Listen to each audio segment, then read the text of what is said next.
Please read this disclaimer before watching.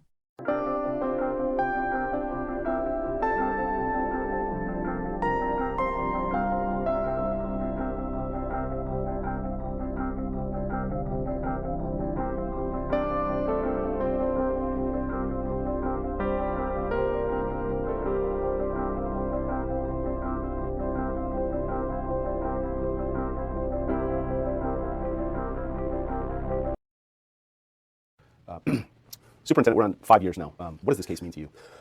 Oh gosh, it would take me a while to explain it, but I think it's the totality of evil in my career, me personally.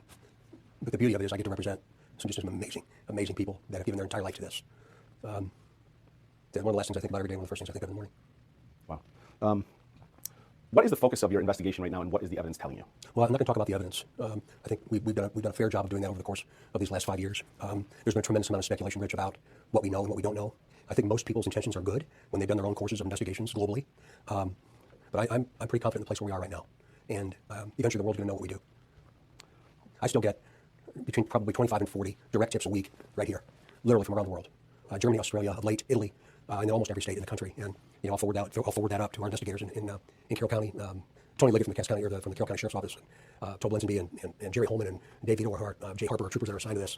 And it's just amazing to me that they have that same energy and the same gumption today that they did almost 5 years ago. It's an extraordinary thing to watch. You say eventually the world is going to know. Does that mean you are close, in your opinion? I think we're closer every day. We're closer every single day. The tips keep coming. And once that comes in, once that completes itself, then we're going to have to assign another 60 or 80 detectives to this and go back through every single lead that we've ever gotten. I'm confident that there'll be a successful conclusion for Abby and Libby, for Mike and Becky and Anna, and for that community. I'm confident that there will.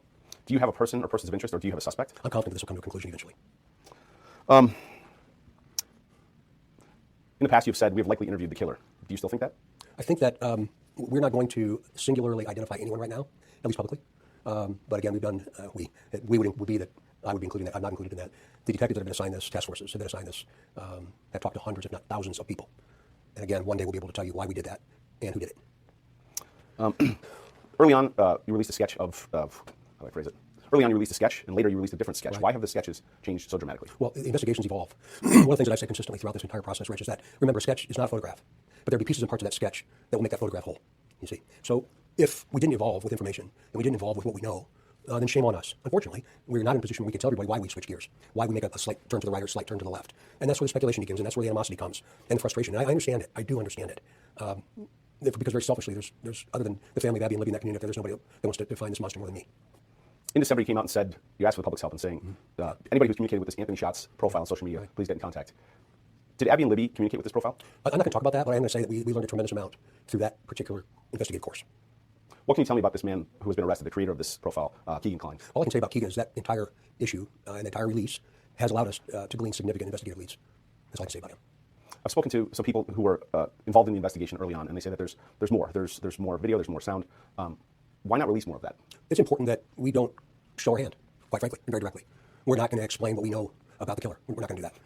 We're not going to explain some of the intricate details of the death of Abby and Libby. Unfortunately, one day we're going to have to, but then that's going to create a whole other issue with family and friends and the community and the like. So from an investigative standpoint, I'm not going to talk any more about it. The audio that you released says "guys down the hill." Does "guys" and "down the hill" come right next to each other in the original recording? Again, there's speculation about what that means, what was actually said, who said it, was it connected, was it the same voice? And again, that's an investigative component of this, and I'm not worthy to discuss it. From what we've seen, there's footage of the girl, of this suspect, of this person of interest from, I believe, Libby's phone. Is there surveillance video of the girls at any time going? Rich, I'm doing this interview to talk about the effects that this gruesome crime has had on a community, on a state, and on a nation. I'm not going to talk about the evidence. It's not okay. I've got nothing new to release. Okay, I'll switch gears here. I'm sorry. Social media has kind of tried to devour this case. They're consumed with it. Has social media affected the investigation, positive or negative in any way? That's a great question. And I think we have this amazing ability to communicate today. And I don't understand it. I'm not going to pretend to. But what I do know is that we have been able to glean information literally from around the globe. The intelligence that we've received, not only on this case, but on many other criminal cases and criminal matters around the country has been extraordinary. So I think when people start doing their own investigation and start comparing what they think, that creates problems. We ask them not to do that. There are a lot of people that look like the sketches that we've released. And then when you blow that out there with a picture of somebody that they think next to a sketch, imagine what it does to that person if they're not involved at all, right? So we try to be very, very careful and very cautious there with how we've done that. But I got to tell you, every time a tip pops up on my screen, I smile because I'm so grateful. Now, the downside of that is we can't respond to every one of them. I get so many of these where people want a direct response and an explanation as to an explanation from me as to what they're thinking. And for obvious reasons, I just can't do that. But I think it's been an amazing effort in collecting an extraordinary amount of data and intelligence, and then how are we going to collate that? Because I think the vast majority of people are doing what they think is right. I hope that answers the question, because it's a really good point, and it's been something like I've never seen in my entire career. How can the public continue to help with this case? Keep doing what they're doing. Keep doing what they're doing. I hope that this has brought a light, maybe even a glimmer of hope, to monitoring what happens out there from a parental perspective, a peer perspective, a relative's perspective, a neighbor's perspective, whatever that might be, because, again, of the way in which we have the ability to communicate. And finally, what I'll say to that is we should never, law enforcement should never talk about what we think. We should only talk about what we know. And it's easy for someone else, for a person out there trying to do the right thing, to make what they think what they know. You see what I mean? And it's really important. I know you see it all the time. And it's really important, particularly as we face head on a complete planet that's out of balance right now, and the vitriol and the negativity associated with every single thing we do. And it just breaks my heart, whether it's race, whether it's white or black or Asian or whatever. It doesn't make any difference. It seems that we don't agree, we hate each other, and I don't hate anybody for trying to help us. How important a piece of this puzzle is that video that Libby pulled out her phone and started recording? I mean, the wherewithal she must have had in that moment to do that. Yeah, I'm not going to talk about that specifically, but what I will say about it is it adds, again, a little weight to a very complicated murder investigation. So I'd much rather have it than not, I think, is how I'd respond to that. I'm going to ask it, and if you don't want to go there, I understand. The crime scene, the area where their bodies were found, from what I've been told and from being there, is very hard to reach, and some have speculated that it's only reachable if you cross this creek, or if you, and the speculation is that this is a person that was very familiar with the terrain. Can you speak to that at all? One thing I'd say is any place in the country that's rural, there's multiple points of access, generally speaking, especially in Indiana that's hilly, but mostly flat. So again, there's a lot of speculation as to why they might have been there, but I'm not going to talk about it right now. I've seen in press briefings in the past where you've addressed this person or persons directly. Is there anything that you'd like to say to them? They're watching. They're watching. And we'll meet them soon. We'll meet them. Anything you'd like to talk about, because I'm not asking you about Abby and Libby or their families or anything like that that you really want me to get across? You know, Rich, how everybody asks me that question. Because that's why we do what we do, right? That's why you do what you do, that's why I do what I do. And that's why I always have a little bit of piece of the puzzle here, or a piece of the pie or whatever. I want to meet with Mike and Becky and Anna, and I want to tell them we did it. That's what I want to tell them. We collectively did it. And, it's the last year of the sheriff's term up there. I'm sure that he wants this resolved by the end of it, because he's lived it for now 5 years too, like everybody else. The community, my gosh, what an extraordinary community. 2 deputies, a jail officer, and a merit deputy were just killed in a car accident. On the 29th of January, just a couple weeks ago. The floor fire that killed those 4 beautiful young girls in November 2016. They seem to have a shadow up there, and I don't understand why. But I've seen such enormous outpouring of support. And not just for people dressed funny like me, but for everybody up there. They taught us a lot about humility, and they taught us a lot about human interaction, and a lot about caring for one another, and they didn't even know it. They didn't even know it at the time. And then from a very personal perspective, I believe that I'll see a smile on faces once again. One day. Here we are at 5 years. Yeah. How often do you think about this case? My number one worry throughout the course of the day, because there's such a violent world we live in, is my hope and my prayer for people like Sergeant Jeremy Fears that get home every day. We've got a lot of work to do in the way in which we treat other people. But I can't. There's not many waking minutes I'm not thinking about those little girls. Seems like a great place to end it, unless there's other things you would like to introduce. And if so, I can ask a question to No, introduce. please talk about those folks that are up there continuing to do this work. You mean the sheriff? The sheriff and Tony and Jerry Holeman and Dave Vito and Jay Harper. And we have so many other people from our laboratory personnel that are so committed to this. Intelligence people that deal with it, work on it every single day. The U.S. Marshals, the task forces, the federal agencies.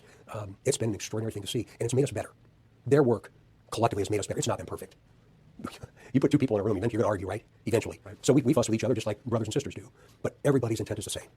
Everybody's intent is the same. And their life's focus is Abby and Libby.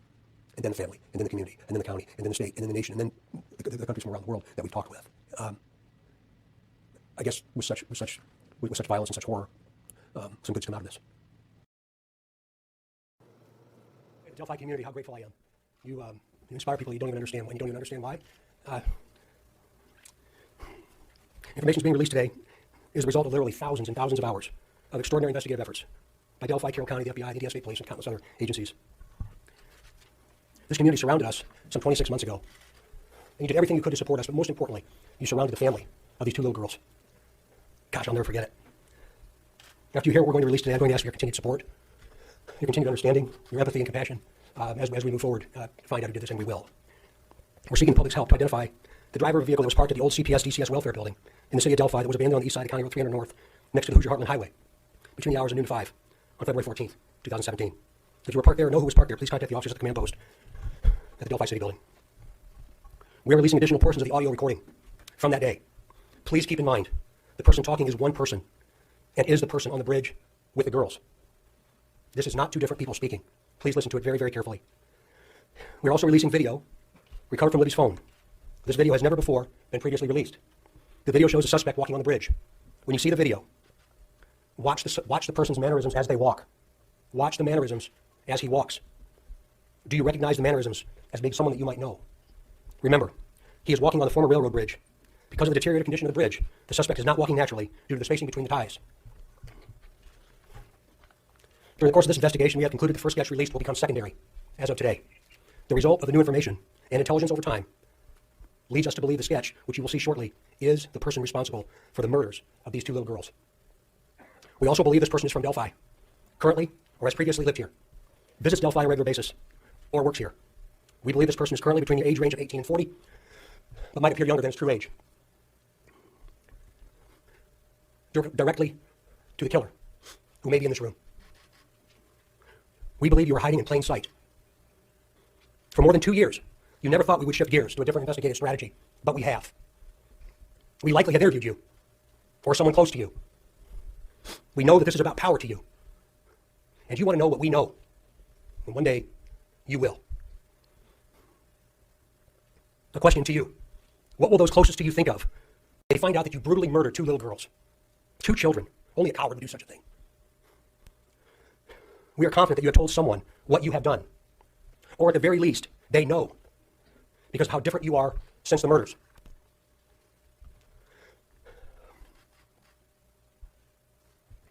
We try so hard to understand how a person could do something like this to two children. I recently watched a movie called The Shack. And there's also a book that talks so well about evil, about death, and about eternity. To the murderer. I believe you have just a little bit of conscience left. And I can assure you that how you left them in that woods is not what they're experiencing today. To the family, I hope that you all will give them some time, because we're going to be asking that there's no media inquiry or no media response for at least the next 2 weeks, and I hope you understand why. The family found out about this information this morning. I just want the family to know that when I take my last breath on this earth, I'll be thinking of them. There's going to be a tremendous amount of questions. I know that. Never in my career have I stood in front of something like this. Please, be patient with us, please. We're just beginning. We are just now beginning. And I can tell you on behalf of the sheriff and the police chief, so many other partners that have stood with us over this period of time, that we will not stop.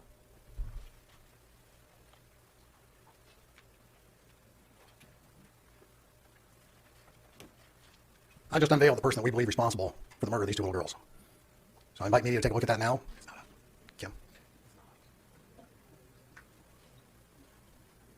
We're also going to show you a video not previously released that the superintendent spoke to, and also the audio that's additional to what's been previously released. There's only a slight change on it. So give Sergeant Riley just a second as he gets that up and ready.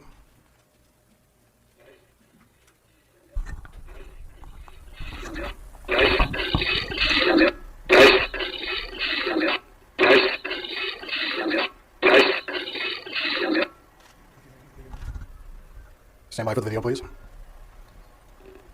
There's no sound of the video.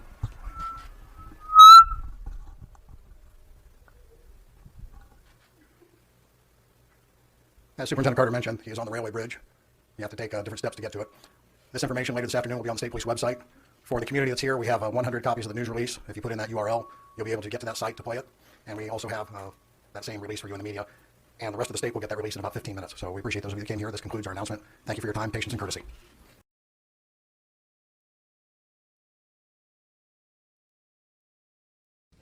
Everybody ready? Good afternoon. I want to thank you all for coming today. Today we're going to talk about the Abby Libby case. Some of the people standing behind me is Superintendent Doug Carter with the Indiana State Police. You got Detective Deputy Sheriff Kevin Hammond over there. You got Sheriff Tobe Leazenby with the Carroll County Sheriff's Department. On this side, Special Agent, FBI Special Agent Mike Peasley, and then First Sergeant Jerry Holeman. They're going to discuss today the things that have been going on over the last year with this case. Superintendent Carter will do most of the talking, and at this time I'll turn over the podium to him. Thank you. Well, first of all, welcome. I didn't really know what to expect when I stood on this trail just a little bit ago, over the course of the last 15 minutes, but very uncomfortable feeling. We're a year today. I would be remiss to not talk about the people that have made this whole for the first year without an arrest.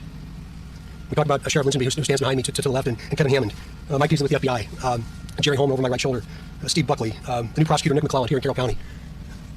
What I've seen over this course of the last years are memories and times and comments and things that will stand with me and live with me for the rest of my life. The very best of humanity, and the very worst of times. I was able to see from afar this community in Carroll County and the city of Delphi come together and support not only law enforcement, the people that are here that have given so much of their lives to this case, but also to the families. And I just want to say I am forever humbled. I don't know what you expected today, but I came to plead and implore you to keep this out front and center. I said before, and I'm confident I'll say again, I hope that one day when we all meet Abby and Libby that they tell us you did well. That's my hope. We cannot allow evil to prevail. Our world is completely out of balance, and we cannot allow that to prevail. I've said all along that we, as an agency, will be here as long as I'm breathing, and as long as Governor Holeman allows me to continue to stay in the position that I hold. I have the opportunity to brief him regularly. This isn't about how many hours we spend. It's not about how much it costs. It's about every single asset that the ISP has. We'll give to the sheriff, this community, and to each and every one of you, because I refuse to accept evil as a standard bearer in American society, not here. People have oftentimes asked me, why is this so personal to you? It's personal to me because those two young girls were everybody's daughter in this beautiful place that represents the very best of humanity. And look what happened. That's why it's very personal to me. And I just hope that one day I can look into the eyes of a murderer and ask him why. And I believe that we will. I believe that we will. I know you have a bunch of questions for me. But please understand, if the question has to do with the investigative process, tactics associated with the investigation, what only the killer would know, that we know, I can't answer your question. I just ask for you to please understand that when we open this up. Many people have said, do you think it'd be a year? I don't know. I don't know how to answer that question. I believe we're one piece of the puzzle away from figuring out who this individual is. Then the real work begins. Over 30,000 tips. Thank heavens the FBI was engaged with us, with the Orion system and the expertise that the FBI brought from all over the country to allow us to manage that kind of data. We've had inquiries and requests for discussion from agencies all over the country, not only because it's such a high-profile case, but because of the complexities associated with the time since we found their bodies a year ago tomorrow. As I close my comments to you, I want to say thank you. I've had the pleasure of having relationships with our local media and our statewide media and our national media for more than 30 years. I appreciate our partnership. I've had the opportunity to travel to the East Coast and the West Coast with Mike and Becky and the families to continue to perpetuate this message of somebody out there knows who this individual is. None of that's possible without you. It's really, really important that you understand how important and what the importance of the role is that you play. Technology is wonderful, but technology can also challenge us. I would ask that folks not continue to compare photographs on the internet. Please, if you have an idea of an individual, of a comment, of a phrase, of a name, that you send it to us. It creates lots of complications when that analysis is done outside of the purview of the experts that I happen to be able to represent. They're standing behind me today. So I hope you hear me loud and clear. If you're watching this and you're responsible, today may be your day. It might be tomorrow, but I can guarantee you, your day's coming. We've got to perpetuate the relationship that we have, and we've got to not stop. Ladies and gentlemen, I've seen detectives that have given their lives to this case, that have held off and discussed holding off retirement, that have canceled family vacations, that work nights, weekends, and holidays, so that we can explain to you one day and to this incredible community, to our state, what happened. So our commitment is long-standing. It's real. It's as real today as it was 365 days ago, and it'll be as real tomorrow as it was today. We are not going away. We are not going away. With all that said, the floor is yours. Yeah. That's a great question. And the answer is each of you. I talk about that relationship. You see, in all of my career, I don't ever remember having the photograph of a person that we believe is responsible. I don't ever remember having the voice of a person that we think is responsible, or having a sketch of the individual that we believe is responsible. So, if all of you closed your eyes for just a moment and you thought of a family member, but you didn't think of them from the neck up, you would know how they stand, and the clothes they wore, and their posture. You would know that voice. I would know if it was my father, just like you would know if it was yours. Somebody out there knows who this person is. And unfortunately, I'm not going to say unfortunately, fortunately, we have such a relationship with you, you've kept us front and center, because we couldn't do it. We couldn't do it. But you guys are. But I don't think there's multiple pieces to the puzzle, ladies and gentlemen. I think there's one piece. And it's having one individual with the strength to say, that was my brother, or that's my dad, or that's my cousin, or that's my neighbor, it's my coworker. That's all we need. And I think we're one piece away. One piece. Good question, Rafi. I appreciate that. Yeah, it's another good one. How do you measure progress? How do we know if we're making progress? Tips. I think if we do this mathematically, it's over 30,000 tips. I've heard this guy say to me multiple times, Superintendent, when we're out of tips, we're going to start all over with the ones we got. There's this notion that this is cold. It's not cold. This is not going to be cold. I'm not sure where that comes from. So as those tips continue to come in, we'll continue to work them the very, very best that we can. We'll bring detectives in from all the posts around Indiana that I'm responsible for. And the local law enforcement entities that have resources, we'll bring them all together and we'll go after the tips that we have. That generally leads to more tips, and then can lead to more tips. So we will continue to manage those tips, and when we're all done, we're going to start all over. Because that piece of the puzzle is in the pile someplace. Yes, sir. Well, I think the inverse to that statement is until there's somebody arrested, we're interested in almost everybody. But we as you all know, we went out to Colorado and we spent a little bit of time with him. And he's not a person that we care a whole lot about at this moment in time. And that's all I'll say about gang relations.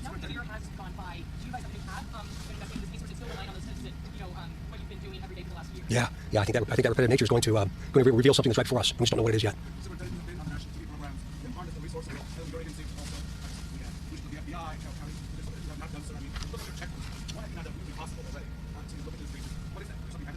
You know, you're going to get in my soul a little bit with a question like that.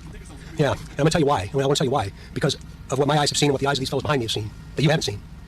It's about 3/4 of a mile from here. There is not a day goes by at the end of my day that I don't think is tonight that I'm going to get a call, something bad happens, somebody that I represent, an Indiana trooper someplace in Indiana. Or is there something that we haven't done that we could do? Is there a level of support that I have not given to this sheriff or Jerry Holeman and the multitude of resources that we have here in Carroll County? What are we missing? You see, we're human beings just like you. And this continues to play in our minds. Every single morning I wake up and I realize my phone might have rang, but everybody's okay. But is today the day in Delphi? Is today the day in Flora? It comes to my mind every single morning, and sometimes in the middle of the night. So I appreciate the question, Raphael. The answer is absolutely yes. I can speak for myself, and I can't even fathom what the folks standing behind me must think and the way in which it's affected their lives.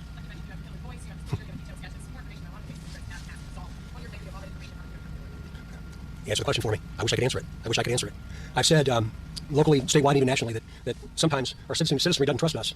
And I acknowledge that and recognize that we are not without sin. I know that. And I would just like to think that the person that might know about this maybe doesn't trust us and won't tell us. But they don't think we can protect them. Oh, yeah, we can. Yeah, we can. And we've got to work to regain that community's trust, these community trust. And I think we're getting there. That's not $1 million question. That's $1 billion question. And I'd give my life to be able to answer it. I think that the people that we have talked to at this point in time, we feel confident that there was no involvement.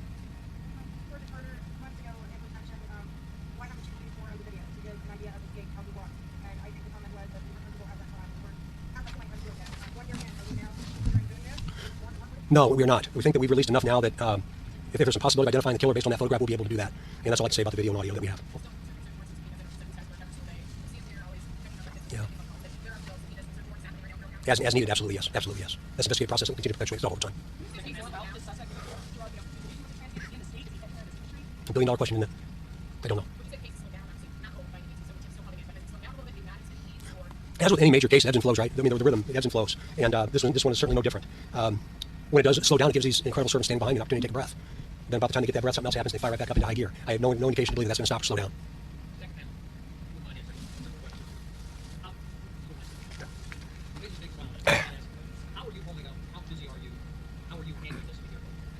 Physically, I'm handling it fine. As Superintendent Carter says, I think about this every night I go to bed. I lay in bed thinking, what can we have done today? Who do we need to follow up on? It's never ending with me. Weekends, I'm still working on it. There's weekends I come into the command center and just do stuff on my own, just to get stuff done by myself. So it's 24/7 almost for me. It's helped a lot. A lot of the state police that come in from other posts don't know the area, don't know people, so they'll come into me or even Detective Liggett, who's also helped. We help them out, get them to the right people, and follow up where we can.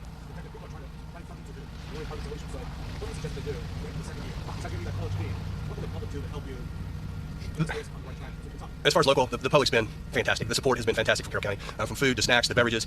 Just every time I go to a local store, they're, hey, we're thinking of you, we're proud of you. So the local support has been great. But just stay vigilant. If you see something, let us know.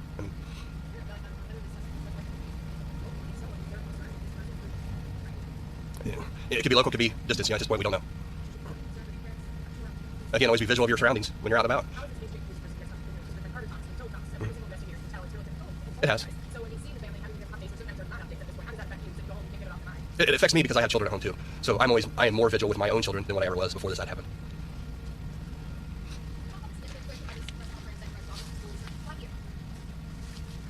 We had a very conversation, and having, was going to be in town, was going to be at the city building, was going to be at the old office on the courthouse square. I was pretty adamant, in my opinion, was that it's where they last were, and they walked right where I'm standing. I thought that's why it was significant to have it here today. And the response was, "What if it's snowing?" I said, "Who cares?" So I think everybody would agree.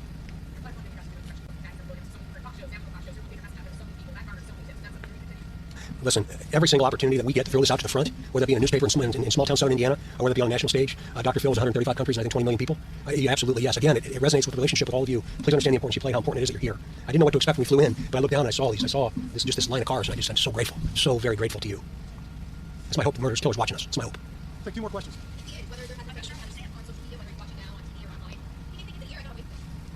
Keep thinking that. Keep thinking that. Yes, sir. Yeah. Yeah.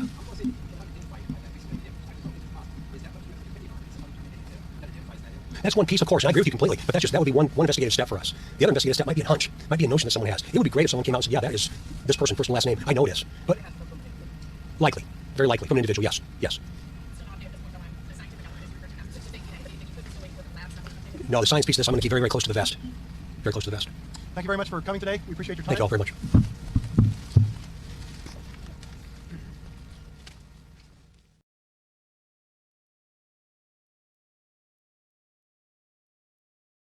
State Police Superintendent Doug Carter is here. Good morning, sir. Good morning, sir. We've been reporting on Daybreak. Some 3,000, probably more now, tips have come in since the release of the new information. Is any of it different? Is any of it useful? Well, it's all useful. It's all useful, and it's all, or at least the vast majority of it is different. So I'm thrilled with what's happened since then.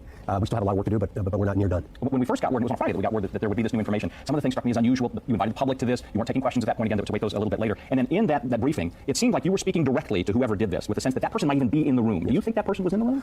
I think if he wasn't in the room, he was close by, but I'm 100% convinced he was watching. Why? Because of all that's happened over these last 30 months. The information that we received, the information that we knew, and I hope to one day be able to tell that story. You said something during the briefing that struck me, that you feel like the investigators may have talked to you. Do you think that at some point, or since then, that one of your guys has gotten in front of this person and asked him questions? And if so, then how, at that point, did it not lead to an arrest, and how could it moving forward? Well, I think it's likely. I think it's likely. There's a lot of opinions out there. There's a lot of subjective opinions. There's a lot of analysis being done, which we're trying to encourage folks to not do those kinds of side-by-side analysis. I really believe that over time, we're going to have an idea that we were onto something early on. But remember, this isn't a 43-minute TV show. We have to understand that's not just science, but it's also human intelligence. What people know. Somebody knows whose body that is, Scott. Somebody knows. If you take the head off of a person that you know, you'll recognize the body, whether it be your dad, your brother, your uncle, your friend, your neighbor, your coworker. That's the piece we're waiting on, and I believe that we'll get there. There's an extraordinary group of people out there that's doing this work, and I believe they're going to come to a successful resolution. You mentioned the body and the release of video, and this is only 2 or 3 frames of video, but it shows the movement of the person. It's been asked, and I'm sure it's been asked of you as well. Why not release that sooner? You knew right away you had a picture. The picture is different than video. Why wait that long? Yeah, picture is different than video, and sketch is different than a photograph. So you're right. You're absolutely correct. We'll be able to one day tell you what we know and why we didn't release it. We don't want to show our hand. We don't want to show the complete picture of what we know versus what we think. We have to be very, very careful there. Remember, it's easy to give an opinion if you don't understand the factual basis for what we've done and why. I don't mean that in a critical sense, but we have to protect the integrity of what we know. And geez, we're going to stay at it. The sketch, and to be clear, and you did clarify this after in case folks didn't hear it, you don't want them to look at those sketches anymore. You only want the newly released sketch, correct? That's correct. But remember, a sketch is not a photograph. Right. It's something similar to a resemblance. And the likelihood of this being something between the two is probably pretty strong. But again, that's subjective opinion based upon what I believe. And certainly, you've shown frustration at the killer, at the fact that it takes a long time sometimes to find this. The families have got to feel frustration as well. And one question that occurs to me, if they are fielding rumor that you said you don't like, that you could head some of that off by sharing some of the grim things that a family shouldn't have to share, why is it that we don't know how these girls died? Why is it that we don't know if, for instance, they were sexually assaulted? Because only the killer knows that, and so do we. That's why. And you're right. It's the frustration for the family is something I can't even begin to fathom or understand. And we try very, very hard to stay connected with them, Scott, throughout this entire process. But remember, while people starve for information, particularly for sensationalized events like this, we can't show our hand. We just can't. Will there be a point where things change? Because it's been 2 years. You've changed strategies now. You have to be looking down the horizon if you don't get the resolution you want. You may think it may be because people want to sensationalize things. I've heard from people very close to those families who say, we're tired of answering Facebook posts about did this happen, did that happen. Right. I can't understand their frustration, but we can stay connected with them. I didn't mean sensationalism in a negative sense at all, because I'm thrilled about what you've done, what you allowed us to do today, because this is why we'll be successful. This is why we'll be successful. But we can't turn this in to a wide open schematic of what we know and why. We just can't. But I believe that one day we'll be able to. You've been involved in investigations that have led to convictions. You've been involved in some of and have been frustrating cold cases. Do you think someone will go to trial for this case someday? Yes. That's your Superintendent of the United States Police, Doug Carter, talking about a very difficult tale. The Delphi double murders, Abby Williams, Libby German died just a little more than 2 years ago. We'll continue to look for more information as you can release it and ask the questions when necessary, but we appreciate you coming in to visit with us. Thanks for having me. Absolutely.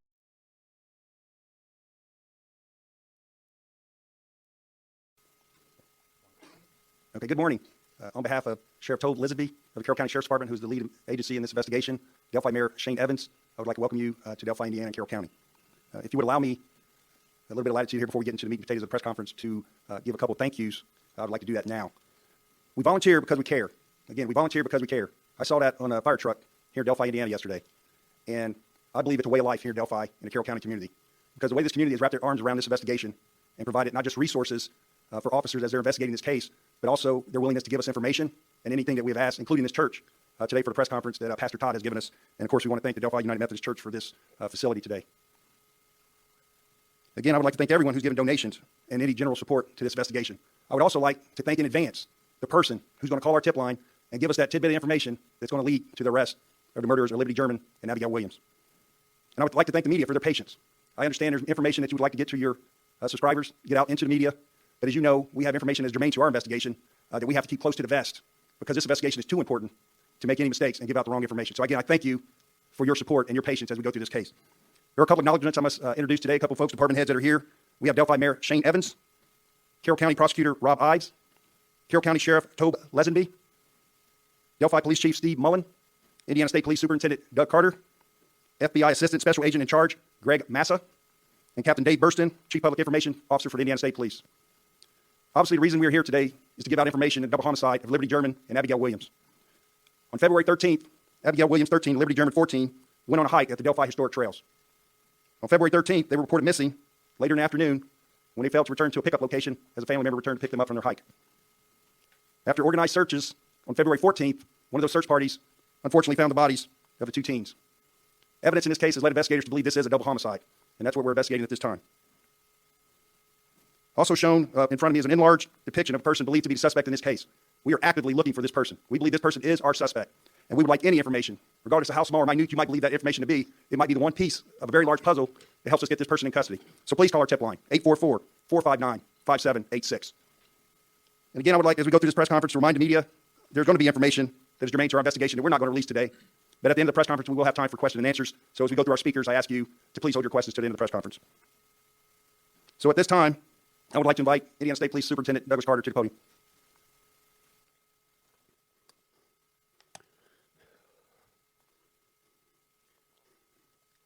Words tend to escape during these periods of times. I've only had a couple of other situations in my lifetime. I'm able to stand before you and say that. Why Liddy? Why Abby? Why Delphi? Why Carroll County? Why the region? Why the state? Why even the nation? I say that because this is a classic example, and a clear example of evil is amongst us. To the family, the community, the region, the state, as leader of the Indiana State Police, I say, I am so very sorry. Resources. It's unlikely that any of you will ever see, nor will we ever see or experience again, the level of resources that are attached to this investigation. To the media, my gosh, all I can say is just to give you my sincere thanks. See, this isn't like TV. There's a perception that this can be solved very quickly. Anything that we do can be solved very quickly. This is a testament that it can, and we need you. We needed you since last week. We need you today. We need you tomorrow. And likely, we'll need the media all across this nation. So from a simple guy like me to you, I say thank you. To the people dressed funny like me and those that represent the law enforcement profession, please understand we're human beings just like you. I stand anywhere in the nation with people standing behind me. And I would suggest to you that every time something like this happens, a little piece of us dies as well. But I also want you to understand how committed we are as a collective one, and we will continue. This has been briefed all the way up to the director of the FBI, Director Comey, and Greg Mass is going to talk a little bit about that. I've had an opportunity to speak to my boss, Governor Holeman, a couple different times about the situation, and every time I do, I see this look that comes over his face, just like yours in his communities. And that's the unfortunate experience of experiencing evil. We're not stopping. The poster in front of you. Someone knows who this individual is. Someone knows who this individual is. Is it a family member? Is it a neighbor? Is it an acquaintance? Is it an associate? Or maybe that one guy that lives over at that one place that's just kind of not right. Maybe it's his jeans. Maybe it's his jacket or his sweatshirt. Maybe it's his shirt tail. Maybe it's his posture. Maybe it's the right hand in his pocket. You see, even with technology, we need human intelligence. In other words, we need you. I'm not suggesting that science, that everything that we can do with science has been done, because we are just getting started. Abby and Libby deserve us. They deserve every single one of us, and not just the people standing up here on the stage that have given so much of their lives, and not just this, but to this profession, but each and every one of you. Each and every person listening, watching, or seeing this in some form, we need you. Libby and Abby need you. Please do not rationalize tips away. Rationalize what you think that might not be important away. By thinking he would never do that to another human being. Or think, what I know doesn't matter. Let folks like the people that are standing behind me with such incredible passion and commitment and dedication to this profession make that determination. Tips are anonymous. Some might not want to talk about it because they don't want to get involved. Because they know the individual. Again, he may be a family member. Probably his family. No one will ever know. No one will ever know. There's not an agency on the planet better than helping us facilitate this in the FBI. And they're as entrenched in this as anybody. No one will know. As poor as this picture is, somebody knows. And if you're watching, we'll find you. Who's next? I hate to ask you that question. I'd give my life, then I have to. But I know you've asked yourself that very question. We must recognize it. You see, we're all the same. We're all human beings. We must keep our resolve for Libby and Abby, for this community, and frankly, to ensure that good trumps evil. And it will. You're going to hear more in just a minute about what we know. Do not discount the voice that you'll hear. We will stay committed, with resolve very, very rarely exhibited with human behavior, until this conclusion. Please be patient. Become our partners and communicate with us as often as you can. And now from a very humble servant, that's the most blessed guy on this planet to represent the profession that I represent, to Abby and Libby.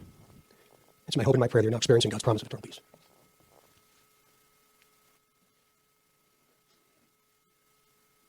At this time, I would like to invite Greg Massa, Assistant Special Agent in charge for the FBI, to the podium.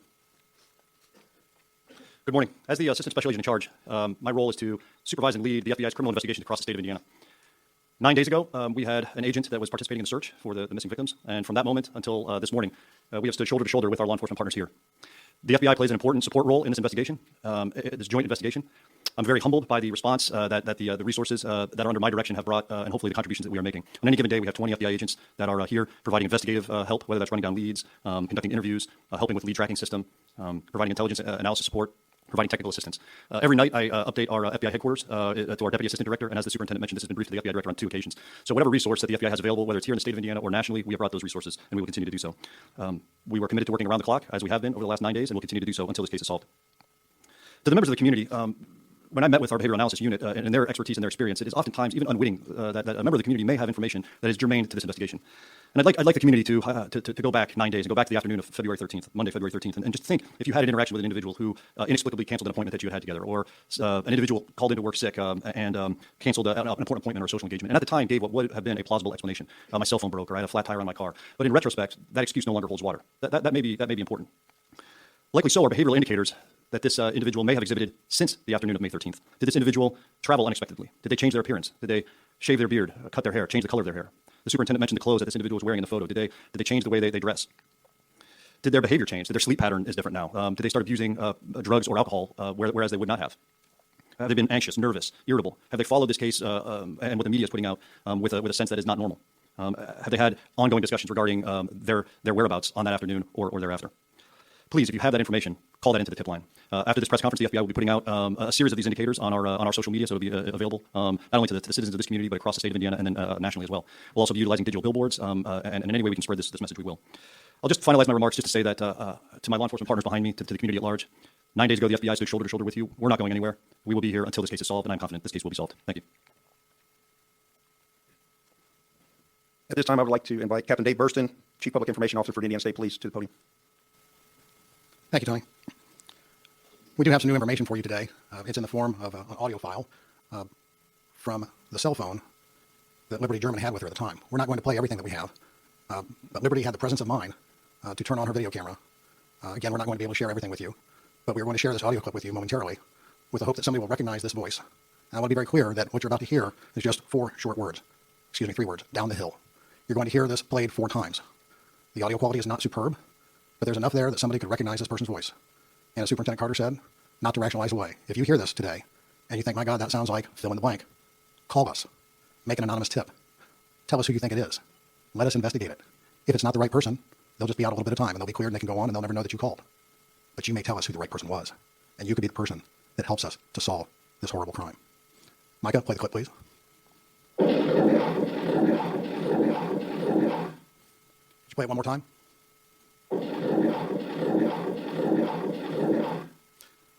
So that audio clip later today will be available on the Indiana State Police website. You can simply go to our website and add the extension /delphi.htm. There will be information on that website that talks about the reward that is being collected now. Sergeant Logan will talk more about that, the amount of money that's been raised towards solving this case. And really, money shouldn't be what drives somebody to help solve this. Just a sense of community and wanting to help and to get this person off the street. The image that you see there, the suspect, that came from Liberty's phone. I think many of you had speculated that before. We weren't prepared to discuss it at the time. We have more video. We're not releasing it. It's germane to our investigation. And it's important that we spread that person's voice far and wide for somebody that will recognize who that is and will call us and tell us. I also want to tell you that there will be a tip line. There's an email tip line.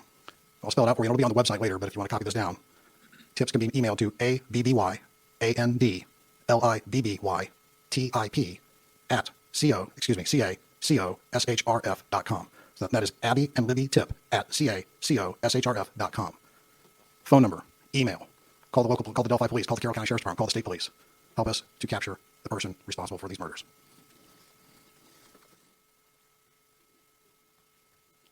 As it started out, we volunteer because we care. I believe that's the way of life here in Carroll County and the Delphi area.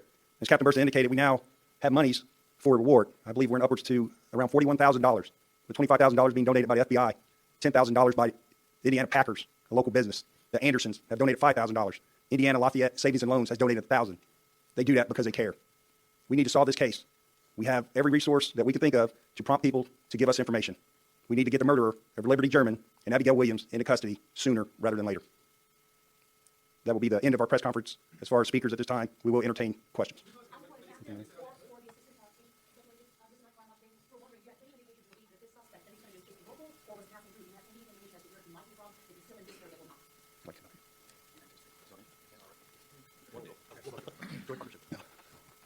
Is there any specific information that says the person is local or from far away? No. Could this be a stranger crime? That's a possibility. Could this be somebody that knew that the girls were going to be there at that time? That's a possibility. Nothing is off the table. Yeah, that's exactly right. The only thing I would add is where the FBI can come involved, and if it does lead interstate or multi-jurisdictionally, we have that capability to stretch it further outside of this immediate community across the state or across state lines. Let's go on. I'll let you do your follow-up, then I'll come to you. What's your follow-up? Go ahead and do your follow-up. How long after Liberty posted social media did this crime happen? Did the murder happen immediately after, or was there time for someone to see them on social media and then meet them on that break? As a special, we know that there are going to be lots of questions that we specifically cannot answer because there are things that we do not want to tip our hand to the person responsible for this. That kind of information we're keeping close to ourselves. Is it reasonable to think that that's an area, one of 2 things happened? That was a chance encounter. That's possible. Don't think it's likely, but it's possible. Or that person knew that they were going to be there. That's possible as well. Those are things that we're looking into. Question over here. Similar to what I just said, there's specific pieces of information that we're not discussing. The best example that I can give you is if somebody is a victim of a burglary and then they're murdered, everybody wants to know how they were murdered. If we go into the details and we say they were stabbed twice in the back and they were shot in the head, then everybody hears that. And then we get tips. People tell us that, and the tip is useless. We're keeping information that will only be known by the person or by who that person told. And when that's shared with us, it will set off the alarm bells and we'll know.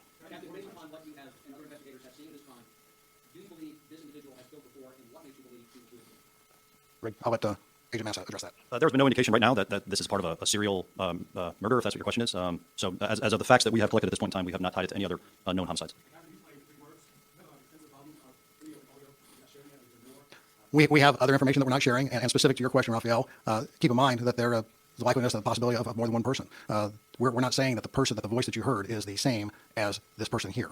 This is all very complicated, very involved, and as much as we would like to tell you everything, more importantly, we want to solve the crime. That could be or could not be. The audio is also from Liberty's phone. So again, she had the presence of mind to have the phone on and to capture video as well as audio. No, I can't. That is a loop that we played 4 times for purposes for you to hear it. No, there's nothing I can speak to about the scene investigation and collection of evidence. Yes, and thank you for asking that, Paris. To clarify, the image that you're looking at here came from Liberty's phone. There's nothing that we are prepared to release at this time.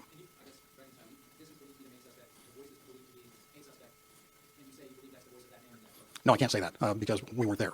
We know that voice was captured from her cell phone. We know this image was captured from her cell phone. Keep in mind, all of you are in the television business. What do you see out of the TV? You see this. You don't see what's over here. You don't see what's over here. So there's lots more that we're looking at. As I indicated before, the reason we believe this is a suspect is based on the totality of the evidence that we've gathered thus far. That has led us to believe this is the person that at least participated in the murders of Liberty German and Abigail Williams.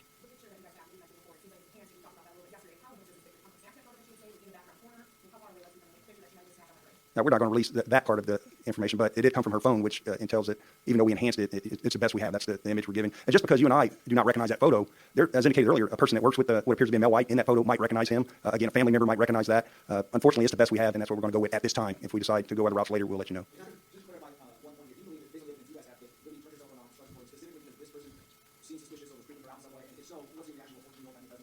This young lady's a hero. There's no doubt. To have enough presence of mind to activate the video system on her cell phone to record what we believe is criminal behavior that is about to occur. As far as the first part of your question, that's something we're going to keep close to the vest as part of our investigation. But there's no doubt in our minds that that young lady is a hero.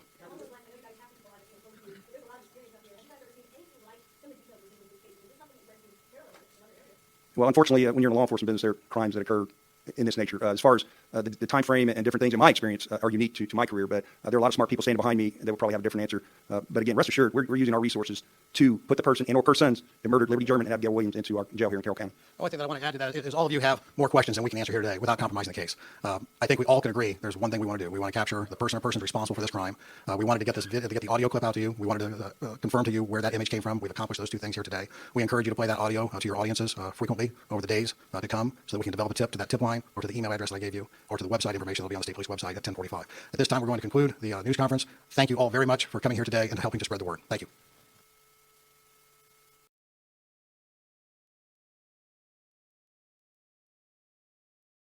We took those questions directly to the state's top cop. But we're still as energized now as we were the day after. No one questions Indiana State Police Superintendent Doug Carter's passion to solve the Delphi double homicide case. Every time he talks about it, you can see it in his eyes. It's easy to throw around the cold case idea. Nah, we're not even close to that. 3 years after the homicides, police are continuing to keep what they know close. We asked, but Carter couldn't answer. What we know is what we know. We're not ready to talk about that yet. How close are you right now to getting this solved? One piece away. One piece away. Eventually somebody's going to do the right thing. Might be the killer himself, but somebody knows who he is. 2 investigators still work full-time on the case from the Delphi City building. The ISP Laboratory Division, Intelligence Team, and Fusion Center are still combing through the now 50,000 tips. When we're done with all we have, we start over. Again, I think I got 18 tips yesterday. Just me, here at my desk. It's easy to be our own detectives and criticize the actual ones, but Carter says they accept that pressure. And I'm so proud of them. I'm so proud of them. We can't talk about what we think. Everybody else can. Or what they believe happened. We can't. There's been some criticism of me, and I'm willing to take that. I can't explain all the things that I know. That's because only police and the killer know. He has no idea what we know. But one day he will. This is a different type of case because police have almost everything they need. I can't think of a time in my entire career or in many other careers that we have the voice of the person we believe is the killer, a photograph of who we believe is connected to the murders, and even a snippet of how he moves. Carter says more information could be released in the future, but for now, this is what we're getting, and he thinks it's enough. Somebody knows. He cautions you to remember the 2 sketches are not photographs. I believe that eventually we're going to be able to say, this person's the killer, and there's a combination of those 2 images that'll land on his face, whatever that might look like. Carter, this is one of his priorities in life. Even if it takes another year, he's going to get this solved. If we hit year 4, I hope we're sitting here again. But we will do everything within our power and within the parameters of law to find the individual that did this to Abigail Leazenby. And if you know anything of the killings of Abigail Williams and Liberty German, send your tip in. Call 844-459-5786 or email abigailleazenbytip@cacoshrf.com with any information.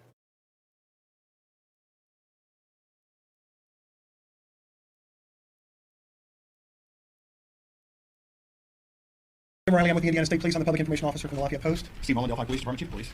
Tobe Leazenby, Carroll County Sheriff. Basically, we're going to make this, it's going to be short and sweet. We don't have that much at this point in time.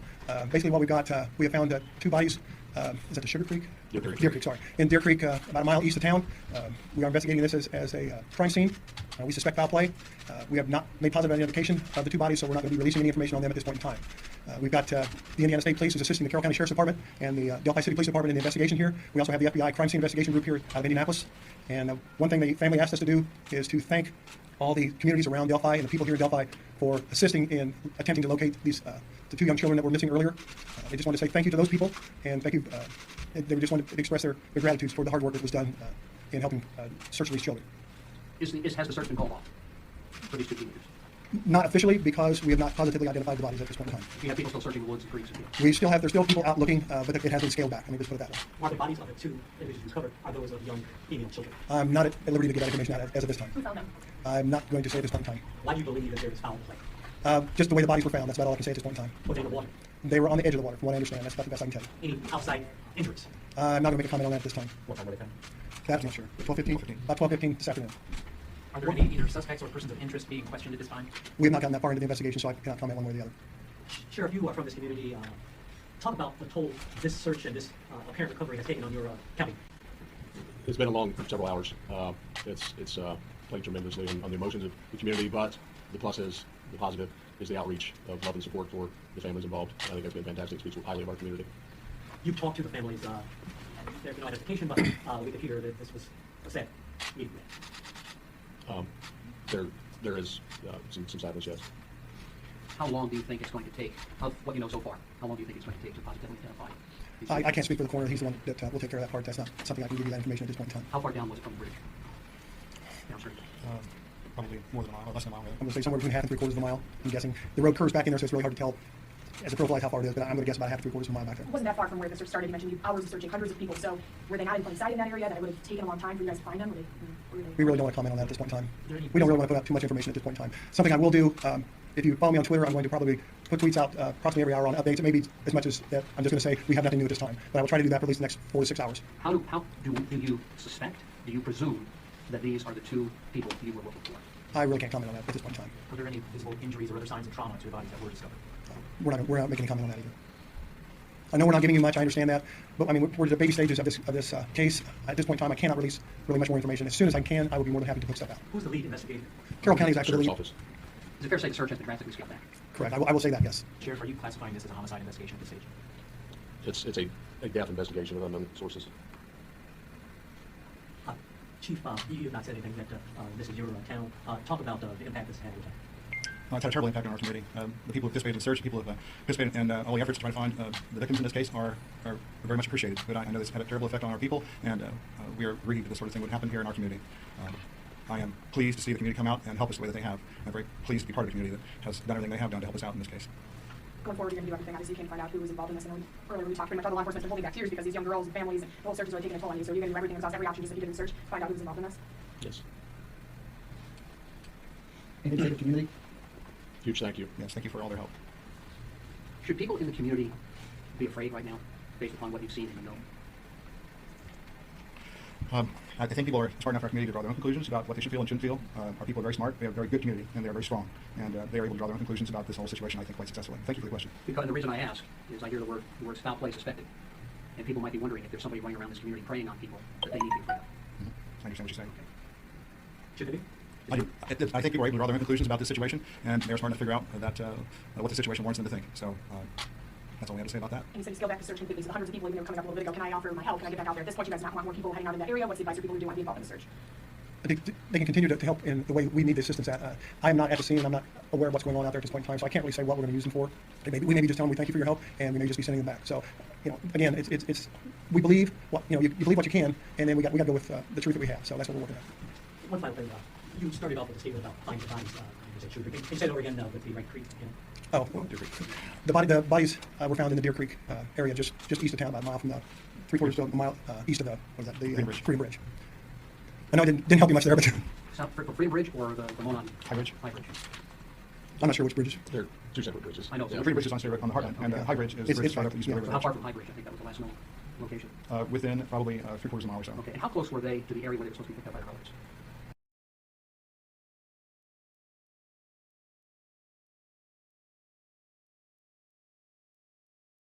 Morning, everybody. Sergeant John Prime, Indiana State Police. Purpose of this press conference is to allow the family of Liberty German to make a statement. They also are going to read a statement on behalf of the family of Abigail Williams. We'd like to start by request of the family with a word of prayer for Pastor Todd Ladd of the Delphi United Methodist Church. Pastor. Thank you for joining us today. If you would, join me in a word of prayer. Holy God, our loving Father, we thank you for your love and your mercy. Today, I pray for Liberty's family. God, hold them in the comforting arms of your Spirit. Draw them near to you in the protection of your love as they're vulnerable today in sharing their hearts about Libby and about Abby. Lord, they're sharing their hearts about their love for her. God, in your wise ways, guide their words so they may express their deeply held desires of their hearts that reflect their love for Libby and Abby. God, I pray that their response would demonstrate the love of Jesus Christ that has sustained them in the midst of the deepest and darkest valley.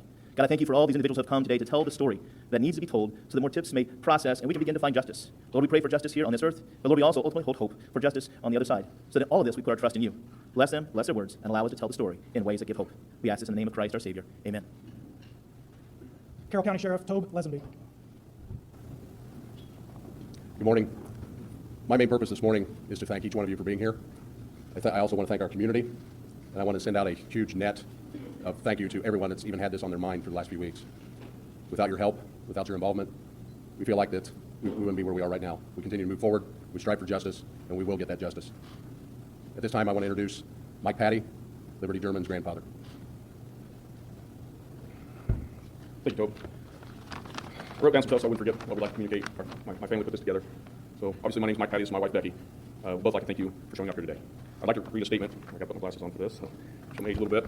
This is a statement from Abby's family. Abby and Libby love each other. Throughout this tragedy, we have honored their memory by caring for and respecting each other. We respect Libby's family's decision to speak publicly at this time, just as they respected our family's decision not to speak publicly, the family of Abby Williams. I would also ask the media to respect their choice. Let them reach out to you if they so desire to do it. A little over 3 weeks ago, February 13th, our girls went missing. On February 14th, they were found victims of a double homicide. This horrible crime has torn a hole in our families that will never heal. It's the small things that seem to hurt the most. It's just natural to holler for them to come to dinner, or in the mornings to get up, get ready for school. Then expect them to come through the door after school. The silence when we don't hear their voice. Our girls were excited about the upcoming softball season. Just the day before all this happened, they had their equipment out playing catch, working on their batting in the backyard, going to the ball field with Anna to hone their skills for the upcoming season. But they'll never get to play a single inning again. There are too many ways to count how our lives will forever be impacted to share here today. I imagine most people listening that have raised or are raising children know how kids can be. A phrase that was jokingly attached to Libby and our family, from asking her to pick up her shoes, her school backpack, her coat, her first reply would almost always be, "I will, in a minute." We joke with her about this all the time. I believe if she were able to speak, she would ask people, please, give her the 1 minute she always asked for, to really study the picture and listen to the audio clip. Someone out there knows this person or persons. He's someone's neighbor, coworker, family member, friend, husband, or acquaintance. If and when any new information is released by law enforcement, please take another minute from your day to review all the information and help us collect the pieces of this puzzle. Both of our families are requesting everyone to please help Abby and Libby. Look for someone who's recently changed their appearance, cut their hair, shaved, or started wearing different clothes. Have they changed in some strange manner that just seems a little odd? If you think it could be, but then say, no, he's not like that, go with your initial instinct. Let law enforcement run that information and make that determination. However small it may seem, it is extremely vital to capture every tip we can get. Please, we need your help. At this time, I'd also like to thank law enforcement and officials, along with our employers, pastors, the people and businesses of this great community across the state, nation, and beyond, who have pulled together around us, providing help and support in so many ways. From fundraisers, food for our families and law enforcement, to the hugs, handshakes, kind words, all of these items help. But again, we're asking everyone to take 1 minute and study the picture and audio and recording information you may have to the tip or email line. We also say thank you for all the generous donations for the reward fund. To the individuals, groups, businesses, all of which are too numerous to name. A couple that stand out are Pat McAfee and Jim Irsay. With their donation, the reward fund is now well over $200,000. The other donations we've received in Libby's name have been utilized to establish a scholarship fund in her name. And the rest of the funds we hope to be used to build a softball field and park in the memory of the girls, so they'll be remembered forever and have something for everyone to enjoy. Now, I would like to thank the news media. I've had several conversations with many of you. Your professionalism and respect for our families has been honorable. We've lost our children, and nothing will bring them back. But through your persevering coverage and help with this investigation, we are confident that together we can bring justice to those responsible for this horrible crime. We appreciate your time and help. Thank you very much. If anybody has any questions for Mr. Patty, now would be the time to ask. Mr. Patty, your grandmother was royal in the final moments. She was able to best recording herself and kind of piano this the voice that we heard. How would you guys react if you learned that she was able to do this? Well, I'm glad she had the wherewithal to do that, and I certainly hope that that proves to be the vital piece, that helps bring resolution to this. Obviously, we're proud. It's too bad it had to happen like that, But yeah, it was glad she had the wherewithal to do that. Thank you.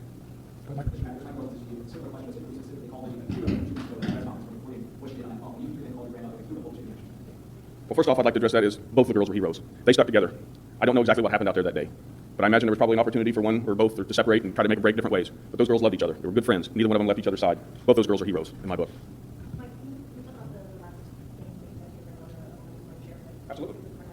In our house, it's always, I love you, every time. That was without standing all of our grandkids, all of our children, everything. That's just it, before they go to bed, when they get up, drop them off for school, whatever it is. Send a text message, it's always, I love you.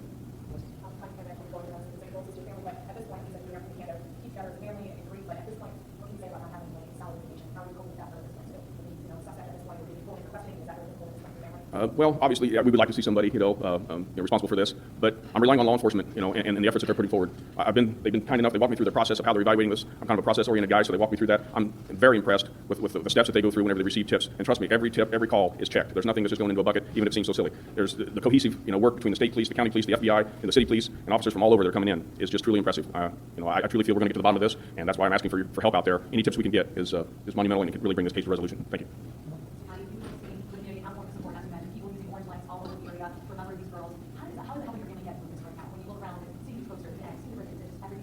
It's overwhelming. It's overwhelming. The support that we receive from the community, the schools, our friends, law enforcement, just the public, our friends, coworkers. It's overwhelming, and it's the love that's poured upon us, and the support is welcomed. We could sure use that right now. So, thank you for that. Daily, multiple times.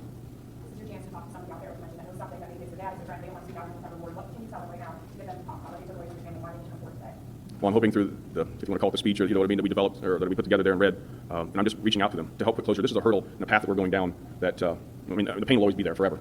But this is a hurdle that needs to be knocked down, and with the help of law enforcement, I truly believe it will. But we need somebody out there. Somebody knows something. Somebody has to know this person, recognize that voice, and I encourage them to call in and give us that vital piece of information. No matter how small it may seem, it may fit into another piece of the puzzle that will help put closure to this.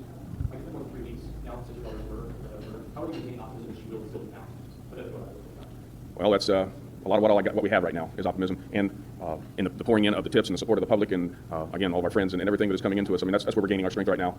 That and through our pastor, who's been a rock for us as well. Both of our families, we support each other.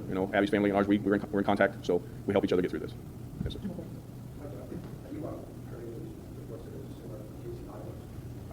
I'll talk about the rumors here shortly. Yes.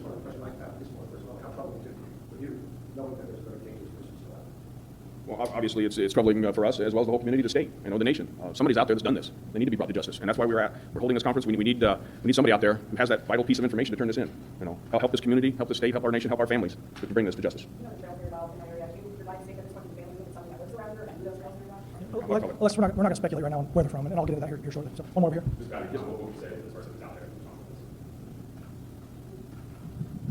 I don't know that I have a comment right now. I haven't thought that far ahead, to be honest with you. So, try to be a Christian man. So, I'll put more thought to that. Last one. Why do you think Libby has a presence of mind who has a good idea for personality? Is that something you guys thought of? Obviously, she's a smart girl. She really was. But we talk a lot about having the presence of mind of your surroundings. And obviously, she's kind of a photo buff anyway. That's why the girls were out there taking pictures. That's why they went out there in the first place, to catch the scenery, do some video with each other. And that's just part of what kids do. And trust me, there's hundreds and if not thousands of pictures at home on all of our computers and stuff where all of them have done it over the years. So that's just part of their natural activity. But obviously, she had presence of mind, sensed something a little strange there. I'm glad she did. Very glad. Thank you. Appreciate it.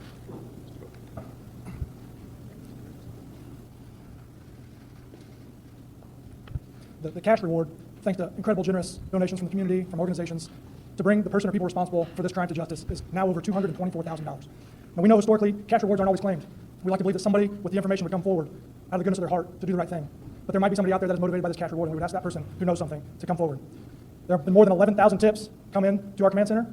Of those 11,000, right now 2,000 of those tips have been cleared with 110% positiveness that they're not related. There are currently 1,500 tips in the queue that need to be assigned to investigators to be looked into. There's a vetting process that these tips go through to ensure that we're not getting duplicates, to ensure that there is some merit behind the tip. But we want to encourage people to continue to submit those tips via email, by calling the tip line, send us social media, however you want to get that tip to us, we will look into it. Not one tip gets overlooked. There are rumors that are going around via social media that would lead people to believe that we know this person is not local, or vice versa, that we know this person is local. I want to reiterate and emphasize that we do not have that information. We don't want people to rationalize away their tip because they believe this person cannot be local. We don't want them to rationalize away their tip because they think this person is not local. So please, if you know anything, if you think you know something, trust your gut and give us a call. If you know somebody who owns a blue coat, if you know somebody who frequents those trails, if you know anything, we're asking for those tips because we will investigate. There are rumors that started to go about this being connected to other crimes throughout the nation. As protocol with any investigation of this nature, we compare to unsolved crimes throughout the nation. Part of that is the double homicide that occurred in Iowa. At this time, I can assure you, we have spoken with the investigators in Iowa, and at this point it does appear to be coincidental that the two cases are similar, but based on the evidence, we are not able to connect the two cases at this time. I'll be happy to take a few questions. However, as much as you know, there's no new information to report. Yeah, Mike?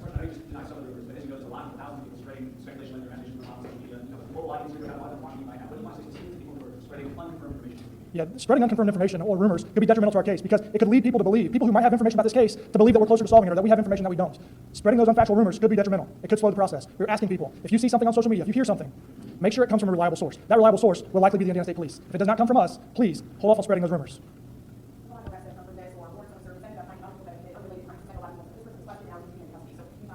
Yeah, we've talked to thousands of people in Indiana throughout the nation, and talking to those people have led us to other crimes. Crimes that aren't related to this case, but people that have arrest warrants, people that have drugs, people that have things they're not supposed to have, and those become their own criminal investigation. However, there has not been an arrest related directly to this case in Delphi.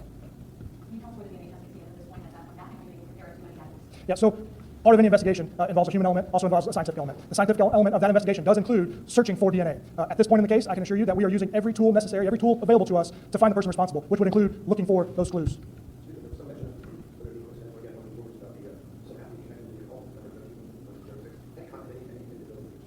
We're looking into everything, and so we're open-minded. We're not discrediting the possibility of anything being possible. And so, absolutely, if it's possible, we're looking into it, I can assure you. It doesn't matter what I think, it's what our investigation is going to lead us to. And our investigators are working around the clock. They're so resilient. I can assure you, every morning I walk into that building, and these investigators are positive. The common phrase of the day is today's the day. Not today might be the day. Today's the day. They're optimistic. I've never seen a coordinated effort that I'm seeing right now. More than 25 police agencies, hundreds of officers have been involved in this. Incredible teamwork, and we are very optimistic that we are going to find a resolve to this case. You're asking me to speculate, and I'm not willing to speculate in an investigation of this magnitude. Can you talk a little bit, the guys listening, like you mentioned before, we're about these watching right now, everyone that's involved. We want to help let them know the people that haven't today. The investigation is eliminating people that we know are not involved. We are confident and optimistic that our investigation is going to lead us to the person responsible, and we're going to continue doing that until it does so. We're looking at everything. I'm not telling you yes or no to that question because I'm not aware of a specific investigation leading us to that, but at this point, we're open to anything.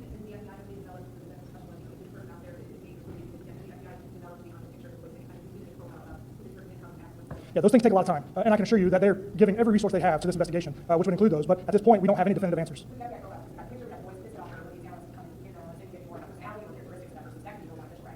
Anything we have in this case is going to be beneficial, and so if that's a tool that we have in our toolbox available to us to benefit this case and to move it forward, then we're absolutely going to use it. You would have to speak to the FBI about that. I have not been given information either way. Is there any other questions?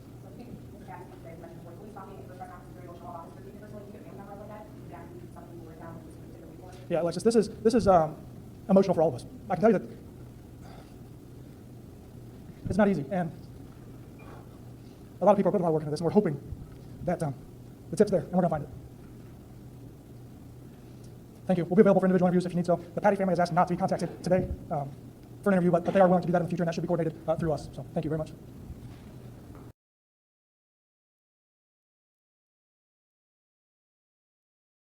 Good morning. Thank you for showing up. Basically, as you all know, we have sent you out an email with 2 photos in it. We would like you to put both those photos in those when you talk about this case. We want the original photo that was put out earlier, and we also want the composite photo. So please, when you're putting out your information, we would like all that on there, please. Introduce a few people that are staying behind me before we get started here. You got Lieutenant Tom Key from the Indiana State Police Post at Lafayette, Tony Liggett, sorry, from the Delphi, Carroll County Sheriff's Department. I'll get this right here in a minute. Kevin Hammond from the Carroll County Sheriff's Department, Jerry Holeman from the Indiana State Police Detectives out of the Lafayette State Police Post, and Tony Slocum, he's a public information officer out of the Peru Post. We're here to talk a little bit about the release that was put out.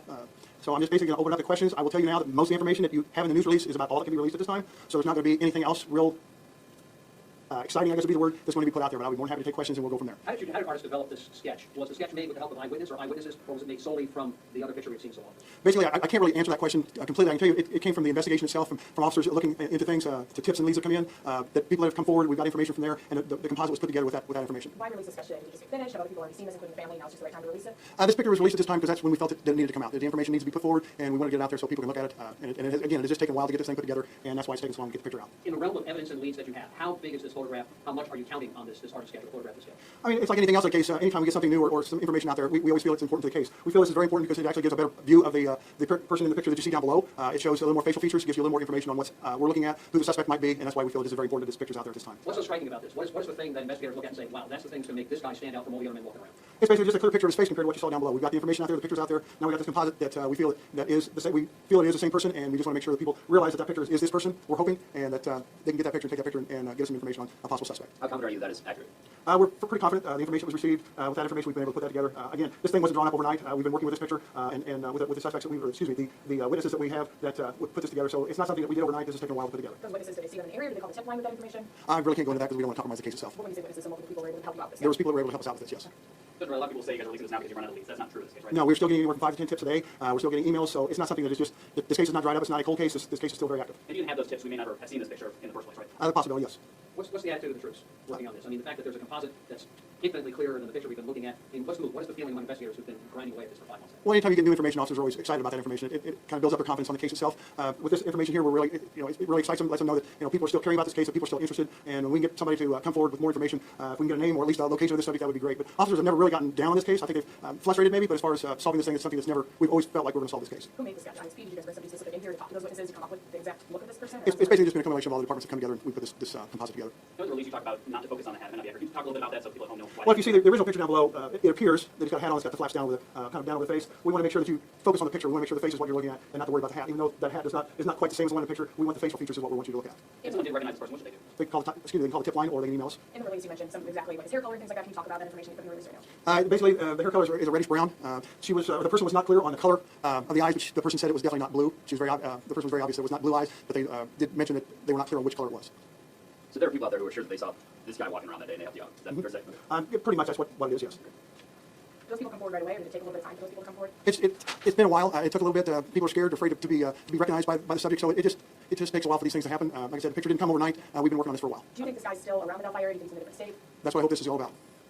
We've heard many times that somebody out there probably knows something and is really driving on the point today to make sure you call them, no matter how little, maybe especially if you recognize the person. That's what we want. We want people to call in, give us information. Anybody that can give us an identification on the subject or knows where the subject might be, that would be great. We would appreciate any information we can get. So still have that voice, now you have an even closer picture, and you have this other. So 3 really pieces of solid evidence that you have that people can work with. So it's got to be a big development today for the community. And for That's correct. We're really excited about the information that's being put out there. The detectives and all the investigators are involved are just basically waiting for the phone rings. Will any more information or video be released from the cell phone that will be had that day? I'm not going to comment on that. I don't want to compromise that case. Just to be clear, do you know this man's identity and you're not releasing it, or you don't know this guy's identity? We want to know who he is. Okay. Do you think someone from County, and I know you said that's the point of today, but do you think somebody around this area knows who he is and will possibly call in? We're hoping somebody knows from wherever. We don't care where it's from. We just want to be able to find somebody that can identify the subject and give us the information on him. Any search warrants that are going to come now that you've released this person's picture? Anything else developing after you put his picture out there today? Well, we got to just do the investigation at that point in time, see what happens.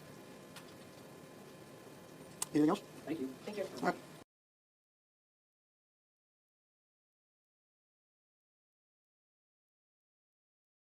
Start with the first one. So how did the Indiana State Police become involved with the Abby and Libby case, and were they classified as missing persons at the time? We got involved the day after the girls went missing, and we've been involved ever since, in large part because of the amount of resources that the ISP has that most local agencies don't. And of course, I committed any resources that we have within the ISP until this case comes to conclusion. Let me try to hear you. Okay, and what is the standard procedure for your department when you get a call about a missing person, specifically a missing child? All hands on deck. We're gonna respond, and there's never a one size fits all any kind of a call like that. They're always different. It could be age, it could be mental stability, it could be a domestic situation. We never take them lightly, I guess is what I'm saying to you. Yeah, definitely not. So there are 4. This is just kind of to clarify. There are 4 various jurisdictions involved. Is that correct? They have the ISP, Delphi, Carroll County, the same, and then the FBI. Yes, and then we've also reached out to a lot of other agencies in Indiana where we have tips. So just as from the state police perspective, we've had detectives here for every one of our posts around Indiana. We have 14 of them. So over 150 people within the ISP touch this in some way or another. So a lot of other agencies too. Yeah, those are the 4 primary ones though. Yeah, there's a lot. I work at Kohl's, so I met a police officer that worked in Carmel who said he did a little bit on it, but he just heard about it through other people that he worked with. And so we sat at the cash register and talked about it for about half an hour. Oh, good. So who was your number? His name was Brett in Carmel. He didn't tell me about it. Okay. But his name is Brett, definitely. Okay. So what was each department's role in the case, and how did you all work together? Gosh, each department's role was to work at their maximum capacity, whatever that might be. Both Delphi City and Carroll County worked at their maximum capacity. They gave all the resources that they had, both in things and people. The same thing that we did as a state police agency, and then the FBI did the exact same. And we ended up leaning into the FBI in large part because we realized we would probably be able to manage this much data, especially the number of tips that were coming in. So that we recognized that was a deficit for us, but the FBI had it, they brought it in. So anything that we had, we were bringing it to Carroll County. I think it was really cool that, I think that day, right after I heard that the girls were missing, or actually that they were gone, the FBI was there hours later. Right. I think that I was actually questioned by an FBI agent the first day, maybe. Probably so. Yeah. Probably so. How was it decided which department will ultimately take charge of the investigation? That is a bit of a tough question right now. I don't mean that in a bad way, I mean it in a good way. We will continue to have the most resources attached to it. And I know that when the arrest is made, I know that there will be, we'll do that together. I think it's coming soon, right? I do too. Yeah. Any day. Yeah, I pray every day. So I'll sit in bed and Doug's going to call me today. They're going to call me. Oh, you have no idea how much I need to be able to do that for you. Oh yeah, I sit there and wait. I watch my phone. Do you know how many man hours and how much money has been spent on this case overall between all the agencies, or yours specifically? Oh, I don't. We have no idea. Well, millions of dollars in time and anything that we needed. I remember specifically calling the governor that day because we didn't have the means by which we could purchase food that quick. And I'll never forget he committed to me anything. He meant it. Yeah, he did. He keeps in contact with us too sometimes, just with the ball field and that kind of thing. And he's like, we're going to make sure this gets solved. Yeah, and he will too. Yeah. He will. He's given us everything we needed. Yeah. And I think with food too, the community kind of helps. Oh my gosh, that's a whole other issue. Oh yeah. Oh my gosh, unbelievable meals. I always remember this community for the outpouring of support for your family. But then that transition to us and how they welcomed us, some of the best pies and casseroles ever. So yeah, we ate really well. Yeah, our community is really great. We open our arms to anyone, especially when somebody in our community needs help. And I think we kind of learned that after. For sure. So I should be very proud of that. I hope everybody is. And I know I am. I don't talk to very many people there anymore since I moved away, but definitely, I definitely think we help each other a lot more now. Which department handled the initial response on February 13th when the girls were first reported missing? Carroll County and Delphi City. How quickly did police become part of the official search for the girls? I think relatively quickly. Yeah, remember, it's a very small rural community, so word travels fast. And it was just, again, the outpouring of support. We've seen sometimes we lose sight of that initially, but it was unbelievable. As investigators walking around in a wooded trail type of area, like the area that was searched for the girls, what are some of the challenges that the searchers might have encountered, and what kinds of things would they be looking for? Well, certainly access was tough, because it's very rural. And there's a lot of rolling hills out there, and there's a lot of woods. So that's always a challenge. The one thing that was not an issue at the time was foliage on the trees. So visually, there was more available than there would have been in the summertime before the leaves fell off. But that was a very challenging area, no doubt about that. Yeah, definitely. Yeah, I know I was terrified to cross the bridge, but knowing now I didn't even have to cross the bridge. But I did it twice, and I don't want to do it again. And twice on the same trip, one way back. I don't want to do it again. Yeah, Libby always forced me, and I would have to crawl like over like these giant poles. I'm like, how would they even cross it? Like, I would be terrified. Unbelievable. Yeah. Unbelievable. Yeah, one of the many things I admire my sister for. I could never have done that. Right, me either. And what kinds of things were we looking for while we were out there? Anything unusual. Anything unusual at the time. I have one big issue. When I was out there, I was looking for like my sister. So then when I go to when they were questioning me, they're like, did you see anybody around you that you were like suspicious about? I'm like, no, I was looking for my sister, like on the ground somewhere. Right. So like now when I think back and they're like, who was with you at the time? Like, I have no idea. Yeah, and that's something. Yeah, and that's a good answer. Yeah, I have no idea. If something hits me and I'm like, oh, that guy that I saw, I'm like, I'll say something. I'll tell you guys. So I'm like, right now. And that could happen eventually. Yeah. That could happen. Yeah, and I think I learned that through my forensic like psychology classes. They like someday you might just like click and be like, oh, like this guy was walking with me that day. Right. But like right now. Dang, looks familiar. Yeah. And then remember, oh, that's what I saw. Yeah, that's right. Yeah. And just right now it's just not there yet. Yeah. So we're getting there. I do like write a lot, so I'll try to remember something. Good for you. Yeah. So did the police give specific instructions to searchers on what to look for and what to do if they found anything? I have no idea. I wasn't there then. I have no idea. I hope so. Honestly, I don't remember being told anything. I think the fire department told us to get a firefighter if we saw something and they needed to contact police. But I think that's all that like I was told. And we all kind of met up in one place, and that's all that I remember. And then we all kind of separated and went in a million directions. Do you remember how many total searchers were involved on either day, the 13th or 14th? And how do you try to ensure that the search or potential evidence isn't lost or disturbed? Yeah, that's a very good question. And there were lots. And that's always a concern, because we have to, from a law enforcement perspective, we try and look at these as a very methodical grid search. But you have to consider the worst case scenario too, so that you don't do what you just said. And that's, you might trample on evidence, you might miss something, you might think something's not important than it is. We don't know who's out there, who's where, who's done what, who saw, who picked up, all those things. So that's a challenge. And that was not just a challenge here, it was a challenge everywhere. Anywhere these kinds of things happen, especially in a rural area like that. So that it did create many challenges for us. I think when I got there on the 13th, when my family first got there, I'm like, oh no, something's wrong. They aren't answering the phone. Me and my uncle actually crossed the bridge and we were yelling for them down there. And I remember getting to the end of the bridge and looking to the left and seeing like somebody had fallen down the hill over there. And I didn't think anything of it. Like everybody goes down the hill. But now, like after taking my forensic classes, I'm like, I should have taken a picture of it. I should have like. Did you see the disrupted ground? Is that why you thought somebody slipped down there? Okay. Yeah, and like there could have been like a footprint or something that would have been helpful now, but I wasn't thinking. No, that's okay. So like sometimes I like get like maybe there was something there. Somebody there. knows something, Kelsi. Somebody's gonna wake up and say, I can't live this anymore. Yeah. And it might be tomorrow. Absolutely, it's coming. Were helicopters or search dogs brought in to the search? Why or why not? Yes, our helicopter reported the next day for an aerial view. Even though there was no foliage on the trees, the view from up there was very, very difficult still. And at that time, we didn't have the technology on the helicopters that we have today. But it's again, that rural area is always a challenge, even from here. And were there dogs used? I don't recall dogs used or not. I think that they were brought in after, like they were going to come in, but then they found the girls. That's how I remember. That's how I remember it. Me too.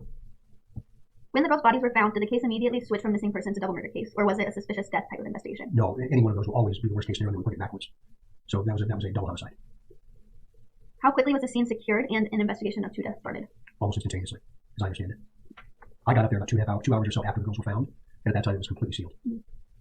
I don't remember where I was at that point. I was like all over the place. I went to my grandpa's house, my other grandpa, and then after that I'm like total blur until the funeral. And after the funeral I can talk about whatever. But before then it's like really both fuzzy. Yeah. Can you confirm that the girls were laying side by side? I can't talk about that. Was a coroner or medical examiner brought to the scene? If so, who was that person? They were brought to the scene.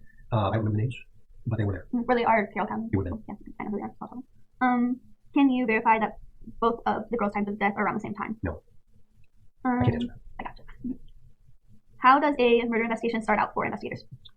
As I said just 2 minutes ago, they start out as the worst case scenario, moving backwards. Once the investigation begins, things slow down. But I think most people would recognize it. And remember, the first 48 hours, there's all kinds of TV shows and movies and things like that about that first 48 hours, and it's real. The first 48 hours is very important, but not just to make an arrest, but to gather if this evidence is there. Because once it's gone forever.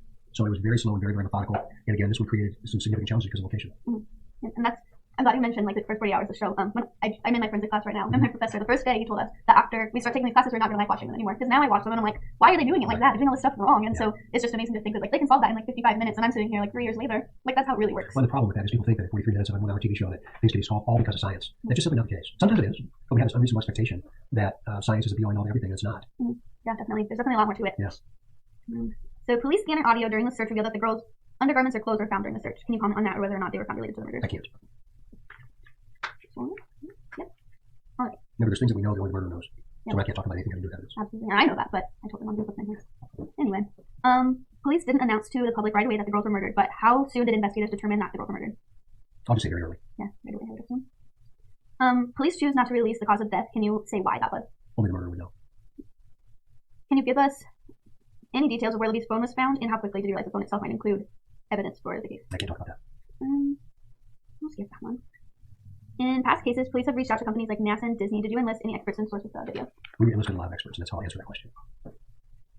At some point, investigators realized that there is a man captured on Libby's phone, and that suspect may be a potential witness or suspect. How long did it take for y'all to figure out that he was likely a suspect and not a witness?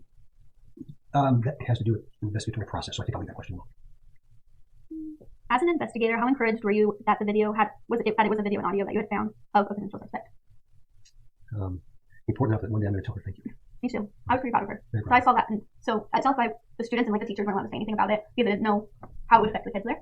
So I was in a Spanish class and I just went back when that was released, and my Spanish teacher looked at me that day. She knew that there was a press release, and she's like, "Kelsey, why aren't you there?" And I said, "Well, my grandparents are there, so that's okay." And I didn't want to be part of it at the time. I just needed to get away, and I was going to watch it on my phone because I could sit in the back and just be quiet. And she says, "Well, you want us to play it in the class?" And I'm not supposed to do that, but she shut the door, she locked it, so nobody could come in, and she played it. And so like our whole class was sitting there together watching it happen. I remember everybody just going completely silent and just looking around at each other, and that was a really. Was that when you were at the church? The press conference at the church? I think that you were at the church. Okay. Yes. Yeah. It was very. Remember it like it was yesterday. Yeah, me too. And that's kind of how I remember. I was with my people that were really close with me, and we were all sitting there together, and it was just even the It's people. kind of a neat moment for you, wasn't it? Yeah, like even the people that didn't know her were sitting there in tears because it touched them so much. So that was just a really amazing place to be in that moment. Oh, that's terrific. Neat story. Yeah. No. I'm skipping the ones about the video because you're not going to talk about them. Were you shocked or surprised after releasing the still photo and audio of the suspect and it went viral that he wasn't quickly identified? I was, and even a little bit disappointed probably. Yeah, the reason I say that is maybe jumping into my questions, but anybody that closes their eyes and thinks of a family member, or a friend, or a coworker, or a neighbor, whoever that might be, and you see them from the neck down, you know who they are. You know who that is. So somebody knows who this person is. So that's a negative to this, but it's also positive to this to me now. I didn't realize at the time, but I know that somebody knows who this person is. Definitely. And how shocked or surprised are you that it still hasn't been identified after 3 years? Well, I can't imagine what you and your family have felt and experienced and endured over this period of time, but I carry a piece of the bridge in my car, and I can't wait to hear it. One day I will. Yes, like, I'm waiting for that day for you guys too. And you guys put a lot of emotion into it. Like even when people don't see it, they're like, "Oh, these cops are really bad people." Really, no, I don't know where some of these people get their information about police officers. But it has taken its toll, and this has become the focal point of individual lives to be able to bring this person forward and to allow your family to heal. The byproduct and the consequence of that is the consequence of on other people, and not just us, but community members. You know, people don't even know your family, but that now know the Delphi community. Remember, this is on the heels of the Floor Fire. So two tragic events that occurred in one county months apart that remain unsolved. Definitely. And I think we just put ourselves out there and talk more, but I definitely advocate for them too. I hope that both of our cases get solved very soon. Yes, me too. Okay. Is there any additional evidence that you would release in the future if they were needed to help solve the case? Maybe. How closely did you look at Abby and Libby's social media to see if they could hold any clues? You know what? How many tips did police receive early on, and how did you sort through what was potentially helpful and what wasn't? Well, we had so many good managers early on. And we're up to roughly 6,000 now. That's why we brought in the system the FBI offered. That helped us not only collect that, because remember, we can't, even though we collect it, we have to know what the action was, because I think we just want it away. So we have to make darn good sure that we follow up on those tips that are appropriate, and we properly catalog them, because once the arrest is made, the investigation starts all over again. Yep. So that's when the real work's going to begin again. So it's really important that we track data. Yeah, it's important to keep some of the stuff to yourself, right, so that you have that when we go to trial. We know a lot. Yep. Here's this question. I like it. Early on, police mentioned that there was some DNA evidence found and that it was going to be fast-tracked through the lab, but then noting else that there was never anything found. Can you state why no follow-up was given on that? I can't talk about the events associated with this. Can you say whether genetic genealogy using familial DNA profiles is possible tools to be utilized in the future? Again, associated with DNA evidence. Don't talk about that. To date, how many persons of interest and suspects have police looked at, and what makes a person a person? What makes a person a suspect as opposed to a person of interest? Well, everybody's a person of interest in almost anything that we do. And I can't speak specifically to this with the number of people that there are, but again, we work these from the worst case scenario and then backwards. So that number will be a lot, but that will be up to the detectives, not me. As far as a suspect in this case, are there any things that you are confident in as far as age, height, weight, etc.? This is my own personal opinion. I believe that the person on the bridge that we have a photograph of is the murderer. I believe that we have his voice, and I believe that we have a video of him walking. And that's why I know somebody knows who he is. Me too. I think like if I looked at that and it was my grandpa, I would be able to tell you that's my grandpa right there. Absolutely. And that's because I see him all the time. So when people are like, why can't they release more of the video? I'm like, well, if that was my best friend, I would know who he is from that. So I don't think they need to release more. So they asked me that a lot. They're like, is there more that they can release? I'm like, well, I don't know if there's more because they wouldn't tell me. But if there was, I would tell them not to release it. So yeah, I make sure to tell them that a lot. Do you think personally, or is it the position of investigators overall that the suspect is likely from the area? That would be speculative. My own personal opinion, probably at least some familiarity with the Delphi area. But that's just me. Yeah. I think that you have to know the Delphi area to go across that bridge. Well, that's why I say that. If you haven't walked across the bridge, you don't understand, right? Yeah, like that bridge is scary. It is scary. There hasn't been a train on that track since I think 1929. Yeah. And those railroad ties are routed. Yeah, that bridge scares me. So for somebody to be able to cross it, just like watching that short video, just watching him cross it in a little bit, you're like, he's moving well enough that he has to know the bridge. Yes. That's what I think too. So that's just me though too. Do you think it's likely that someone knows who the killer is and hasn't come forward? 100% sure of that, in my mind. Yeah, me too. I think it'd be hard for me to look at that and know that that's my best friend and not say something. Right. That's why we hope that the person does know they're living in fear. Let us help you. Yeah, definitely. Like we can keep you safe. Oh, that's so fun. Has there been a profile of the killer created? If so, is there any information you can share? I can't. All right. Pretty early on in the case, a composite sketch was released of the suspect. How did that sketch come to be created, and what from the video did you draw from to create the sketch? Remember, a sketch is just a visual. It's not a photograph. It's a visual of what somebody might have seen. So that's all I'll say about the sketch.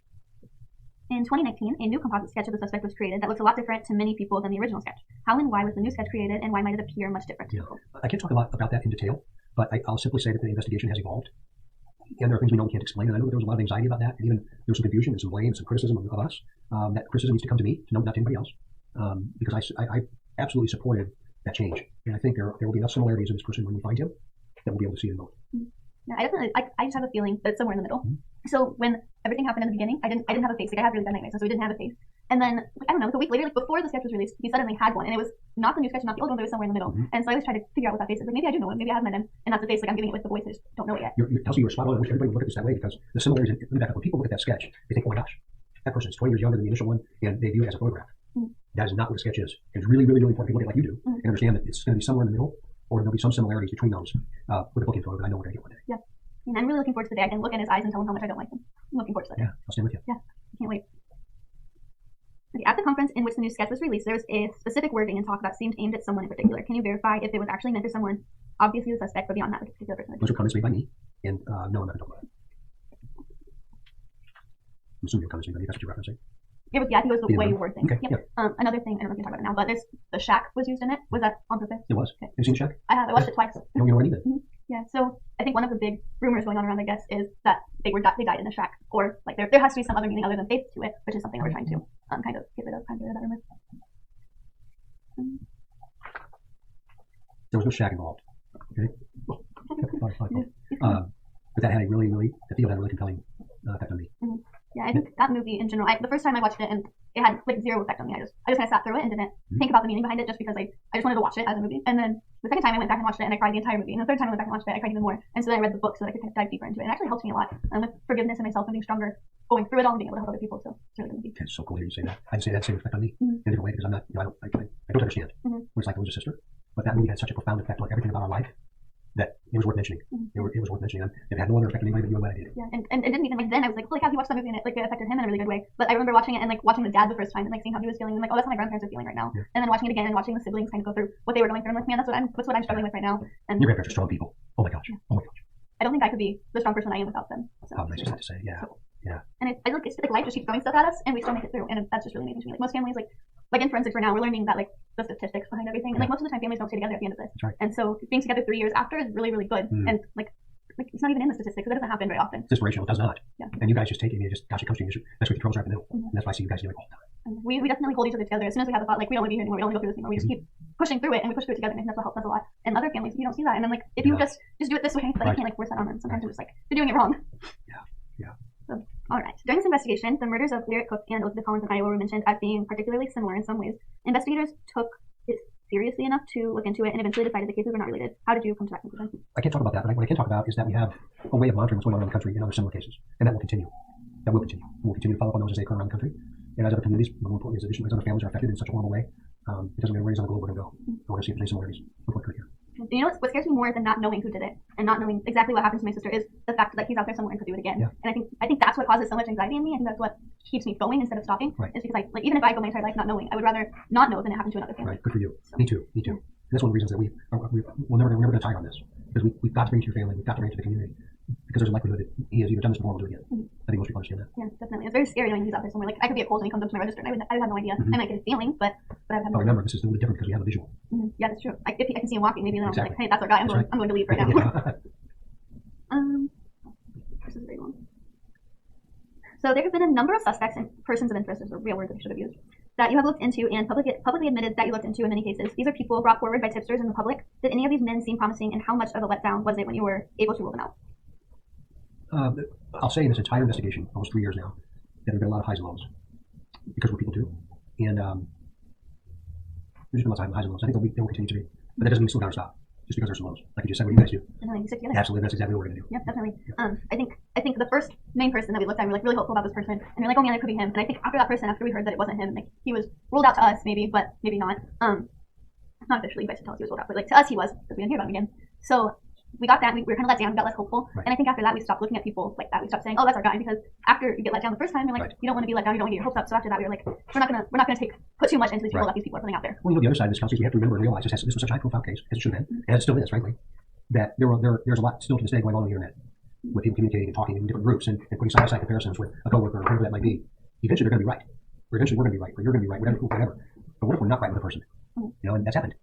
So there have been people that have had a really hard time continuing to do what they do, and they were nowhere near this area. And that's happened nationally. So while we believe that people are really truly trying to help, that side-by-side comparison does not help. Definitely. Yeah. And I don't know if you keep up with my Twitter account, but I have no social media platform by design. I think Kim gets on there and Sultan, is that his name? Yeah, he gets on there and he likes my posts sometimes. So I know they're watching me, which is good because there's some people on there that are really creepy. But there's this one guy, he calls himself Dexter. And today I got a notification that he made an account with using my name. And so this guy will post these pictures of one person specifically right now. It was Chase at one point, it was another kid I go to school with. And he'll post them. And he harasses these people all the time. And so it's just those people like I know these people are innocent. I was with Chase and like Brandon goes to school with me. Like he's the nicest kid I've ever met. And Aaron is the nicest kid I've ever met. And so it's really crazy to those people like that. But it's easy to say what you want on social media and hide behind the screen, right? Yeah, it's dangerous. Yeah, he came to Primetime, and I didn't know this until somebody sent me the picture. He was standing right behind me and took a picture and posted it on one of his pages. Like, he's a very scary man, I think. But hopefully those people aren't affected as much as I think they are, because I would feel terrible if they like got really depressed or really sad and I couldn't handle it just because this guy's doing that because of my sister. Right. Are there rumors, theories, or just things that are not true or accurate that you would like to set straight? Oh, yes, but I can't. Eventually I'll be able to. I want this to remain, if all of the discussion and innuendo and rumor and all of those things this continues to draw attention. And I want that to happen. I don't like the roadmap all the time, how the speculation happens that affects you and your family, or affects your community or your school, whatever it might be. But like I've said all along, and the people that disagree with me, we'll go and do almost anything we can possibly do to keep this in the forefront. So I went to Megan Kelly and Dr. Phil, and we did those things together, and we'll continue to do that. We're not going to stop. We're just not. Yeah, and I think people don't understand that. They're always like the police right now. I think there's a really big rumor that the police are covering something up, which is not happening. And I think people could just look at the fact that the law enforcement is going with us to do all these things and realize that that's not what's happening. Like they're putting so much effort into this. There's no way that they could be covering something up. I've had those conversations with people before. People do private conversations. I promise you on lives of two people that are most important to me in my lifetime, and that is my daughter and my wife. That's not happening. And while I'm here, there'll be nothing of the like. And that's just a rumor. And today in today's world, it's easy to say something like that, but take a step back and think about what it would mean for that to actually occur. And it's just not. Yeah, and I think the reason people think it is because there's a couple cases specifically that I'm working on that I post a lot about, but there is a lot of police corruption. And I think there are in other places, but I definitely don't think there is any here. Or at least in our case, maybe there are. Yeah. How has this case affected you personally? Oh, gosh. Frankly, Kelsi, I don't know why it's had such a profound effect on me, but it has. And I think it's maybe my age, and maybe it's the time that I've been doing this. Maybe it's all the death and dying that I've seen in my lifetime. It's the sadness that I see in the family, and it's the sadness and response that I saw in the community of Delphi, your county, and then that grew into this bigger thing that was now in the whole state, then it grew to the Midwest, then it grew nationally, and even grew internationally. And I feel tremendous pressure to solve it. And that's internal pressure, not from anybody else, but for all the reasons that we've already talked about. So I have very specific prayers I say at night, and they will always be included in those prayers, those girls and you. And I think about it every single morning when I wake up. Because it's representative of evil. And I don't believe evil is rampant in our society. I think most people are good. But this represents evil, and the effects of his actions change the trajectory of many, many, many lives. And I take that very personally. That's probably why. I have had the feeling it's a very big God thing, I think. So I don't know if you've heard the story of where I was at the time, but I interviewed a searcher for this podcast who was with me. She lost her brother when she was my age at the time. So I was 17, she was 17, and her brother died in a car crash. So she was actually the secretary at the middle school in Delphi, and so I knew her pretty well, but she wasn't my best friend. Wasn't really close with her. And so the day that the girls went missing, she heard about it, like it was going all the way around school, and she was like, okay, I kind of want to be involved, but like I can just do it from home. I'll just like look online, see what I can find. Well, she went to bed. The next morning, she woke up and she was watching the news and she was just keeping updated online. And she was like, I don't want to go out and search. I don't want to be that involved. Well, she said, Kelsi, I don't know what happened, but I felt really big kick in the butt. Like, I think God was telling me I needed to go get out there and do something. And at that moment, she went out, she got dressed. I think she was just wearing sweatpants and like Crocs or something to go out and like stomp around the woods. And like, she just got up and went. And so her group was actually going in a whole different direction as mine. But I passed her and she just like suddenly felt like she needed to go with me. And so she ended up being with me, and we crossed the bridge together and we like searched underneath the bridge. And we were down there on the like driveway, I guess it's under there. And we were standing there, and that's when somebody yelled something up to me. And the way she was looking around, she saw the whole scene a lot differently than I did. But as soon as I heard the word shoe, I knew it was them. Like there were no other bodies there. Like there was no way there was somebody else. But I remember melting, and just being with her in that moment was really awesome because like I knew that she lost her brother. She'd come and talk to the school. I knew that she was feeling what I was feeling, maybe in a different way, but she felt it. Right. And so like I think there's a really like God the is reason all she was around with you us. that day. Definitely. Yeah. Oh, I believe that. Everybody else in my being. Yeah. Oh, and you have this connection now that nobody can take apart. Yeah. So I definitely think like even though evil was surrounding the girls in that moment, and he took over at that time. God was still surrounding them. He was surrounding us, and he was there, and he still is, and he's gonna make sure it's solved too. So. Absolutely. Well, the end of the movie, right? Yeah, exactly. Yeah, they forgave him. I have no idea how he did that. I'm just not there yet. No, and I'm thinking more of the field. Mm-hmm. Off the wind. Yeah. Oh, that was a good movie. Yeah. Very good movie. And I think it's had such an effect on me too. I think my faith is stronger because of it. Wow. And so I definitely think he's definitely working. Oh, he can take it all. Yeah. Yeah. I definitely hope that. My hope for the killer is that he does go to him. Like even though he did kill my sister, I think someday I'll be able to forgive him because of that. And I hope he's able to ask for forgiveness. I hope so too. I pray for that a lot too. And like I feel like other people don't. I don't. My grandma's like I don't think I could ever forgive him. But then like I watch the movie and I read the book and I read my Bible and I sit there and I pray and I'm like I have to someday. Like you can't hold on to that forever. Like that's not a feeling you can just hold on to. That's not healthy, is it? Yeah, I wouldn't think so. Everybody else agrees differently. Yeah. So I watched. I'm so proud of you. Yeah, I watched the way that my grandma does it and like she's strong. She gets through it, but that's who she shows on the outside. And then she said this in an interview the other day and I just sat there and I cried so hard. As soon as she got diagnosed with cancer. She said, I have a win-win situation. I could live through this and stay with my family, or I could die and go be with Libby. I was like, oh my gosh, like I would be so sad that you can feel that. Like, but kind of beautiful all at the same time. Yeah, like it's such a bittersweet feeling. Yeah. Like she knows that that's where she's going. She'll be with Libby, but then the rest of us are here, and like you won't be with us anymore. Right. But yeah, that was, I don't know. Wow. Yeah. I wish I had that look of life. Yeah, you look that. Yeah, me too. Yeah. Like I know this forever. Like I know I'll be with my sister, but like I don't want to die right now. And like if I had cancer, that's not what I would be thinking. I would be like I have to like be cured. Yeah, right. Exactly. Me too. Yeah, and she's just like it's okay. Like no matter what happens, I have a situation where I'm either going to be really happy here with you guys and we're going to solve this case together, or I die and I go be with Libby and I get to know everything. Yeah. Like Libby will tell me and I'll be like everything will be here now. Like, yeah, but then you get to know everything and I get to be down here and just. It's sad for those that remain, right? But we'll all head that way, and all we believe will experience this promise. Exactly. That eternal life, and that's so important. Yeah, and I think like we don't go to church regularly, but like I feel like we believe strong enough that it's sort of. I think you do. Yeah. My grandma, she has like such an amazing faith. I love her. Cool. All right, last question. If the person that murdered Libby and Abby can hear your voice, what would you want to say to him? Call me. I think the person has a bit of conscience left. You can get anywhere. That would be very respectful. That's what I'd say. Okay, no questions. I think I've never really thought about what I would say to him. I've thought about it, but I have about 10 million things I would say to him. I just have like I should just write him a book so that when he goes to prison, he can read it. That's right. That'd be a good idea. Yeah, and then that can be what he does for the rest of his life is read that book. That would be a good idea.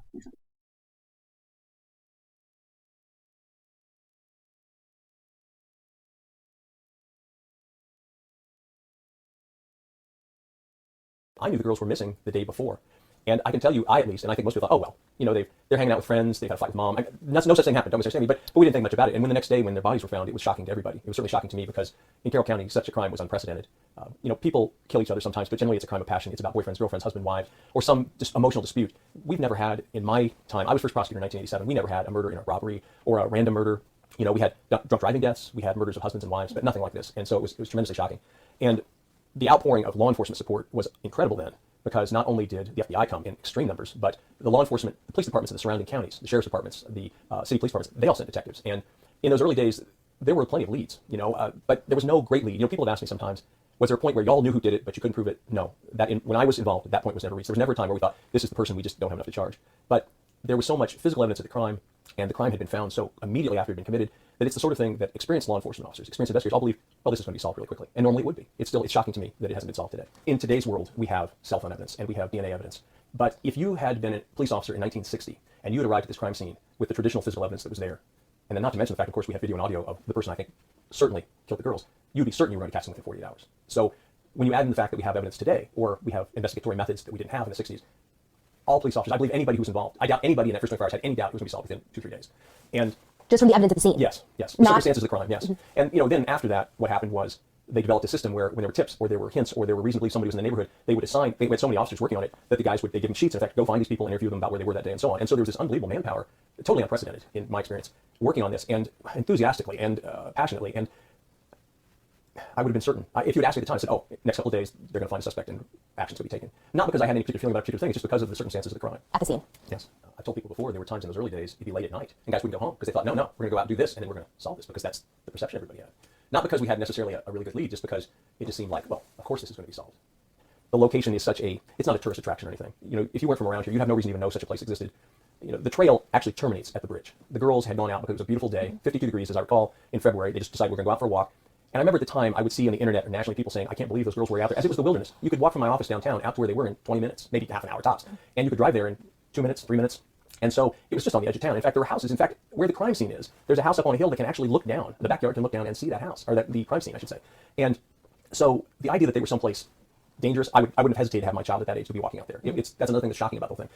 I guess I fear at this point that the most likely thing is, and it's a terrible thing to hope for, is that some other crime would be solved, and the person, as has sometimes happened in the past, the person would say, oh, I committed this crime in Delphi also.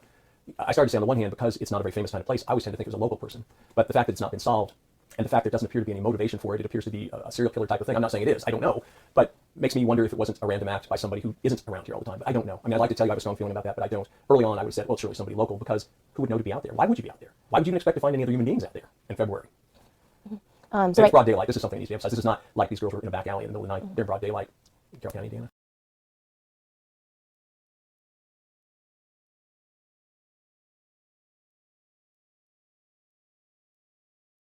What do you tell your people and the people that come through here, who maybe not necessarily losing hope, but it's difficult after so many months?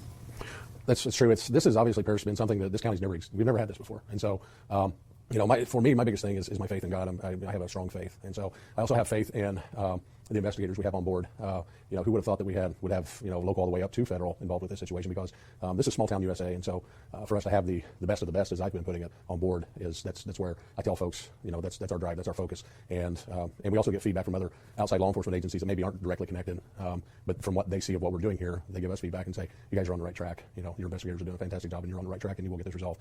For the community, the outpouring of support is just, some days I can't put words to it. It's just, I thank the community for every individual that's, either offered food or even words of encouragement. Those simple things sometimes are some of the best attributes we get from our community. And so I think the community, obviously, I feel like has faith in us. There are the naysayers out there, and that happens in every community. But I feel just as confident as we did from day one. And I know this has been a long time. And I've commented the last couple of days to different folks in the community that I'm not real sure, even as sheriff of this county, if we really know how to react or how to respond, because, again, we've never had this. And so here we are. So, what's the textbook answer here on responding to this? I'm not sure if there is one. How hard is it, though, for some of these investigators yourself, or in the investigation, you lay down and your head just must keep running and running and running? Yeah, I think it is difficult, but I think that's the plus with having some of these outside agencies come on board with us, that if, my guys or any of the state's guys need to take a break, we have these other outside agencies to come on board and say, hey, we'll be glad to fill the gap. And so that has helped that process, so that, several county and city agencies surrounding Carroll County have sent investigators to us to come on board. And some of them have been on board since day one. Obviously, some have had to go back and attend to their business in their respective jurisdictions and then come back to us. And so, so even though we may, provide a day or two or whatever the case may be for one of our guys to take a break, there's an opportunity for us to bring a fresh individual into the picture, and that being from an outside agency. To see the commitment of your deputies, of everybody who's involved in this, whether it's just for a short period of time or it's been the entire time, what's it like to see just the constant commitment? Mm-hmm. The initial word that popped into my mind was pride. I have a lot of pride for not only our folks, but every individual that's committed to this investigation. And again, I resort back to what I said earlier, the drive and the focus. We're in the business of seeking justice in all situations that come our way. And so this is obviously different than any other case, like I said earlier, but the pride factor, I think it's as if everyone has a hand in this. And so they want to see it carried through to fruition.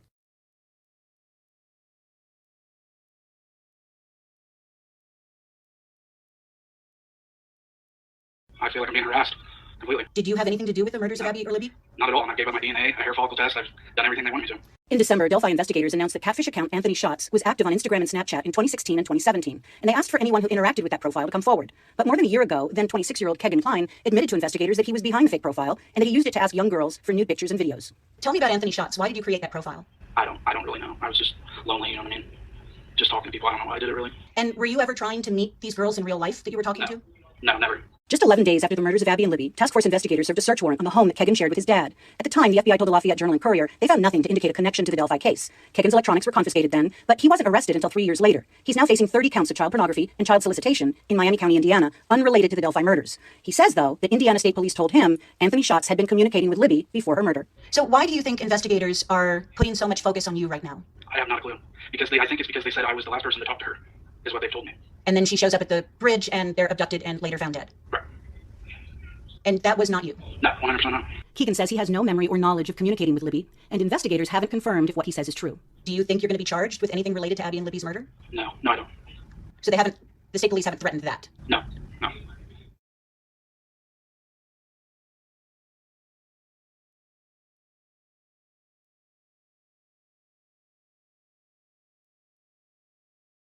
We knew something wasn't quite right, so we said, you know what, we're all going to go to the trails and look too. Search along the hillside and in and around the High Bridge area where they've been dropped off, and that led to obviously the wee early hours. I come home and I grabbed a couple hours, was back down there at daylight.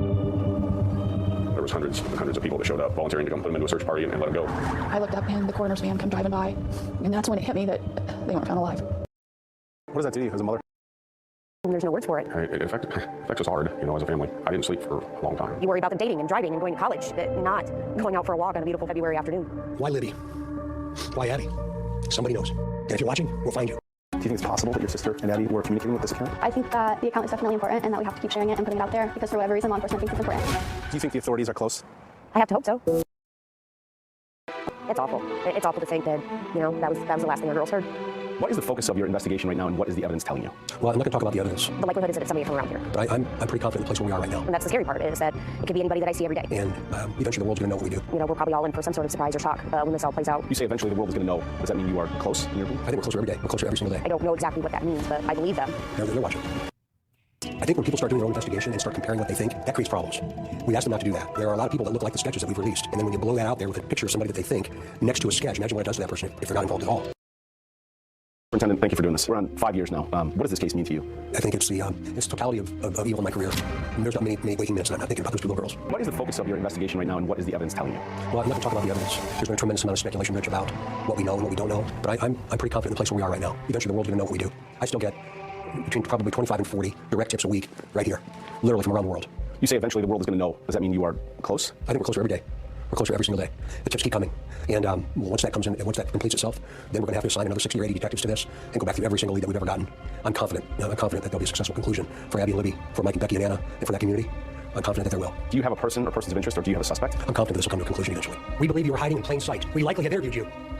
Or someone close to you. In the past, you've said we've likely interviewed the killer. Do you still think that? We're not going to singularly identify anyone right now, at least publicly. The detectives that have been assigned this, task forces have been assigned this. I've talked to hundreds, if not thousands of people.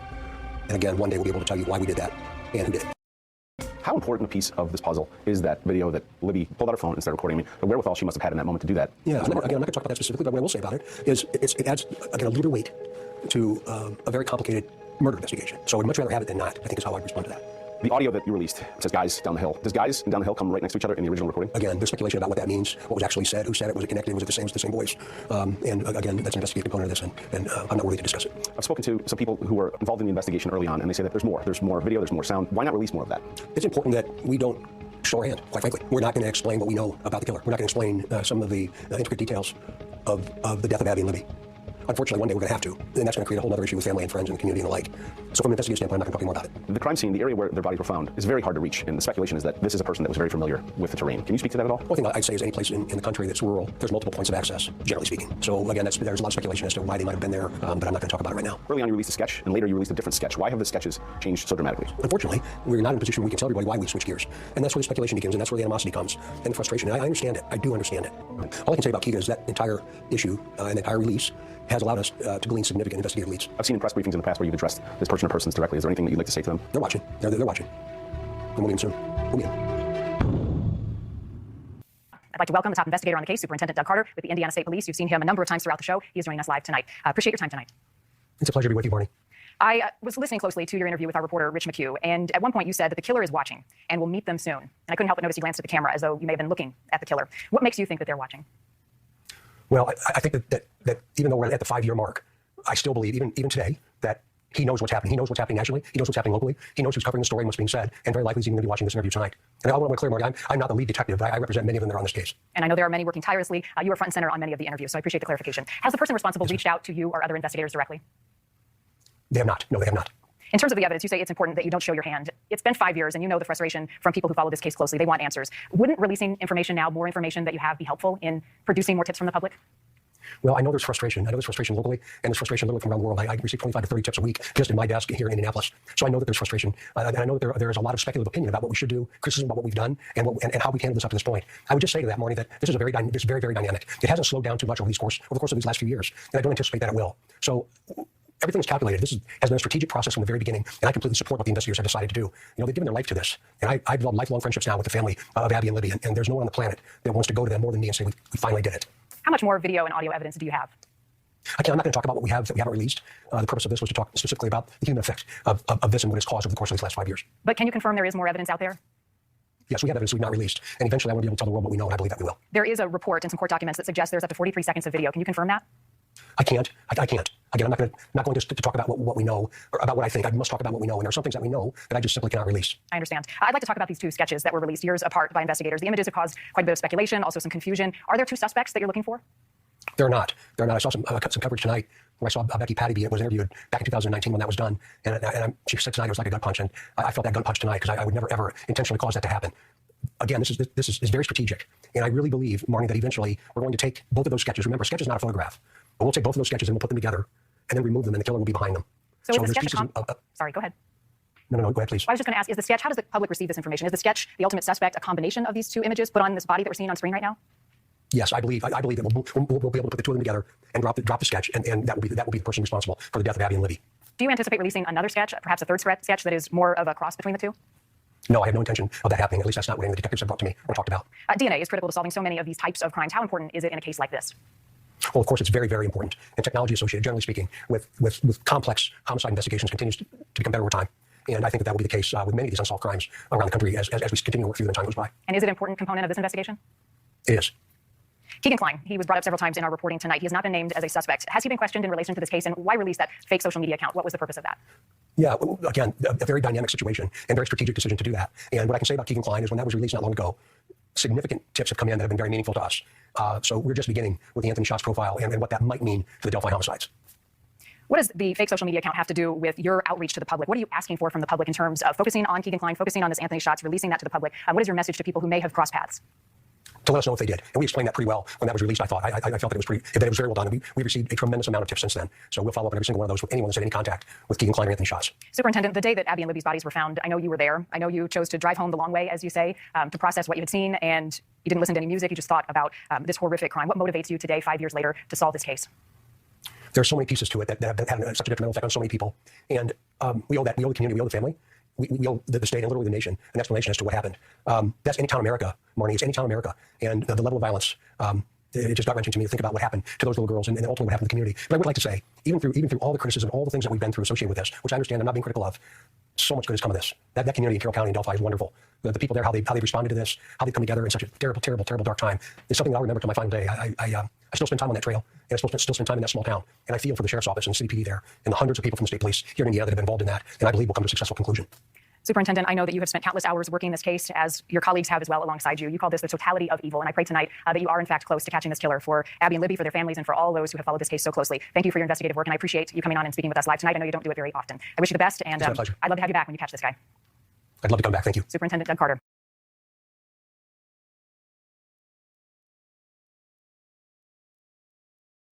To the killer, who may be in this room.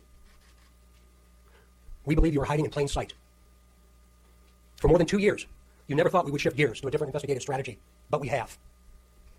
We likely have interviewed you, or someone close to you. We know that this is about power to you, and you want to know what we know, and one day, you will.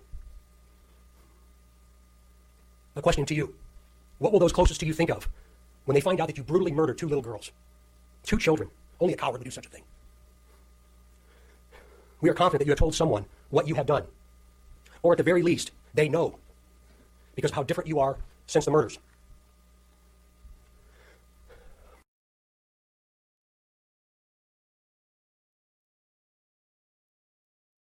Don't wake up one day and commit a double homicide like this. There has to be some kind of trail, some type of prior criminal history. Former FBI Special Agent John Douglas, a.k.a. the Mindhunter, says that recently released extended audio of the suspect speaking may hold a vital clue, his use of the word guys. What does guys say to you? Guys say to me that there may be he may know these victims, or it's a person like, if he's dealing with children, girls and boys, he won't say boys, he will say guys. So someone who has interaction with children. To the killer, who may be in this room. We believe you are hiding in plain sight. They should also be checking and looking to see people who were here, now they came up with some reason to leave the area. Authorities say the release of the new sketch and the enhanced audio has triggered 3,000 fresh tips. Douglas's new book, The Killer Across the Table, spotlights the most diabolical killers he has ever encountered. What do you think of the strategy from law enforcement so far? I just think they should have been releasing information a lot sooner. I know that everyone wanted to know why, and I wish we could tell them.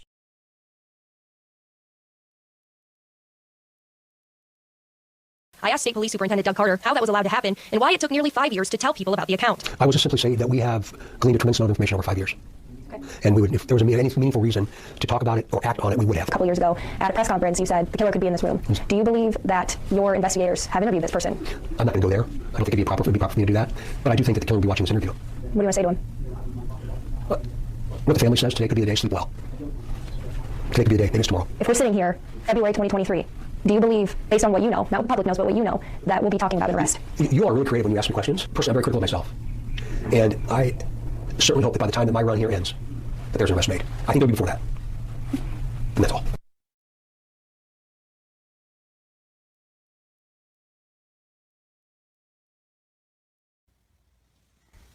Okay, I'm here with Tobe Leazenby, Sheriff of Carroll County, and I'm going to ask him just a few short questions.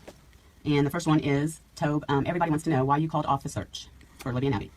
Sure. First of all, that was not an individual decision made by me, but rather we had a meeting amongst several emergency responders, which included police, fire, EMS, and also other community volunteers. And the consensus was that to make a temporary stop of that search and then restart the search early the next morning.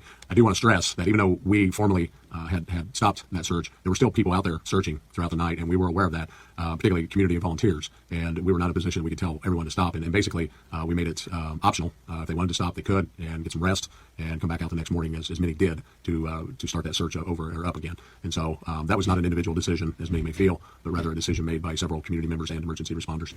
And were there also some fire officials and some LE out there that night as well? Yes, that's correct. There were many, particularly firefighters and law enforcement, that were actually out there looking. Okay.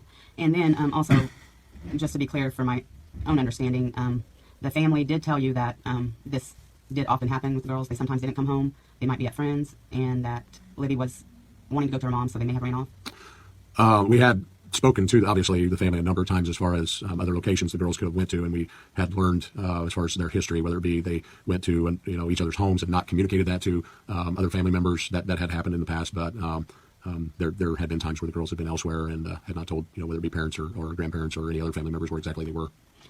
Okay, and then on to the next question. When asked if the community was in any immediate danger, your answer was no. Can you explain that, please? Sure.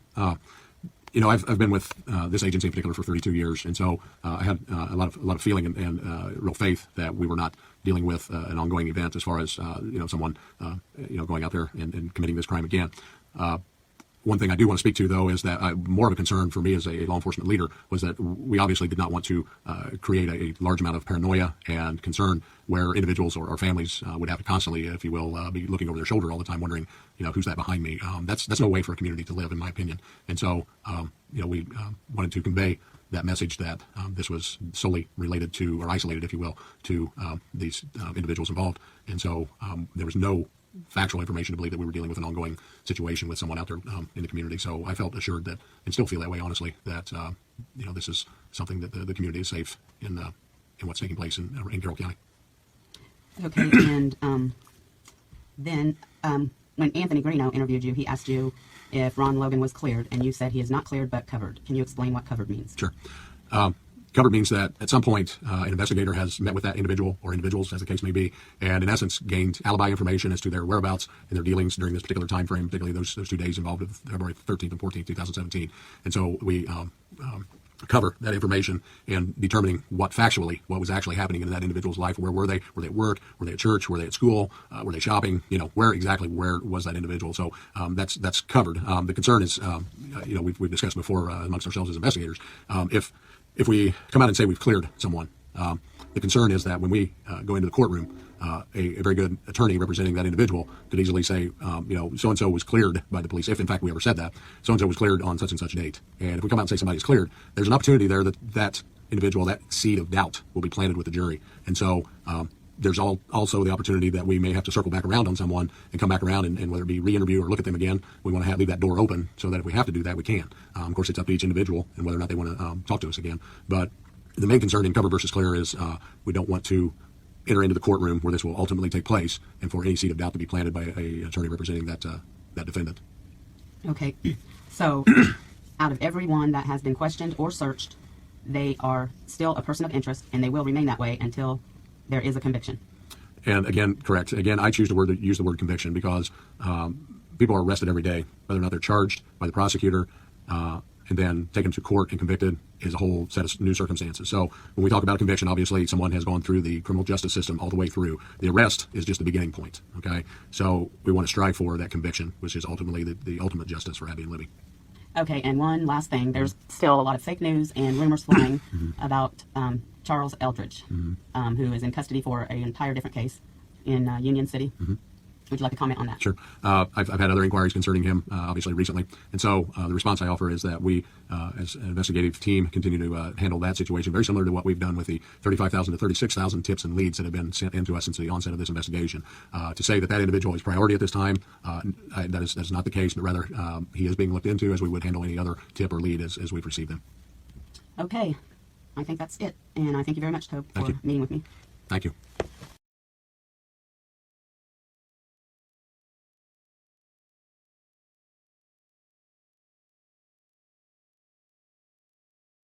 Back on day one, what was your, when you heard this had happened and you knew you had a call of duty to more or less take over? Right. First, I called my squad sergeant and told him to get all the detectives available up here because we knew it was going to be a long, drawn-out process. But I think, like everybody else, shock and awe. I mean, you really don't expect something like this tragic of an event to happen in a small town like Delphi. And I think it took a while to set in, and then it was just total chaos. I mean, the investigation with all the help that we got was just total chaos. And we were able to get that to controlled chaos. And then I joke around about becoming an oil machine, and now I think it's a well-oiled machine where it's very manageable, and we're making a lot of progress. But yeah, it's pretty traumatic for everybody involved, not just the community, but every investigator that's been up here. But I think we all have a job to do. We all focus. We're very professional, and we're going to find who's responsible for this and make sure that we get justice for Abby and Libby. I mean, Abigail Williams and Liberty German did not deserve this. And I think my passion is getting justice for them and their families and the community. People often forget that officers and detectives are real people as well. And emotionally, this is difficult for everybody involved. Absolutely. And I kind of led to that. But the other thing is, life doesn't stop. We try to put it on hold. When you have a major case like this, you try to put life on hold. It doesn't stop. I mean, we have detectives up here that have had their own deaths in their families, their own sickness, their kids are sick, they're planning weddings, just everyday stresses. You can't stop that. You can't put it on hold. You might be able to for a day or two, but with this type of investigation and it being a month, 2 months, 3 months, hopefully not any years, but you can't put that on hold. So you have to deal with those stresses. You have to find a way to do it. And I think for me, what makes it easy is the people I'm working with and working for. And so it's been a little easier to handle that stress when you have the backing and you work with such great people. Are there times where you just kind of have to break down sometimes and deal with what's going on? I think so. I think it's impossible to control those. It's a very emotional case. I think it's impossible to. The hardest thing as a manager, and for me personally, is to take time off. I preach it. Hey, don't work this weekend. Especially early on, we were working 20 hours a day, 7 days a week for the first couple of weeks. It's impossible to not take this kind of case home with you. We preach that. We're taught that in the academy. Don't take your job home with you, but it's impossible. So for me, early on, to take a day off, I would sit at home and think about, what can we do to get justice for Abby and Liberty? What have we done that we could go back and do better? And the detectives are the same way. Everybody that I talk to, once you get here for a day, you're invested. It's hard to separate from that, and that's raw emotions. I mean, it's tough, but we're trained professionals, like I said earlier, and we just have to know that the end is coming, and that the only end for us is get you justice for Abby and Libby. In this case, I've never seen as many resources thrown at a case like this from the FBI, State Police, DNR, Indiana Department of Homeland Security, everybody, every resource that we can think of that is available has been used. When you have to sit down with the family, what keeps you going strong through that? It's tough. It really is. I mean, I'm probably most people you talk to about me would say I'm not very emotional, but this has got me very emotional, and you have to take a step back and really appreciate life for what it is. But to answer your question, when you're talking to the family, like I said, I can't imagine. I am that type of person where I try to put myself in your shoes when you're in a tough situation, but I can't even get close to doing that because I can't imagine what they're going through and even talking to them. And you can see the raw emotions on their face, and they want to help us, and they have. They've been so cooperative, and we went back to them and talked to them numerous times, and I know that probably gets frustrating, but they have been so cooperative with us and so patient with us because this is a high-profile case. We don't want to rush into anything, so we are going to take our time, dot our I's and cross our T's, and make sure everything is done as close to perfect as possible. I just try to maintain that professionalism and keep in the back of my head that I need to be here for Abby and Libby because I'm going to find who did this, and we are going to hold them responsible for their actions. When you walk through those front doors and you see the notes up on the boards, the community outpouring, it's not just officers, but everybody who's come through here to support you guys, say, hey, do you need something? What's that like? Yeah, it just gave me goosebumps again. I mean, I've never had this much support. Usually law enforcement's on the other side of it, and we're not respected or treated like kings and queens, and the community has just been tremendous. I mean, I can't even begin to tell you how grateful we are for what they've done. It just shows that the community cares about us, and we care about them, and we're going to continue to work with them, not just Delphi, but Carroll County and the surrounding counties and cities. They've just been so helpful. I know you can't predict the future, but are we going to get this guy one day? Absolutely. I don't make promises that I can't keep. And the only promise I can make is we're going to put forth every effort, and we're going to utilize every resource that's available, and we're going to catch this person or persons. We're going to catch this monster. Whoever did this needs to be put away, and we're not going to stop until we find out and find this person and make this person accountable for his actions. You guys have over 16,000 tips. I mean, that's a daunting number. What's it like to see the outpouring of people who think they might know something? Yeah, I mean, again, it shows that the community cares. And these are nationwide tips. We're getting tips that we're utilizing the FBI because we can't drive to Missouri or wherever. We're utilizing the posts throughout the state because it's too time consuming to drive all the way to Evansville. We just call a detective down there. But so we're getting tips not just from Carroll County or Delphi. We're getting tips from across the nation. I know we've said it multiple times in press conferences, we've said it on the air, but sometimes that little bit of information, and somebody might think, oh, it's really not that important, but sometimes that can push your guys' investigation over the edge to a possible suspect. Even multiple tips. We get multiple tips on the same person. That doesn't mean that's the person. A lot of people might hear us talking about that. We've got multiple tips on one subject. That doesn't mean that's the subject. So if you're thinking, well, they've got multiple tips on John Doe, I'm not going to tip on this person, but I believe it might be him. Well, don't do that. If you believe, whatever you believe, why ever you believe that, you need to call that tip in. Because that might be the piece of the puzzle that we're missing that we need to put everything else together. And I do believe. I mean, I don't want to, somebody probably already said it, but the reward's up to $239,000 some odd dollars. And if you're waiting for that to go higher, well, that's a stupid reason to wait. I don't think it's going to get much higher, and if it does, you shouldn't be waiting for that to call in this tip. If it's a family member and you're afraid to tip on them, then we have the anonymous tip. But this person's evil. This person is a monster. This could happen again. So if you're holding that information for whatever reason, you need to think of that. This could happen to your niece, daughter, cousin, sister. This could happen again. And that's one of the main reasons I lose a lot of sleep, because I don't want this to happen again. And I think somebody out there has the tip that is that final piece of the puzzle, and they're waiting for whatever reason. We don't want them to wait. They need to call that in as soon as possible and give us all information about who you believe did this. And I would get on my knees and beg that person to do that. I would plead with them to call that tip in and give that information. And if for some reason you can't get through the hotline, go to your local police station personally and tell them how important this is, and they will contact us, and we will get somebody to take that tip.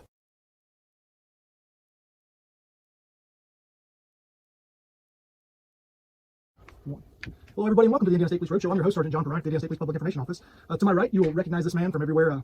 Superintendent Doug Carter, so honored to have you on the show. And of course, a regular guest from the PI office downtown, First Sergeant Ron Galaviz. Good morning, John. Thanks for having me. Yeah. So the Road Show is brought to you each and every week by the Indiana State Police Alliance and Cops for Kids, a subsidiary of the State Police Alliance. For more information about our sponsor, you can visit them at www.indianasfinest.com. A special thanks to Amos Communications, Ms. Terry Stacy, Kyle Knizovich, and Matt Hibblin for all they do to get this on the airwaves every week from corner to corner of the state of Indiana. We appreciate their efforts, and of course, Network Indiana as well. So here we are, Superintendent. This isn't a show that we look forward to talking about, but it's important, and coming up on the 3-year anniversary of the Delphi double homicide.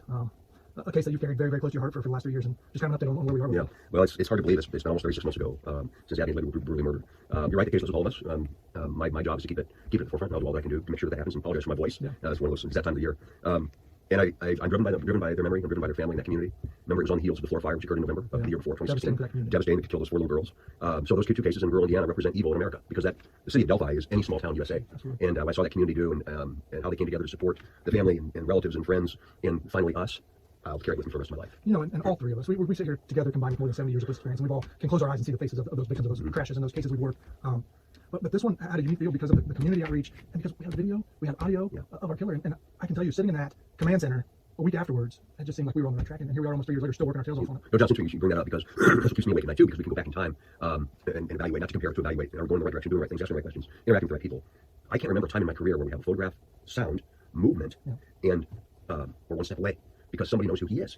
Every family member would know a family member if they looked at their body without their head. They recognize the walk, the pants, the jacket, the hood, whatever that might be. Somebody's living in fear, and we say, come to me or come to us. And Ron, I know at the time you were other side of the state, but this is also a case I'm sure you followed very closely as it unfolded.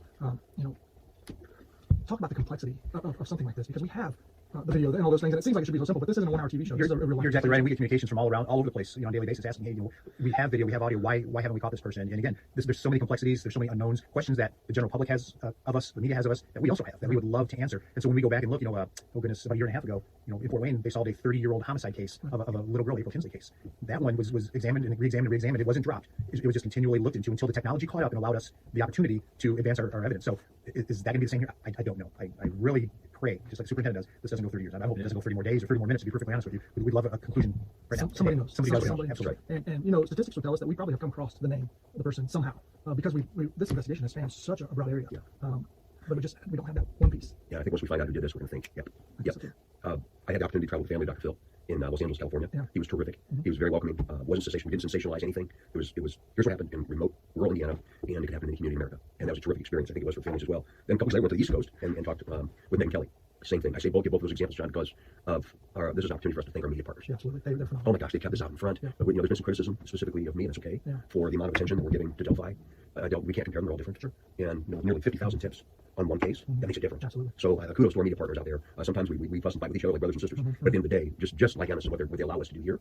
Gosh, couldn't do it. And just recently, we're contacted by John Walsh and his show Get Pursued, and they're going to help us with this case as well. This weekend. Yeah. So again, this is an all hands on deck investigation. It has been. I don't want people to think that we've given up, that we've pushed our chairs back and said we're finished, because that's not the case. No, not even close.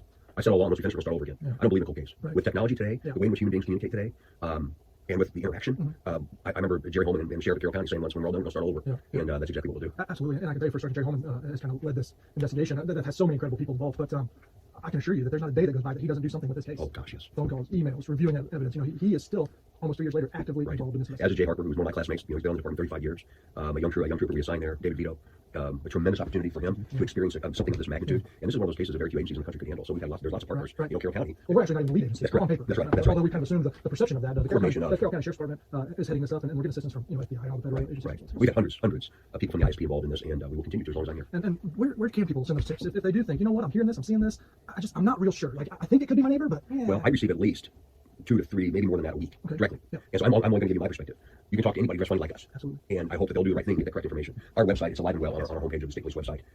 The Carroll County website, Delphi PD, all of those people that are involved, please, please, please, if you're listening to this, and you have a bit of information that you think is likely not very important, it might beat us. We have a completed puzzle right now.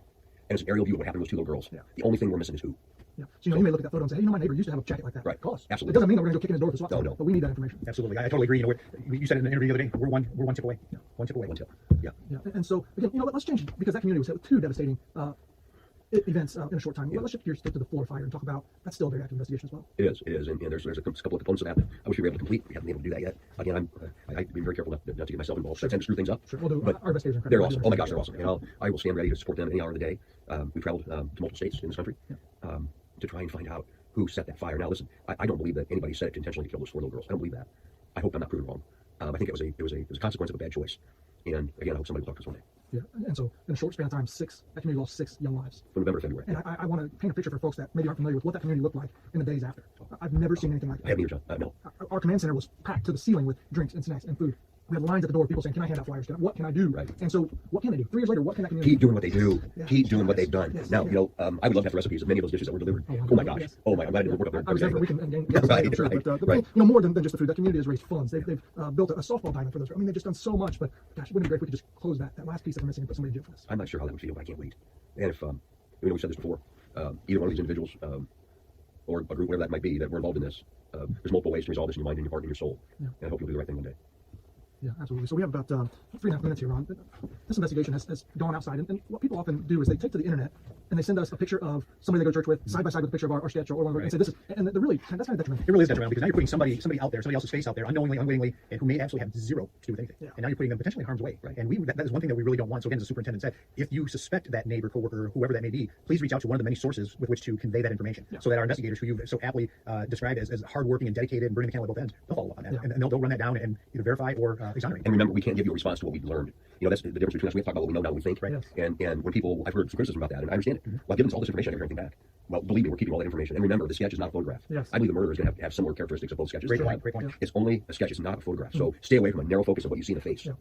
Again, sorry, no, that's a great point. That has been detrimental to not necessarily to our case, but to members of these communities. So we're getting a picture put out there. Once it's put online, we can't take it down. They'll call us and say, hey, whatever it may be, I'm not part of this, and I don't want a picture out there. And there's been some damage done to people. Yes. It's unfortunate. Yes, it is unfortunate. So again, let's reiterate. If you have information about the Delphi homicide or the Florida fires, we're asking you to contact police. Anybody with a police uniform. If you don't have access to the internet, if you don't know who to call, you see somebody driving down the street in a police car, you flag them down and say, hey, I want you to know this, and they will point that information in the right direction. Absolutely.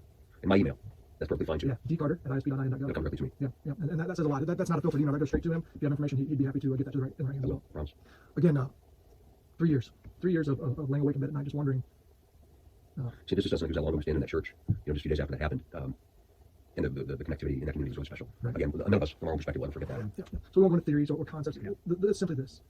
2 young girls lost their lives viciously in Delphi, Indiana. 4 young girls lost their lives in a fire in Florida, Indiana. And somebody knows. Yes. And somebody knows. We need their help.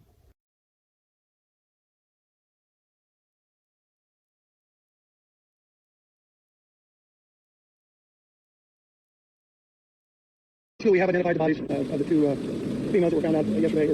The bodies have been positively identified as Abigail J. Williams, 13, of the Delphi area, and Liberty Rose Lynn German, 14, of the Delphi area.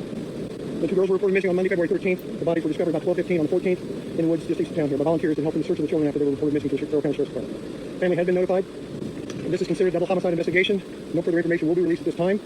We were asking for anyone to come forward and has information that were either on the Delphi Historic Trail there on Monday, especially if they were near the Monon High Bridge, that they might have been seeing somebody out there. They may have taken pictures where somebody might be in that photograph.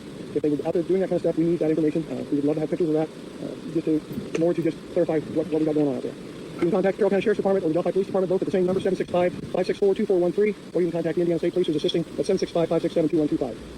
The families of all the law enforcement, the families and all law enforcement would like to thank all those who volunteered their time assisting and helping in the search for the 2 girls. Without their help, it may have taken longer to locate and find the young ladies. Any questions out there? I'm sorry, what was that? At this time, we do not believe so, sir. We do not, sir. Can you tell us the cause, the manner of death that you have documented? No, we cannot do that at this time because of the investigation still in its baby steps, so to speak, and we don't want to put that information out there. Can you describe for us the scope of the investigation, the resources, the people, what's going on with the investigation? The Carroll County Sheriff's Department is the lead investigation. They've asked us to help. The Delphi Police Department is assisting. We have the FBI, what's called the ERT team, which is the evidence collection team that is here, and they're also providing other resources at this time. We have not put all of it together yet. In the series of tours we have, the scope and size of this investigation, how does this investigation rank and all the others you have written stuff like this? Well, both of us came on about the same time. We started in 86 with the Sheriff's Department. I started in 86 with the State Police. And this is one of the larger ones that I've been involved in myself. I'm not saying there hasn't been larger ones the department's done, but we are using resources from all the way from Laurel, Fort Wayne, and the southern part of the state's police state troopers to help in solving this crime. We will stay on the job until we're done. Sure. Honestly, can't recall, Ron, but we've obviously had them, so I can't recall off the top of my head.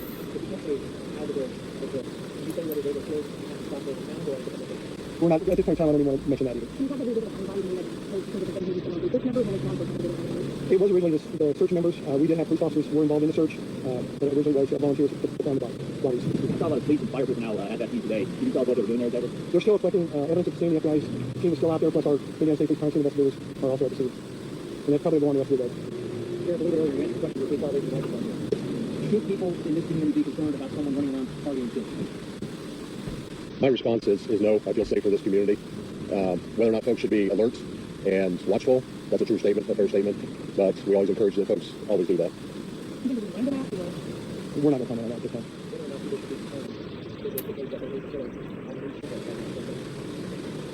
I'd have to say yes. I mean, we have nobody in custody at this time. So as far as I'm concerned, yes, there is somebody out there that did this horrendous crime, and we're going to track them down. Which evidence do you have? Any idea whether it's a one or multiple? I'm not going to comment at this time on that.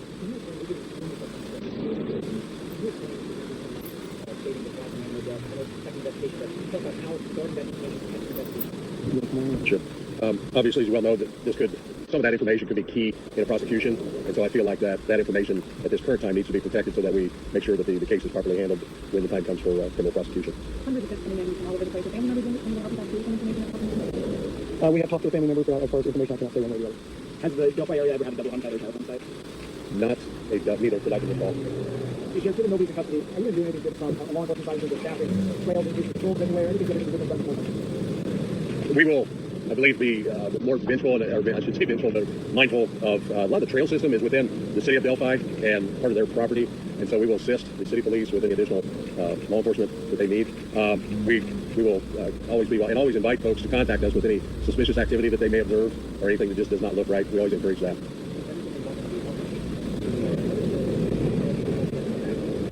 We're still, the toxicology reports are yet to come. I mean, that takes anywhere 4 to 6 weeks.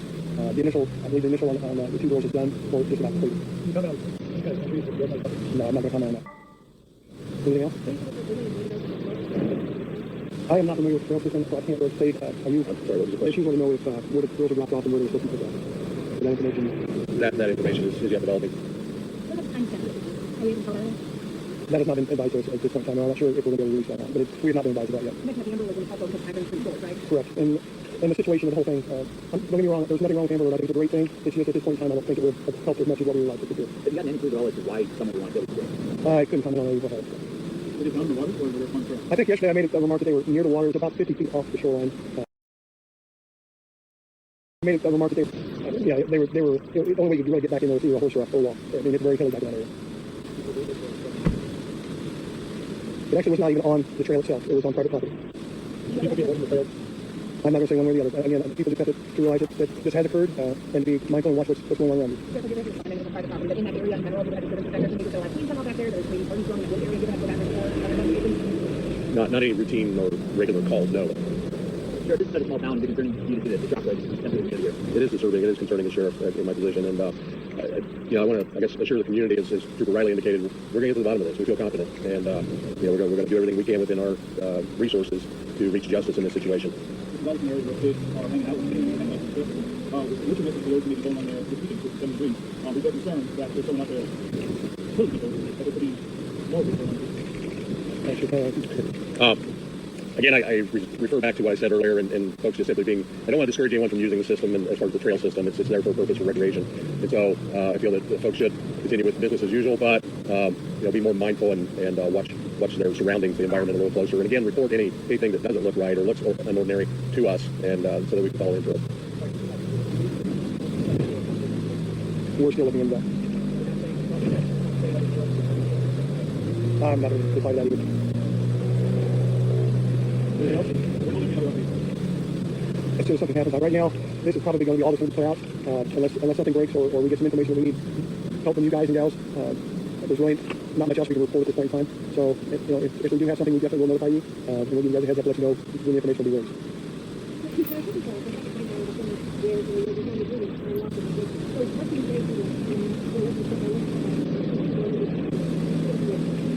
Right. We pride ourselves. I guess I'll start out. I mean, obviously we do have our share of, as the old saying is, the big city issues. As we all know, society has changed greatly, and obviously in some areas not for the best. And so, if I just again refer back to that, we are here for a purpose in keeping our community safe, and I still like to think that our county is one of the safest in the state, and we will do everything we can to continue with that. And what's happened the last few months is obviously very unfortunate, but the thing I draw from is the community support from everybody. Obviously, you all witnessed it yesterday with the volunteers that came out and came forward and said, "How can we help?" To me, that shows a strong community, a strong faith in what we have here, and so we move forward with that attitude. So no reason pictures from each one of them was on their cell phones and they have them in the pictures of social media. They need to cover either of their cell phones. We can't comment on that right now.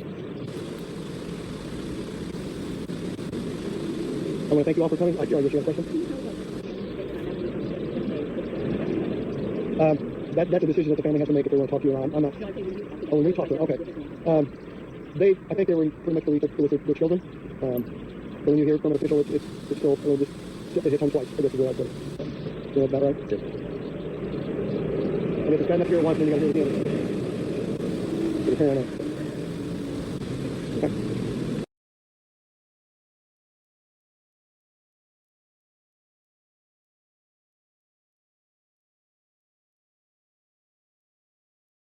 Basically, right now, we're waiting on the autopsy report so we can verify the identity of the two victims in that we found out in the field yesterday, out in the woods yesterday. Right now, we're following up on hundreds and hundreds of leads that come in. There's nobody of interest at this point in time that we can say. And until we get the autopsy report and the positive identification done of those two victims, no name will be released at this time. That's basically all I've got at this point in time. Do you have information on how these two bodies and how these people died? I'm not going to say at this point in time. The autopsy report will give us more information on that. Is it easy for the FBI to involve contact them immediately? They're what they call the ERT team, which is a evidence recovery team that departments do use, and they make it available to the local and state agencies to come out and they help in collecting evidence at the scene. I know a lot has been asked about the fact that Amber Alert is not received. Can you elaborate any more on that? There's certain criteria. If you go into the Amber Alert's information webpage, it gives you different criteria that they have to meet to make an Amber Alert even be eligible for an Amber Alert, and there was criteria that was not met. And even if we were for an Amber Alert out, it would not have done this case again. We just, in the short period of time and the locations that the bodies were found, it would not have helped us in finding any leads on the trail. Have you had contact with the family this morning? Can you talk about their state right now? We have had detectives that have been talking to them, and also some of the clergy here locally have also been assisting in talking to the family. Can you talk about why you guys really have them? Just the way the crime scene, the evidence that was there at this point in time, that's really all I can say. Why would you like to see interviews? It's just, there's not many places that actually can do the work that can be done if they're holding up. It's basically the places that they can make that right. Well, it's like we said yesterday. I mean, you got to understand that we have two bodies that we found that seem to be we have a crime that has been committed. It's one of those things where you just got to use your own thoughts and mind on what you can feel is important to you. And I think people need to be cautious and careful and be parents and just make sure they know where their children are at, what their children are doing, and if nothing else, know what's going on in their lives. And that's the most important thing I can say at this point in time.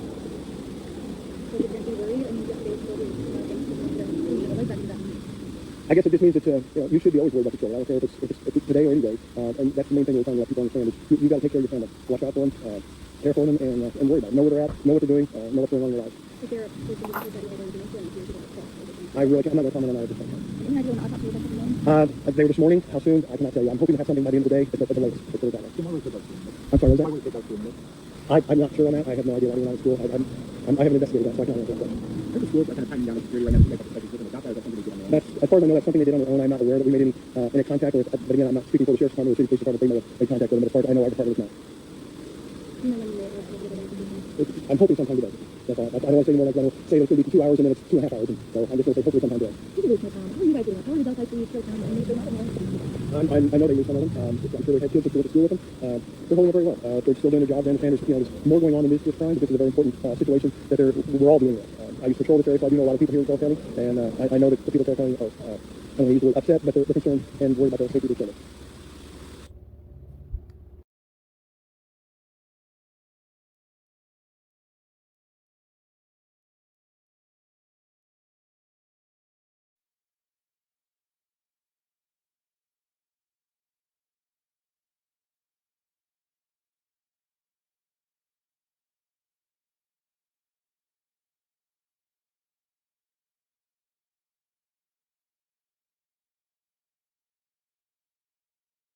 Indiana State Police Superintendent Doug Carter says he himself gets 25 to 30 tips a week about the murders of Abby Williams and Libby German. Now, despite thousands of tips coming in to investigators in the past 5 years since the girls' murders, the killer has never been caught. We sat down with Superintendent Carter to ask him if that day would ever come. To the killer, who may be in this room,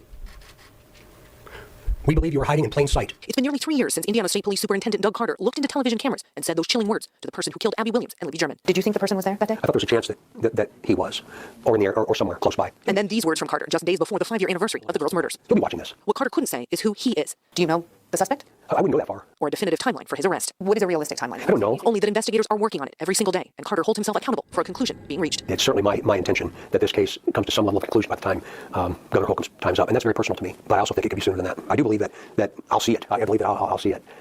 Mike, Patty, and Becky, and Anna, I mean, today could be the day. Those words, today could be the day, are what the families of both Abby and Libby have told themselves for 5 years now, despite how much time has passed. I still have great confidence, Emily, that we're going to be successful. And that's not just because I'm an optimistic guy. Eventually I'll be able to tell the world what we know. And the rest of the group will be able to tell the world what we know. Unfortunately, I can't right now. Since the girls' murders, investigators have released pieces of information at different times. Audio and video Libby captured on her cell phone the day the girls were killed.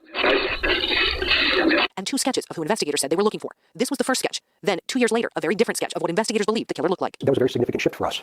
And we had fully anticipated the criticism. But remember, a sketch is not a photograph. And I think what we'll be able to do is put the face of the murderer up in between those 2 sketches, and we'll be able to merge them together and become one. The latest development came late last year when state police asked for information from anyone who had contact with the social media profile Anthony_Shots, saying it was connected to the case. I'm not going to talk about where we are because of that, but I can tell you we gleaned a tremendous amount of very positive information, and we're continuing to run those tips down. Do we think this person is local? Again, I think that there's a strong likelihood that that's the case, but that's as far as I'm going to go. What Carter will say, without any hesitation, is what he would say to Abby and Libby today if they were standing in front of him. It would be that I'm sorry. We couldn't protect you. But I also hope that you're proud of what we tried to do for your family, and that I believe I'll see you again. We're still analyzing what we got. It doesn't appear there's going to be something that's going to help the case. Police are no closer to an arrest tonight after searching a home yesterday as they try to find who killed 2 girls in Delphi. They're still not saying much about their investigation, but we know that they're following up on each tip that's come in. And they've taken hundreds of those tips so far. Today, investigators were back to where those 2 bodies were found. They're searching for more evidence there that hopefully could lead them to the killer. Right now, they're still looking for the man who was seen on the trail around the same time as the girls. Last night, they executed a search warrant at a nearby farmhouse, and they collected evidence but made no arrest in the case. Eyewitness News reporter Rich Van Wyk is in Delphi tonight with the latest on what he's learned there. Rich? Anne-Marie, it's 6 o'clock on a Friday night, and there's hardly a parking space outside the police station. Investigators are working late, pushing their case, trying to get that clue that connects them with a killer who has now eluded them for more than 3 days. Delphi's city building is headquarters for what is evolving into a homicide task force. More than 40 local and state police, FBI agents, and support personnel are working the case. More than the building's phone and Wi-Fi system could handle. So Homeland Security installed a satellite communication system. There have been no arrests. Nobody's been put in jail. One of the hundreds of tips pouring in led police to this home a few miles outside of Delphi. They searched for hours last night, although they left with some possible evidence. But it appears that nothing's going to come of it. Nothing's going to come of it. Of this specific search warrant. Investigators are looking for a break in the 4-day-old murder case. They looked again at the crime scenes, the bridge where Libby German and Abby Williams were last known to be alive. And then upstream, past the bluffs and steep banks over Deer Creek, to a secluded wooded area where the bodies were found. News crews were free to roam these areas yesterday, but not today while police were there. We've been getting quite a few tips. People have been calling in with information. But no credible information yet on this man, photographed on that bridge about the same time the girls were there. Detectives want to talk with him. We're trying to make sure we can get him identified so we can talk to him to see what he saw, what he knows, what information we can get from him, and that may be the key to unlocking this crime. The girls were in a popular recreational hiking area. Police are questioning many of the visitors and the searchers. And so that is helping eliminate people, and that's part of the investigation is to try to narrow it down to 1 or 2 people that we're looking at. And right now we haven't got that far yet. In the meantime, police are urging residents here to be cautious. Look out, be aware. If they're on the trails, if they're anywhere, and they see someone who looks suspicious, get a description, use their phone, take a picture, and get in touch with investigators. Retired homicide detective Robert Snow has monitored the case of the murdered teenagers from day one. He spent 6 years supervising the homicide unit at Metro Police before retiring. Although he's not part of the official investigation, Snow believes the evidence made public so far will help find the killer. The retired detective has published more than a dozen books. His last 4 are real-life accounts on solving murder cases. He sees the Delphi case as one that can be solved.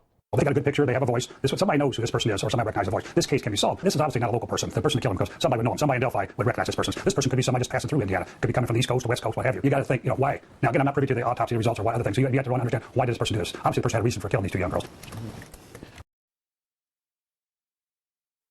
Hello, everybody. You've tuned into the Indiana State Police Road Show, brought to you by the Indiana State Police Alliance, Cops for Kids, a subsidiary of the Indiana State Police Alliance. With me today, of course, is my partner in crime, Tom Trial, behind the camera, behind the scenes, back in black. He's back putting this on YouTube again after his extended stay off of the air. I think he was actually on vacation, Captain Bursten. I think it's probably the vacation that none of us would have wanted to have taken. I know somebody that didn't want him to take it, Shelley. Shelley, his wife, so you didn't need to be doing that. But I'm glad he's back and he's 100% ready to go. Captain, thank you for being with us today. Captain Dave Bursten, Public Information Officer of the Indiana State Police. Thank you for being with us today. Thank you, Rich. Appreciate the invitation to be here. And unfortunately, we've got a sad topic that we're going to be talking about today. But I think the more we can get this out, the more information that people know about and see and hear about this can help out on this investigation. And we're talking about obviously the double homicide there in Delphi and the unfortunate death of 2 little girls. Yeah, very, very sad, very tragic. I know that now we have a reward that is well in excess of $200,000. We are still looking for tips. We've received 8,000 plus tips. Those are still being looked at, each one of them. Some of us, I know, are getting tips sent to us directly. We kind of discourage that because that can slow down the process, but we're not going to turn away the information. So we are working diligently to solve this. Well, let's start at the very beginning, what we do know, what took place I know you've been involved up there with Sergeant Slocum and Sergeant Riley, the PIOs up there in Delphi, and have firsthand knowledge of what's going on during the news release during the news conference with Superintendent Carter. Walk us through from what we know right now from the very beginning. Well, we know that one of the parents dropped off Abby and Libby, best friends, to go on a walk in the trail there by the Monon railroad tracks that have been abandoned and over the high bridge there. And the plan was to drop them off and pick them up later. And they did not arrive at the appointed time. And initially, okay, maybe they're just having a good time out, going to be a little late. But then it goes from being just a little bit late to hours late into darkness. And now true concern about what's happened, what's transpired. And then results in a search the following day. And volunteers that were searching found their bodies. And then we knew that we had a double homicide investigation. And then moving forward from that point, what information that we can publicly share, information that we can't share, because the ultimate goal is to find the person or persons responsible for this horrible crime and to hold them accountable. People talk about giving closure to the family. I look at my son, who's almost 18, and if something like that happened to him, even if the person's caught and held accountable and given the death penalty, and I get to watch the execution, there is no closure. Right, there's no closure. Anybody that's a parent will tell you that losing your child, there is no closure. So, but the only thing that we can do is make sure that this person or persons cannot do the same thing again. And this is kind of a popular place for people to go to walk. It's very, it's kind of remote, but a lot of people use it. It's something that's locally known and is popular. There's the historic bridge. The tracks, as I recall, were decommissioned in 1985. The rails were pulled off the bridge, and it's 65 feet above ground, I believe is what I was told, as it goes across this area.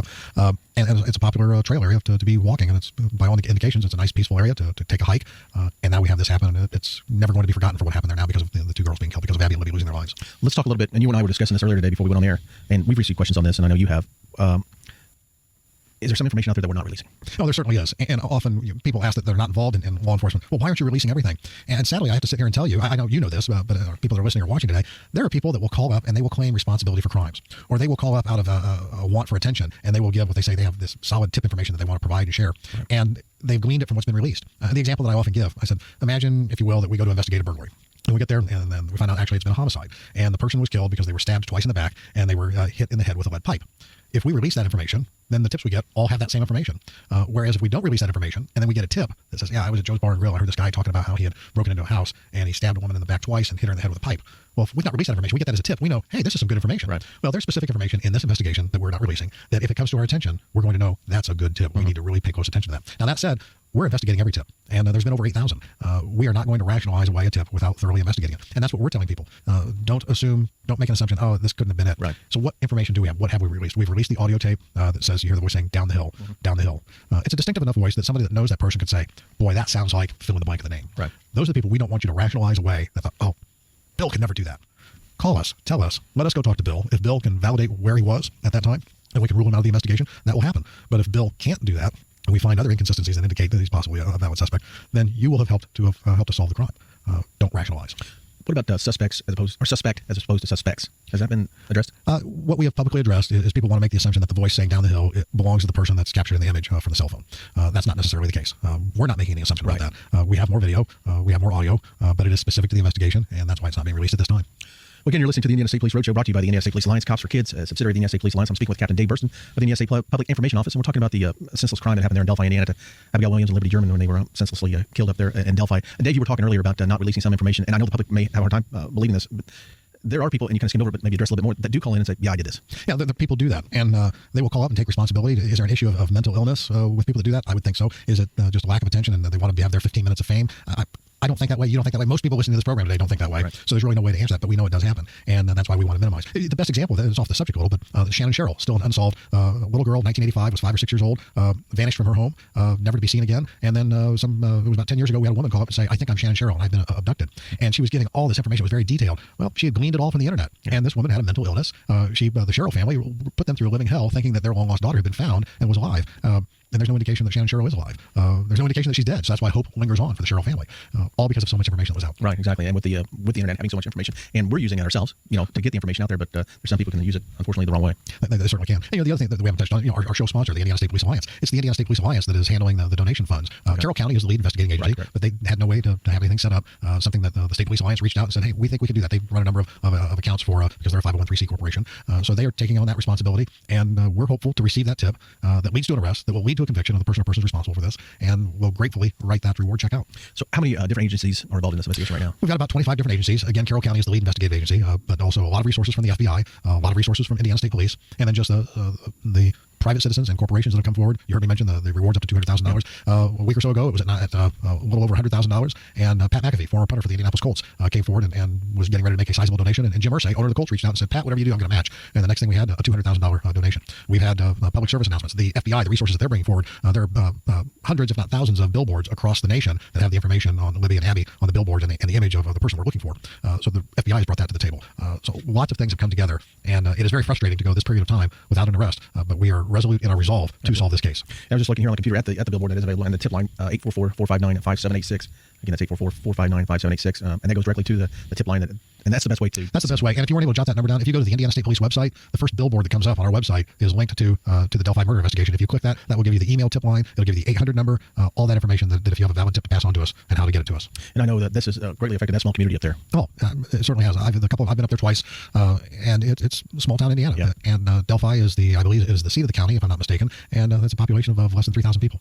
Well, again, just to reiterate, Captain Dave Bursten's with me today on the Indiana State Police Show, and we're talking about this senseless crime that happened in Delphi, Indiana, to Abigail Williams, Liberty German. They were senselessly murdered up there in Delphi, Indiana, while dropped off at a walking path, the Monon, which is an abandoned railroad track that they were let off at, and then unfortunately found the next day and had tragically been killed. So we want to get this information out and have hopefully somebody with that piece of information. We know that there's somebody out there that knows or is strongly suspicious of somebody, and we urge that person not to rationalize it. Provide us that tip. We've got all the resources from what we've talked about today to do it. Great. Well, you've been listening to the Indiana State Police Road Show, brought to you by the Indiana State Police Alliance. Cops for Kids. Captain Dave Bursten's been my guest. I appreciate you coming in here and talking about this subject, and let's help this family out in this community. Thank you for listening to the Road Show. We'll talk to you again next week on the Indiana State Police Road Show. The Road Show is out. We're finding out that there was things that were said that were not true, or that things that were that we've uncovered since the interviews that we're just double checking to make sure everything's lined up. That brought police back to the Delphi property where the bodies of Libby German and Abby Williams were discovered. We broke that story today with that push alert that you got around noon, and we want to stress tonight the homeowner has not been arrested for or charged with the girls' murders. The homeowner is being held on an unrelated and alleged probation violation. Just hours ago, his attorney reached out to us and told us the landowner had, quote, no involvement in this heinous crime, saying in a statement, quote, I would like to caution the public to avoid jumping to conclusions before law enforcement has completed the ongoing investigation. Still, as Logan sits in jail tonight, we've got Rich Van Wyck, who's been sitting outside his house as police went through it today with a warrant. Rich? Scott, this investigation here, sir, started 6 hours ago. There's no sign of it letting up soon. We have the FBI, state, and local police searching the house, the garage, the outbuildings, the field behind the outbuildings, even into the woods. This is just a few hundred yards away from where the girls' bodies were found. Police seized hands full of evidence, hauled away Ron Logan's pickup truck, and searched the home, garage, and farm buildings with the help of a canine. Investigators aren't saying precisely what brought them here or what they're looking for. We want to either clear him or look at him even harder. The girls' bodies were found just a few hundred yards away from Logan's home, in a secluded wooded area of his property. In the weeks since the murders, the 77-year-old has talked with us often, walked us back into the crime scene. Largest tragedies in Carroll County history. He's denied having any connection to the murders of Abby Williams and Libby German. I was cleared by the authorities ages ago. But since then, police say they've received leads and other information, leading them to believe the details Logan gave investigators don't add up. We're finding out that there was things that were said that were not true, or that things that were that we've uncovered since the interviews that we're just double checking to make sure everything's lined up. Police arrested Logan earlier this week on an unrelated probation violation. He has a history of drunk driving convictions, but no record of more serious or violent crimes. Investigators warn against drawing any conclusions. Since their investigation began 4.5 weeks ago, they've conducted dozens of searches, interviewed scores of potential suspects, and given some of them polygraph tests. They've made no arrests. We've done all kinds of things to other people, and it's all part of trying to clear them, trying to get them to either be more of a suspect or to get them clear out of the picture and get them cleared, and so they can move on with their lives. This investigation, this search, though, certainly has people talking. Earlier today, one of the victim's grandfathers drove through here as people were getting set up for the search and blocking the road off. Emily, you've been talking to him. What's he been saying? Well, Rich, we know from investigators that when the public hears from family members, namely like Patty, Libby German's grandfather, the number of tips goes up. They surge. Patty has said it could take only one tip, the right tip, to break this case. So we reached out to Mike Patty today to ask him what he thinks about investigators being back at this property here today. Here's what he had to say, quote, my reaction is, I hope the investigation, wherever it takes police, leads to the arrest of the person or persons involved. Now, investigators say with this latest development, the searching of this property, more tips have come in again today. And a frequent mantra among investigators about solving this case, Rich, has been today is the day. Of course, we had this massive search that's still going on today, but no arrest. And Emily, I think this is a surprise. It is extraordinary to be searching an area that is so close to a crime scene that is over 4 weeks old. You'll be following the story tonight. When there's something new, we'll put it online and, of course, on the night team. Police also found a recording of the man's voice on her phone. Now, if this jogs your memory at all, you can call the tip line at the number on your screen. It's 844-459-5786. And police say they're still getting about 100 new tips every day, but they have 24 detectives still working on the case, and they insist they are making progress. Investigators tell Eyewitness News reporter Rich Van Wyck that they are measuring that progress in small steps. An investigation that started as a sprint race to find the killer of 2 young girls has evolved into a marathon. All around Delphi, pictures of Abby Williams, Libby German, and the man investigators believe killed them are constant reminders of the unspeakable crime. It's been 8 weeks. Did you think it would be solved by now? I was sure hoping, Rich. I really did. Since the friends were found murdered in a wooded area outside of town, police say they've interviewed 500 people, received almost 20,000 leads, and served about 15 search warrants, one of them to the owner of the property where the girls were found. Ron Logan was arrested and today sentenced on a completely unrelated charge. At this point, he is still involved with that investigation, but I would not attach the label of suspect to him. The 77-year-old denies any connection to the murders. Today, he was sentenced to more than 3 years in prison after pleading guilty to a probation violation and being a habitual traffic offender. When asked about his future, Logan told the judge, maybe in the future, someone won't be murdered in my backyard. I would have been willing to do anything for him. He's a good guy. Angie is a close friend. Although Logan has numerous drunk driving arrests and convictions, she says the unsolved crime took its toll. He was very stressed over that and upset, and, he probably did need a beer. I would. Investigators say they are confident of solving the case, getting the tip that leads them to their prime suspect. But as weeks go by, why, among townspeople, there is a quietly spoken concern that the killer may never be found. Many Delphi residents are now reluctant to talk about the crime. Privately, they say hearts are still broken. People are still on guard, fearful, and waiting for justice. In Delphi, Rich Van Wyk. County Sheriff Tobe Leazenby says they are still awaiting some results and still need to identify the suspect seen in this picture. Leazenby tells me property owner Ron Logan remains involved with the investigation, but they are not calling him a suspect. Investigators served a search warrant at his home last month. Meanwhile, the number of tips pouring in is now close to 20,000, with roughly 1,500 of those still awaiting review. So I resort back to the fact that we have no one arrested or jailed at this point, no charges pending against someone. So we're somewhat, as we were with day one, that we accept even new information this very day. And the sheriff tells me the detectives working this case remain driven and focused to solve the murders. The reward in this case is now more than $234,000. In Delphi tonight, Mike Pelton. You go through the motions. Your day is autopilot. We pray every day that we'll have peace someday. We know somebody out there may know how to help us find that. The first month, I think it was basically autopilot. I don't remember, if you asked me a conversation, I probably couldn't tell you. Faith. Actually, they had a good sermon this week and said that God will give you enough strength to get through the day. And we have to count on that every day, that he's going to give us the strength to make it through another day. And he has. Tough, but he has. If you didn't have faith, you would have nothing to lean on. So you have to have that. Our community is going through a lot of this with us. So it's their love, support, prayers are what's helping us get through this. There's been a lot of anger. I was going to ask you that question next. A lot of questioning. A lot of prayer. Why us? As to why. Yeah, that's the question that I would have as someone of, you think about faith, if God is good and Jesus is love, why you? Why two young girls? Why two young children? Yes, and all we can do is wait for his answer on that. That's all we can do. Oh, tough, very. Not a patient person. I guess through this I'm learning a lot too. But Libby really believed, and I can't lose that faith now because I can't lose her. Why don't you ever lose her? Well, I know where she is, and I can't lose my faith because if I lose my faith, I do lose her. This evil may have struck us, right here in the heart of Indiana, right in our home. There's a lot of good people out there doing a lot of good things, and their support has really helped us through this. It really has. It's hard to explain how it's helped us, but it really has. Every morning when that sunrise, how do you keep going in light of all this? There isn't a day that goes by that I don't hear from a close family member or friend that says, hey, we're still thinking about you. We're still praying for you. And my friends, they're just there. They're just there. And today's the day. Every day we wake up and we pray that today's the day. I don't know when my time ends. I don't know. But as long as I'm in this role and breathing, we're not going to leave Delphi, Indiana. And of course, that is good news for the families of both Abby and Libby. The grandparents of 13-year-old Abby Williams agreed to their first sit-down interview with RTV6, and they wanted to express their gratitude for state police, the FBI, city police, and the county sheriffs as well. They also wanted to share their joy about their granddaughter Abby, and they also wanted to discuss what have been some difficult days in the past 2 months. I was picking up the house, of course, and anticipating your visiting today, and I picked up a pair of her shoes because her things are still here. We can't erase her from our lives. We don't want to. More of an interview with the grandparents tonight on the news at 11. Also tonight for the first time, we are hearing from the lead investigator on this case. And he tells us that all he needs is one more tip, maybe from you, to crack this case. Calls to investigator Paris LaBelle. You've been talking to the investigator. What is he telling you? Raphael, their motto is today is the day, and investigators have been working around the clock on this case just with one goal, to find Abby and Libby's killer. It's still nonstop. And that's typically what you do. A core team of investigators from state police, the Carroll County Sheriff's Office, Delphi Police, the FBI, and others come in every day. Our adopted quote of the day is today's the day. Today's the day we're going to get closer to the end. Today's the day we're going to get closer to getting justice for Abby and Libby. State Police's First Sergeant Jerry Holeman is the lead investigator on the Delphi case. He's been working with hundreds of deputies, police officers, and federal agents on the case. Investigators are coming from southern Indiana, northern Indiana, and like you said, federal, state, local. I'm afraid to name off all the agencies because I'm afraid I would hurt somebody's feelings because I'd leave them off. He says the outpouring of support and tips has been tremendous, but it doesn't come easy. We're going to get that one tip, that one lead. We'll find that piece of information that's going to lead us to the persons who are responsible for this. And that's the one thing I think about every day when I walk in here. Every investigator on this case just has one goal in mind. There's no doubt that we've been faced with a ton of obstacles and we maneuver through those. We've been faced with numerous barriers and we just have to bust through them. And when it gets tough. And when you see the pictures of those two girls, it puts it in perspective.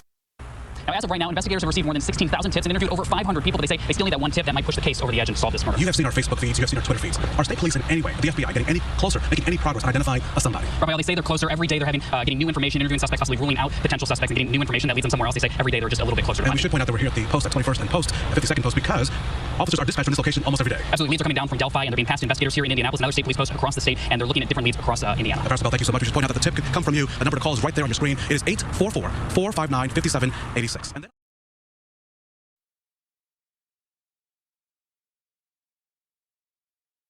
your people and the people that come through here, who maybe not necessarily losing hope, but it gets difficult after so many months.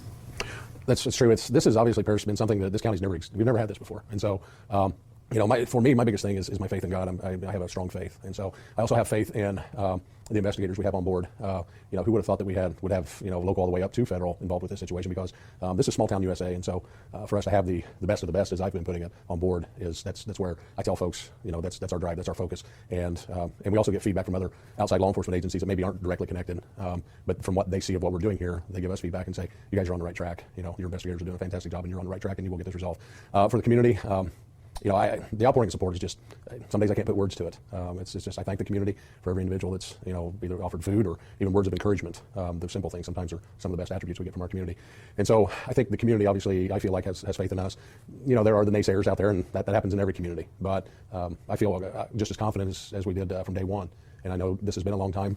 And I've commented the last couple of days to different folks in the community that I'm not real sure, even as sheriff of this county, if we really know how to react or how to respond, because again, we've never had this. And so here we are. So, what's the textbook answer here on responding to this? I'm not sure if there is one.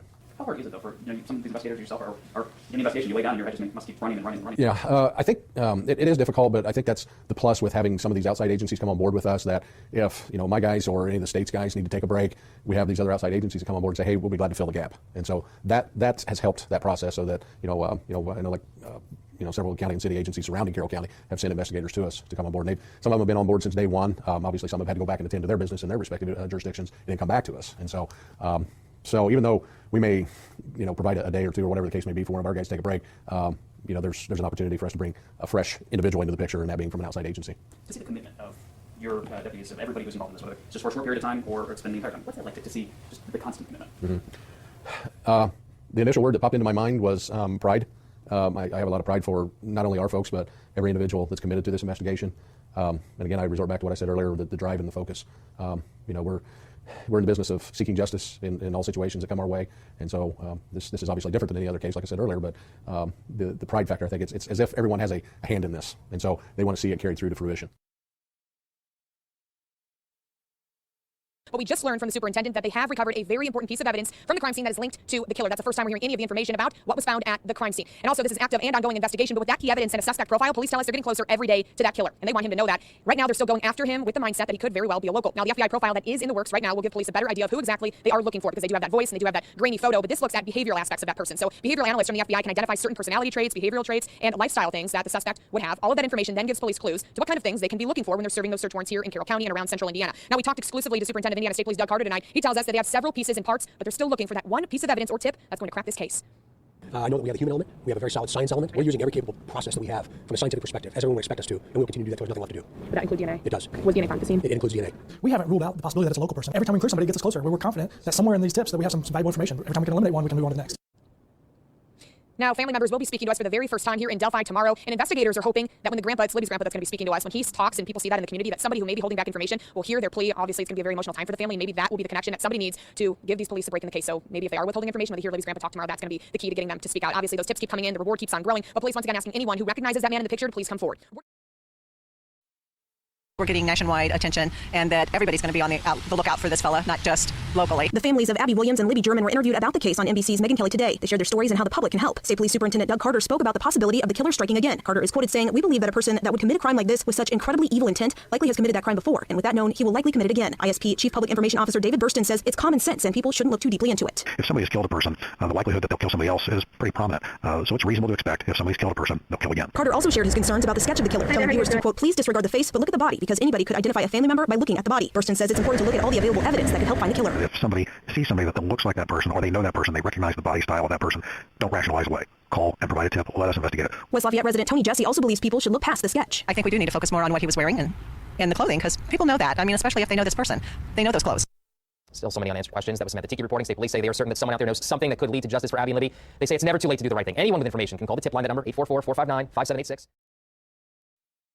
Indiana State Police tell me they have used familial DNA testing in past cases. And right now, investigators say they're using every resource they have to find this guy. We're going to work this case until we either solve it or until everything has been exhausted. But tonight, the man who killed Abby Williams and Libby German is still out there. People don't like to keep secrets, and sooner or later somebody's going to say something somewhere, and somebody's going to hear it, and we're hoping that person that hears it, they don't write up. While Indiana State Police wait for that one last tip, investigators are using other tactics to track this man down, including DNA, which is being analyzed by the Indiana State Police Crime Lab. That information is then put into a national database. This week, DNA testing took center stage after police made an arrest in the 30-year-old murder of April Tinsley. The 8-year-old Fort Wayne girl was kidnapped, raped, and murdered back in 1988. Police used what's called familial DNA testing, which analyzes DNA samples with public genealogy data. That information led them to John Miller, who confessed to the crime. I asked Indiana State Police Sergeant Kim Riley if his investigators are using that test in the Delphi case. It's something we are using in cases. Are we using it in a specific case? I'm not going to say one way or the other. But Riley tells me familial DNA testing is available to the department and says investigators are working closely with those who cracked the Tinsley case to see if their methods or findings could help solve the murders of Abby and Libby. We are using information from that case to help solve any other cases that we have. New technology that gives Abby and Libby's families hope. Whatever it takes. Whatever it takes. If it's familial DNA, that's fine too. This is another tool in our tool belt to help bring our case to justice. Once again, investigators reminding everyone Abby and Libby's case is not cold. They're still following up on dozens of tips and leads, but need your help. If you have any information or know who this guy is or his whereabouts, call 844-459-5786 with that one last tip.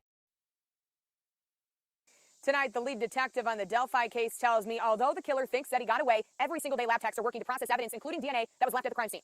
It takes a lot of time, and we want to be very thorough, so we want to take our time, make sure our I's are dotted, T's are crossed. But it's a tough case. A case Indiana State Police First Sergeant Jerry Holeman has worked every day for the past 6 months. We're getting closer every day. I know that's cliche, but we are. Dozens of state, local, and federal agencies still working around the clock to track down the man they believe killed Abby Williams and Libby German while the girls were out on a walk on the Delphi Store trails in February. We're stronger than ever. Police tell me they've conducted hundreds of interviews, followed up on thousands of leads, and served dozens of search warrants to find clues the killer may have left behind. Was there DNA evidence found at the scene of the crime? I think at every crime scene you have, you're going to have DNA. We're still working on identifying whose all DNA we have there. Along with DNA evidence, police also have the suspect's voice. Police tell me Libby recorded the killer's voice on her cell phone, telling the girls to go down the hill. Investigators say she hit record after he approached them near the Monon High Bridge. Today, Sergeant Holeman tells me they recovered even more audio from Libby's phone, which was found with the girls at the crime scene. We've only released a portion of it. There's some others that we think could help us. But again, protecting the integrity of the investigation is the key here. So we can't release everything we have because there's only certain people that know the details. And if we release everything, then we get into possible false confessions. Sergeant Holeman says several people have come forward and said they saw the killer walking on the trails the day Abby and Libby were killed. Those people helped develop this composite sketch that was released last month. Is there anything we did or didn't do that jeopardized this case? No. I still believe somebody knows. Somebody knows what happened. For whatever reason, they won't come forward. Every single day, dozens of detectives are still working the Delphi investigation and tell me they are not giving up, still following up on thousands of leads, but they need your help tonight. So if you recognize that man's picture or you recognize his voice, pick up the phone right now and call 844-459-5786. So you are, for the record, Sheriff Leazenby.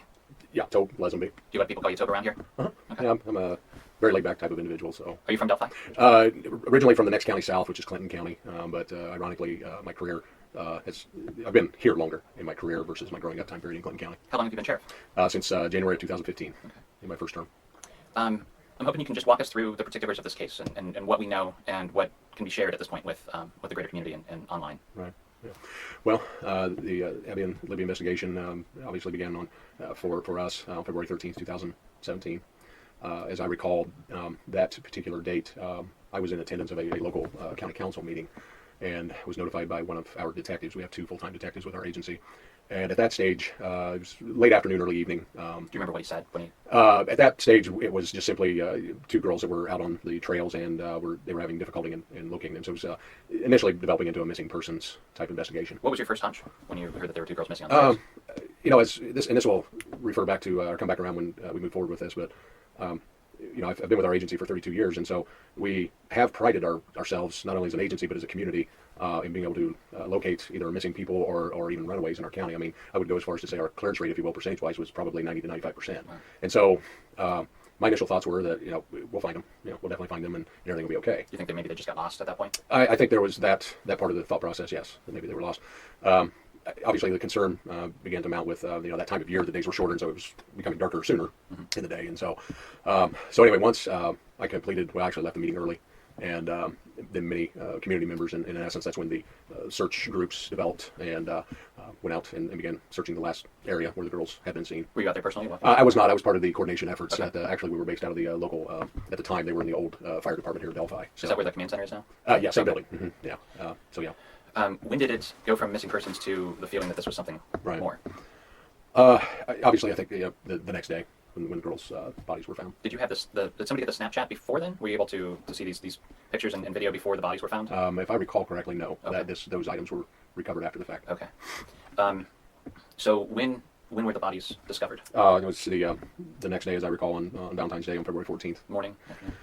I believe, as I recall, would have been late morning. One of the things that sticks out in my mind is, as police and emergency response administrators, when we received that call from one of the search parties during that time period, you could have literally heard a pin drop in that room. Sure. Because that was definitely not the outcome we anticipated. So it was one of the search teams that found the girls? Mm-hmm. Sorry. Was that your phone or my phone? I have mine muted. Okay. Tell me about this area where they were found. It's a public trail, and at the time people could go back there all the way to this bridge. Mm-hmm. Is this like a popular place for people to hang out and walk to? What's the deal with the bridge? The bridge, I think, more so the attraction is the, if you will, somewhat of the challenge in crossing it, because as it's referred to, it's a high point or high bridge, so it's an extremely, I honestly can't remember the actual height of it, but I think that is the attraction, is being able, particularly for individuals, to be able to cross from one end to the other. Have you ever tried to cross it? I have, and I have completed that, but this was back in the 90s when I was on the department, so it's been some time. Was it as like a dare, or you wanted to see if you could do it? I just wanted to go check the area. There were other members of the department with me at the time, so it looks frightening. It can be very intimidating, is the word I use. And then to think, and then I imagine, a couple things on that. So trying to imagine Libby and Abby crossing that, you've got 13, 14-year-old girls, and there are gaps in that bridge. That, if I'm thinking, I have a daughter who's 6, but imagining her trying to cross that just makes me sweat. Maybe they were very brave young girls.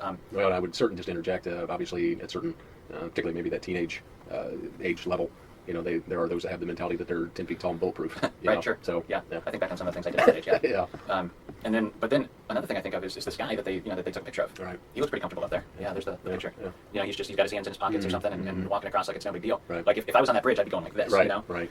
What is that? Do you think that tells us anything, or do you think we shouldn't read too much into that? Is he familiar with the bridge? Right. I think even yet today that may only be an assumption. You know, there's in discussions we've had, there's a thought or a theory of kind of going back to, is this a local or is this from somebody out of town? Yeah. And even for the individual that's not familiar with the area, you know, there's also been deeper discussion as to, you know, would an individual go as far as to even come to our area, say 6 months prior to this, just to quote unquote study the area? Sure. And so possibly if that were the case, did this individual, you know, traverse the bridge a number of times to get used to it? It's all speculation. And I don't want to get too much into speculation. I want to stick to the facts Sure. here. But another thing is, we're talking February 13th. Right. This is a weird kind of day off of school because they didn't have enough snow days that year, Right. if I understand correctly. Right. Who would think to even be prowling that area on that day, in the middle of the day, and hoping to find a kid? Right. Yeah. Yeah. Again, you know, was it a timing issue, so to say? Did he know that school was out? Right. Right. All those questions. So, what happens after the bodies are found? Obviously, we begin our process, and as we would, being a small agency, notify Indiana State Police, mainly from the aspect of we now have a crime scene.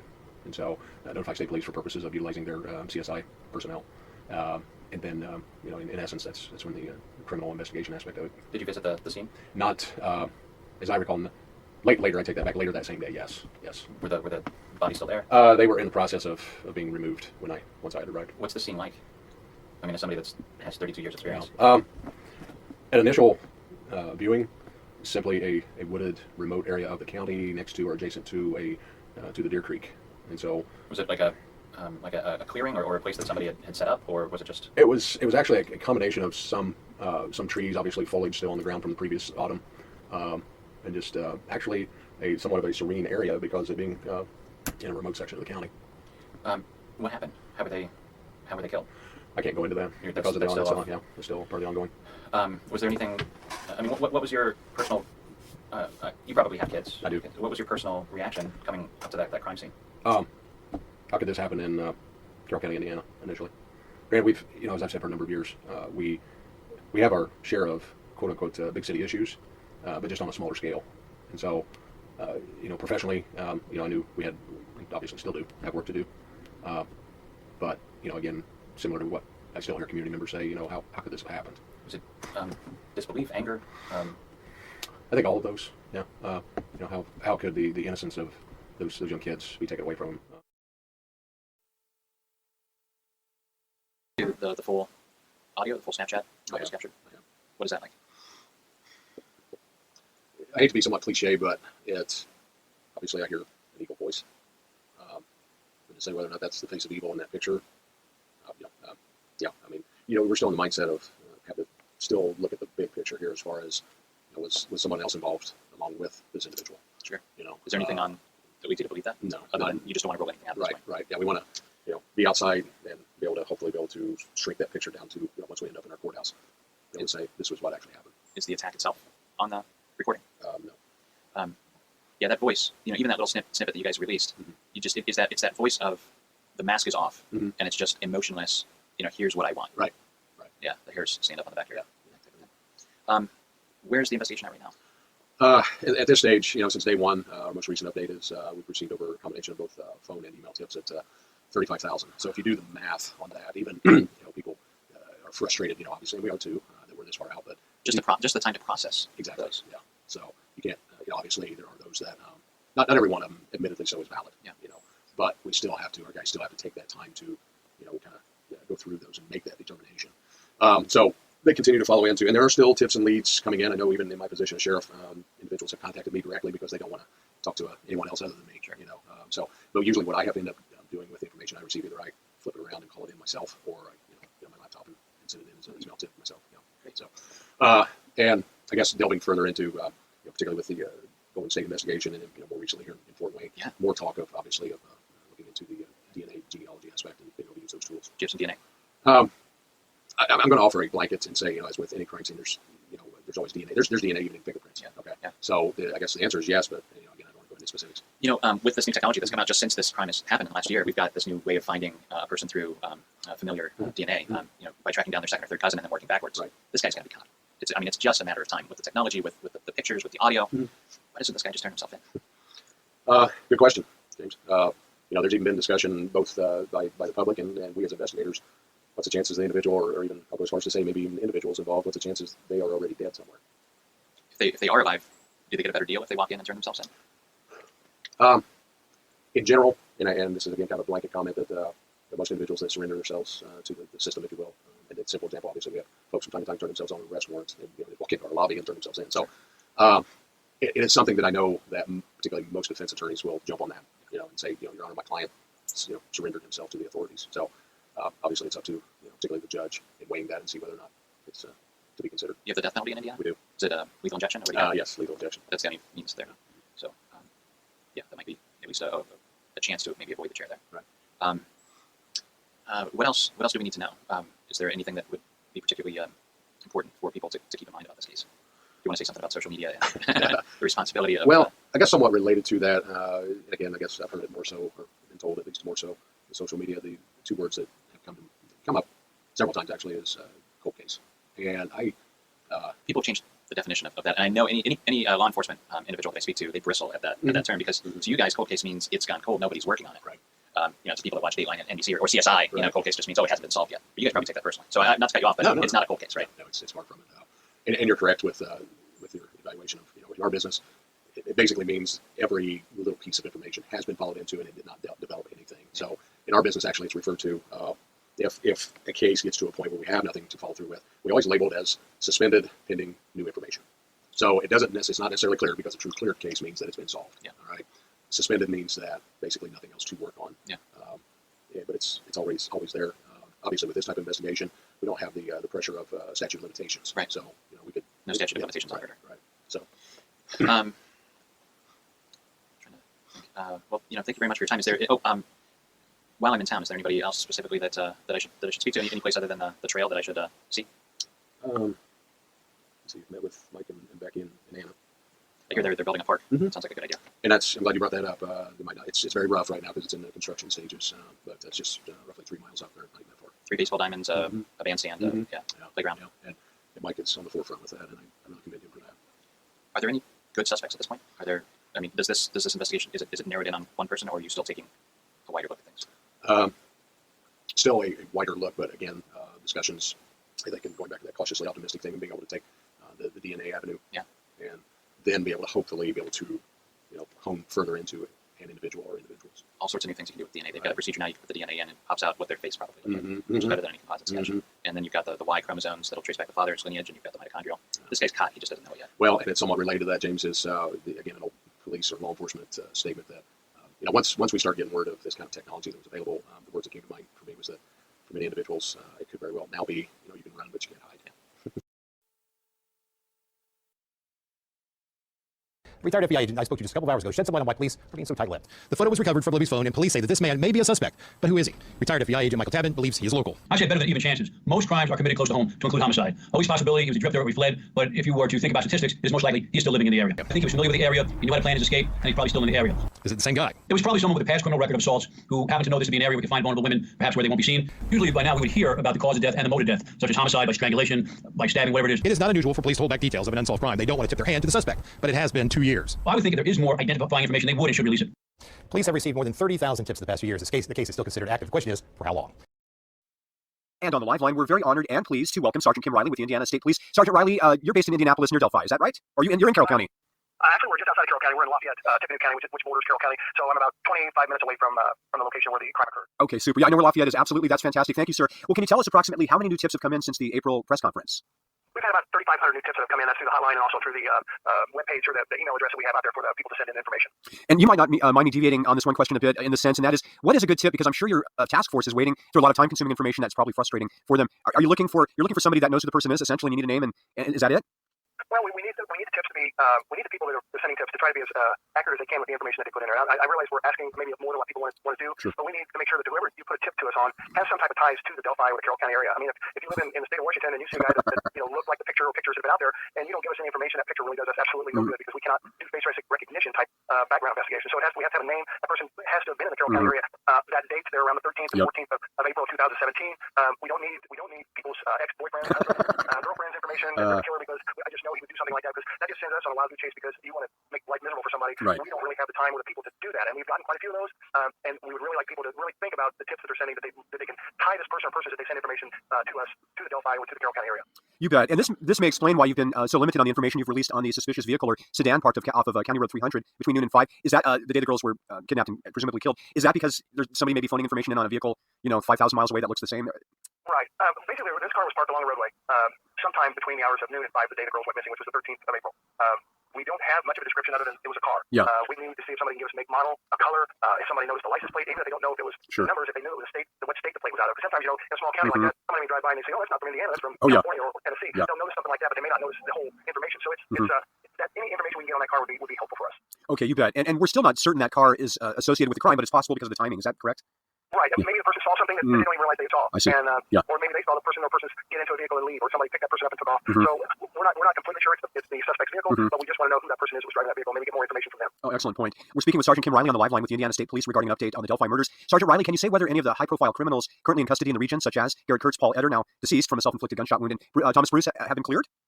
I really can't comment on what we have done in the case as far as investigation, but I can say that any name that's come across our desk, we've done an extensive research into them to see if there are any ties between them and the case itself. Excellent, excellent. I know you guys are doing exhaustive vetting. Can you comment on clearing POIs via the killer's DNA at all? I can't really comment on that one way or the other. Sorry about that. No problem. And I think we've already covered what constitutes a good tip and how it should be communicated. The preferable way, Sergeant Riley, is email. Is that the best way? Yes, that's the best way to do it. We don't need to have this person or person's tip line put on social media. We don't need them prosecuted before the trial even begins. Yep, so we don't want people to be putting, hey, Joe Blow looks like the picture and put them side by side, and name the person particularly. Even if you don't name them, people see that, and we don't want people to go after that person and say, oh, you're the killer of the girls, aren't you? Let's not convict this person on social media. Let's make sure we do it in a courtroom where it belongs. Amen. And I'm guessing that could even jeopardize the investigation and subsequent trial. Okay. That's correct. People can bring defense attorneys can bring information up on, look at this person. How come he wasn't questioned? Why wasn't this person investigated more? And so we want to stop the social media hype of putting information out there on the social media pages and let people. I know if it was my face on there, I wouldn't be too happy about it. No, I've had it done to me. Believe me, it's not. It's no fun. And I'm guessing when people do this with the family members, especially, it just seems extra hurtful. Yeah. It is. And it doesn't do anything for anybody doing that. It doesn't help us one bit. Yeah. No, I understand totally. Why Sergeant Riley, does law enforcement believe, as ISP Superintendent Doug Carter stated, that the killer is local or semi-local? Well, we just feel the way the crime occurred, where it occurred, the location. We just feel it has to be somebody that has been to that area before. It's just one of those deals where we have some wooded area. He took these girls from the train tracks or the Mona High Bridge down to a location, and the person had to know a little bit about the river, how deep the river is, where to cross, where not to cross. So all that kind of information, it would only be known by somebody locally more than likely.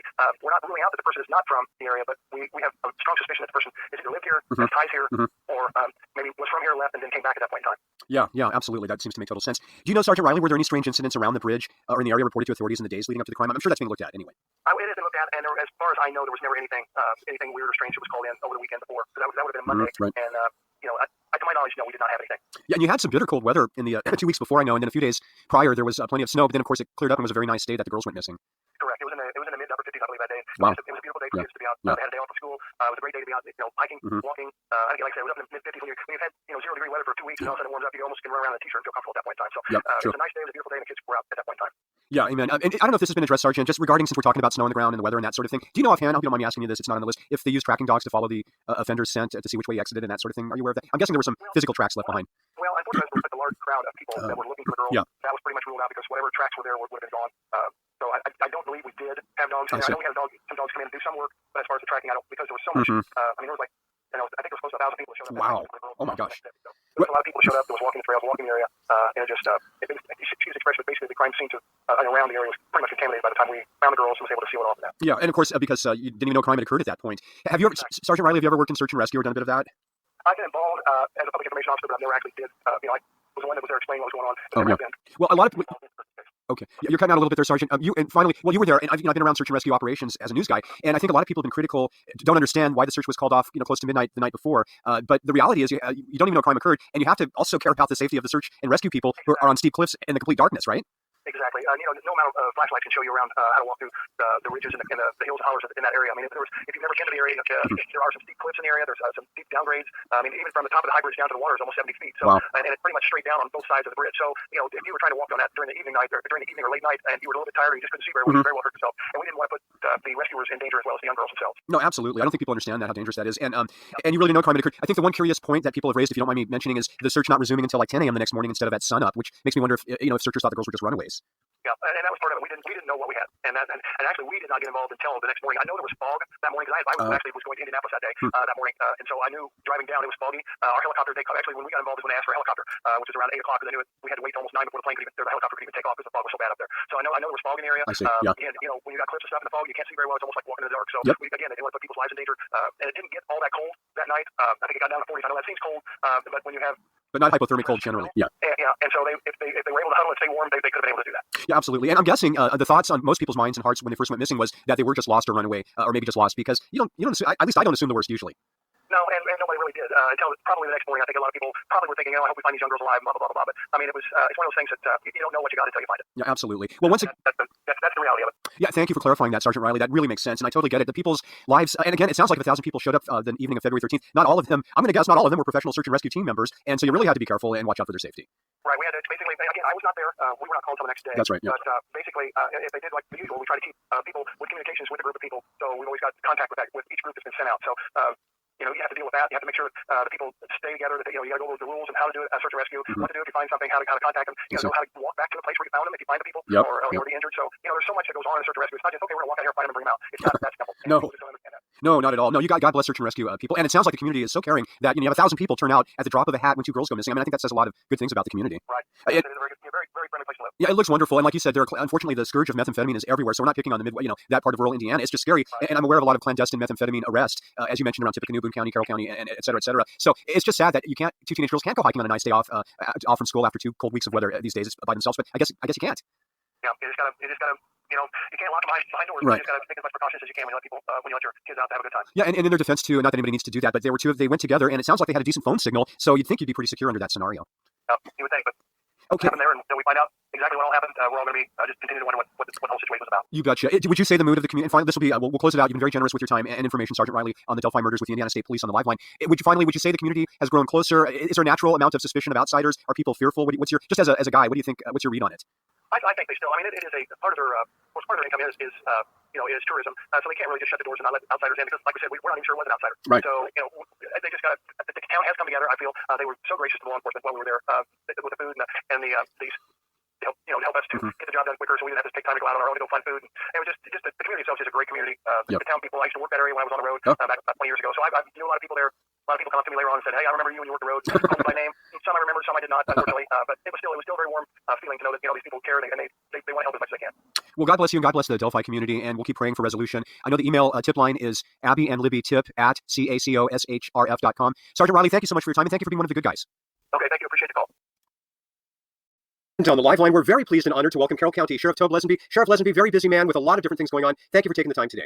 You're very welcome, sir. Thank you. Appreciate you very much. Well, you are obviously working in collaboration with a lot of different agencies, including the Indiana State Police and FBI and Delphi Police on the Delphi homicides. Very, very difficult type of crime to solve. And first off, I just want to say our heart is with you and law enforcement and the community because you've got to be under a lot of duress and stress and yet plotting forward. Very true, sir. Much appreciated on those comments. Yes, I mean, just because we have this investigation, unfortunately, the criminal element still exists in our area, and we have other business that we have to tend to as well. Well, you sure do. In fact, you're building a new county jail. Any idea when you might break ground on that? The estimated time period is late next spring of 20. And you're really currently working with antiquated facilities, and this is going to help accommodate the inflow, I guess. Yes, sir. Yeah. Yes. Well, super. So, I know over 40,000 tips have poured into law enforcement since the homicides occurred on February 13th, 2017. I think 4,000 to 6,000 new tips since the April 22nd press conference. Does that sound right to you, and how's it going in general? That is correct based on the information I have, and our investigators continue to do what they do. I know that they also continue, they have revisited some information from the beginning, but in essence to make sure those T's are crossed and I's are dotted, and they obviously no new information has developed, but it's just indicate we continue to receive the tips and information coming into us, and each one is meticulously followed into. Yeah, that must be extremely time consuming, and so you're really hoping to get somewhat, at least semi-qualified tips, and I'm guessing you're wading through a lot of debris as well. Very true, sir. Yes, the information, albeit some that do come through are not as qualified as what we would like to see, but they are at least initially checked into, and then obviously those that seem to fit the criteria, if you will, as to what our investigators are looking for. Then the focus is obviously there as well, and that those pieces of information. Well, you have decades of experience on the task force, and you yourself are very experienced law enforcement, and I think it's great that you have local people working on the case because let's face it, you have some advantages regarding the lay of the land, the boots on the ground, the feel of the area that you just can't get if you're from outside the area, and some insights. Do you think that might help ultimately in resolution? I do, yes, because, again, very similar to what you just mentioned as far as the lay of the land. I mean, if you're not familiar with the area, then some of the assumptions and speculations that have been brought up in the past do not correlate with what our investigators are looking into. So, yes, having that local flavor, so to say, is a huge asset in my opinion. Well, you've got a large POI pool. Are you surprised this far down the pike nobody's recognized the culprit on the bridge? To a certain degree, yes, but and why, I guess why no one has come forward with that, is just obviously still that mystery. But I'm still confident and have faith that somewhere along the line, if you will, the right nerve will be tapped, and we will, apprehend the correct individual with this investigation. Yeah, absolutely. And a good tip for you would be emailed or phoned in and involve basic, name, date of birth information, why you think the person is a person that should be checked out, and then law enforcement triages the tips, I guess, and then you go from there. Does that sound correct? That is all correct, sir. Yes, and I would also like to add that even in my position, I have folks that whether it be locally or from even out of state, that granted they only want to talk to the sheriff some days, and so I do oblige them and do speak with them when I have that opportunity. But in essence, as I've shared with many of them, is that once I receive that information, I lean more toward the email aspect of it because I don't mind typing. So I put it into the email and forward it on to our investigators to take a look at. Yeah, and just for viewers and listeners' remembrance, the best place to email tips is abbyandlibbyktip@cacoshrf.com. And Sheriff, are you able to comment on whether people are being cleared via DNA or not? I would prefer not to offer any comment on that at this point, sir. Okay, no problemo. We know that, I think this has been fairly openly talked about, that the killer is believed to be local. You're at all the press conferences with Doug Carter, Indiana State Police Superintendent, and when you look at where the crime occurred, that really seems to reinforce that notion. Yes, sir. Yes, that's the information is that it just seems to potentially circle back around that we're dealing with somebody at the local level, and I think honestly when this investigation is concluded, I surmise that it may be a shock to our community once they learn the identity. I'm sure. And can you comment, we're speaking with Sheriff Tobe Leazenby on the live line, who's very kind and generous. We'll wrap this up in just a moment, Sheriff. Really appreciate your time. Can you comment on the morale of the investigative team, of the Sheriff's Department, and as you perceive it of Delphi in general, because you're also dealing with an onslaught of outside interest, which in some ways, of course, it's a double-edged sword, helps the case, but also can be a little stinging sometimes. How's the community hanging in, would you say? Yeah, the interaction, even in my position that I seem to have with folks in our wonderful community is that they are still optimistic that there may be a resolution someday for this investigation. And it's to be expected. We continue to receive just the general in passing inquiries. Hey, really, it's unfortunate for the girls and their families, but how are things going? So overall, it's a close knit rural type community, and so there's still a lot of, if you will, faith involved in the justice system, and that there will be resolution for Abby and Libby. Well, yeah, and just to quickly paraphrase Billy Graham, we not only need police power but prayer power, and I think that's so important in this case. So I'm really gratified that there's such a spiritual force of good working on resolution, which I know is going to occur soon. We see the familiarity with the area cries out somebody very familiar with the crime scene area, because for so many reasons we don't need to get into. But the fact is, somebody may have graduated from Delphi High School or be an alumni from the area or just a local, but maybe living now in a nearby adjacent community and being able to fly under the radar that way. And don't you think, Sheriff, the communities are so close together, as we were talking about earlier? You can come all the way from Lafayette in like less than half an hour, or Frankfurt or Logan or where have you. Very true. Yes, and yeah, very true. Yeah, so that's got to be kind of complicating the process of elimination. But I don't sense there's a lot of fear and paranoia in the community. Is there? People should be on guard, but they don't seem overly concerned. Correct. And to speak to that, ironically, I was at a local Subway restaurant for lunch yesterday, and an older lady came through, and we were having a brief conversation, and she had commented that she, along with her two dogs, had been out had just come in from a walk on our trail system around Delphi, and she made the very comment to me that she said, I'm not fearful. She said, I don't have any problems. She said, granted, my dogs I felt were my protectors, but she felt confident with the area and didn't feel any concern. She displayed for me, or actually described for me, that she uses that trail system very confidently. So excellent. Good for her. Good for her. I love that spirit. Well, it's such a freak crime, a freak occurrence. Delphi, Carroll County, not known for having these type of bizarre attacks and homicides, although it's everywhere. It's nationwide. We've got a methamphetamine epidemic all over the country, maybe all over the world to an extent, an opiate epidemic, and no place is excluded from that. Would you be surprised in the final analysis, Sheriff, if the offender was under the influence of a substance of that nature at the time the crime occurred? Honestly, no. I'm at the stage of my career where honestly, most things don't surprise me. So I hate to have that somewhat of a cynical attitude, but I've been at for 30 plus years, and there's been a lot of things seen even for our small county. Yeah, that's unfortunate. Finally, Sheriff, and we'll let you run off on this. We're talking about this off the air. There's been a lot of, and I'm not trying to be negative or critical of anyone out here on the internet right now, but there's been a lot of side-by-side comparisons, some involving you, some involve. The speculation that people glom onto people to speculate about because they're seeing them on TV or on the internet is unfortunate, and it seems to hinder the investigation. Correct? Yes, it very much can. And what I simply do, rhetorically, I ask whenever, even if an individual engages me with something that is not subpar, so to say, with information, I simply respond with, is it something that our local prosecuting attorney can enter the courtroom and gain a full conviction of this individual based on what you're sharing with me? And obviously, I've received many responses to that rhetorical question, but usually it's, I don't know, I'm not a prosecutor, or sometimes they even admit and say, no, I don't think so, and so the conversation's over with. Yeah, reality hits hypotheses, I guess. Right. And reality always trumps it, I suppose. Right. And Sheriff, thank you so much. I hope we can check back with you if we don't abuse the privilege once in a while. And I hope next time we speak, it's going to be to discuss the arrest of the killer. That would be fantastic. Amen. Thank you. God bless you. We're going to keep Sheriff Tobe Leazenby and everyone in Carroll County and all the investigators in our hopes and in our prayers. And thank you for being one of the good guys. Sheriff Leazenby, have a great day. Thank you, sir. This bridge was one of the last things that Abby Williams and Libby German saw before they were murdered. In the winter, this is not a welcoming place. The trees are bare. There is no forgiveness coming from the cold gray stones of the abandoned railroad bed. It was on this bridge where Libby German videotaped the man that police believe killed the two girls. Police have released less than 2 seconds of video of him walking along with audio recording of him saying 4 words. You gonna release any more video? Not right now. At some point? I don't know. At what point do you think you need to release some more? When we think there'd be value. Remember, we have a voice, we have a picture, we have a video. I'm not sure what value there'd be in releasing anything else. I want the killer to know that we know more than what he thinks we know. According to police, the killer is a man that knows his way around Delphi. He may have worked there, lived there, or visit the place on a regular basis. He may even know the girls or their family. So it might be when they say, there's a good chance that we know who they are or their families. It is 100% probable if they are from this area that we have crossed paths. Whether they knew the girls directly, I couldn't say. Police have not released publicly how the girls were murdered, if they were assaulted, or if investigators recovered DNA. The crime scene was nearly the size of a football field, and whatever happened to Abby and Libby along the bridge left a mark on Carter. It stays with you, doesn't it? It does. He knows that whatever evil was committed along that bridge is seared into the mind of the killer, and that he has most certainly shared that memory. I believe with every ounce of my soul that somebody's living with this person and they know it. And I say that because if you thought anybody in your family, your son, your dad, your brother, your uncle, your neighbor, whoever that is. Somebody knows what happened that day. We're waiting, and we're not going to be as patient. We're not as patient. We want answers, and somebody knows, and we need them to call that tip in. We need them to do what they should have done nearly 3 years ago. Police are in an extraordinary situation. They have video and audio of the murderer. They have received nearly 50,000 tips, have interviewed hundreds, including the killer or someone that knows him very well. We either have interviewed him or we've heard of him. Yes. But for the first 2 years of the investigation, this one sketch was the face of the investigation. We received some criticism. I know this is coming too, so I'll just jump right on it. I think that I should have been the person that received the criticism when we released the second sketch. We were a year and a half in, 2 years and 2 months in, on the April 22nd, 2019 press conference. And I'm very unapologetic about that. 3 years ago, a monster dressed in a blue coat, jeans, and a hat emerged from the trail and killed 2 teenage girls. The question is, where is that monster today? Central Indiana. 3 years ago, the bodies of Abby Williams and Libby German were found near the Monon High Bridge. In those 3 years, police have fielded more than 40,000 tips from people trying to bring these girls justice. One area that could hurt this investigation are the online web sleuths who attach names and faces to the online gossip. Fox 59 spoke to investigators about that issue specifically. Jessica Hayes joining us now in the studio with more on that discussion. Jess? Guys, good morning. Some of these groups have upwards of 20,000 members and lots of theories, but the bottom line is, if you have a tip, send it to the tip line.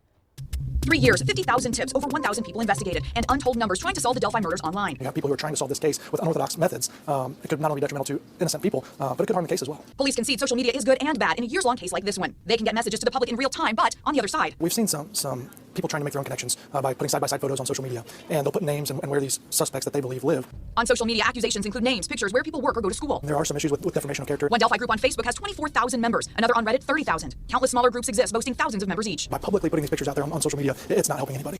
Common posts in the groups are side-by-side comparisons of the suspect image from police and someone who the poster believes looks like the suspect. The side-by-side comparisons can be a little tricky because if you use your imagination, you can almost make anybody look like anybody else. This practice could slow down the investigation into who killed Abby and Libby. When somebody posts something online, other people take that post and send it to us as a tip. And so we're getting duplicate tips that we have to vet every single one of those tips. When we start getting duplicates of the same exact tip, it does slow the process. Police monitor social media and want those tips, but they want them sent to the tip line. If someone is named and cleared behind the scenes, they can get on with their life. If that accusation is public, it could follow them forever. That person's name is forever connected to the Delphi case, even if they have nothing to do with it. It could be years down the line when they're applying for a job and somebody does an internet search for their name and their connection to this case, their alleged connection to this case comes up. And a high-profile case like Delphi draws even more social media speculation. Everybody wants to help and they want to do their own detective work. But police remind the public they have access to tools the public does not. Investigations are private, so the person who is responsible doesn't know what police know. Oftentimes people think that what they see on a TV show is real life, and that's just not the case.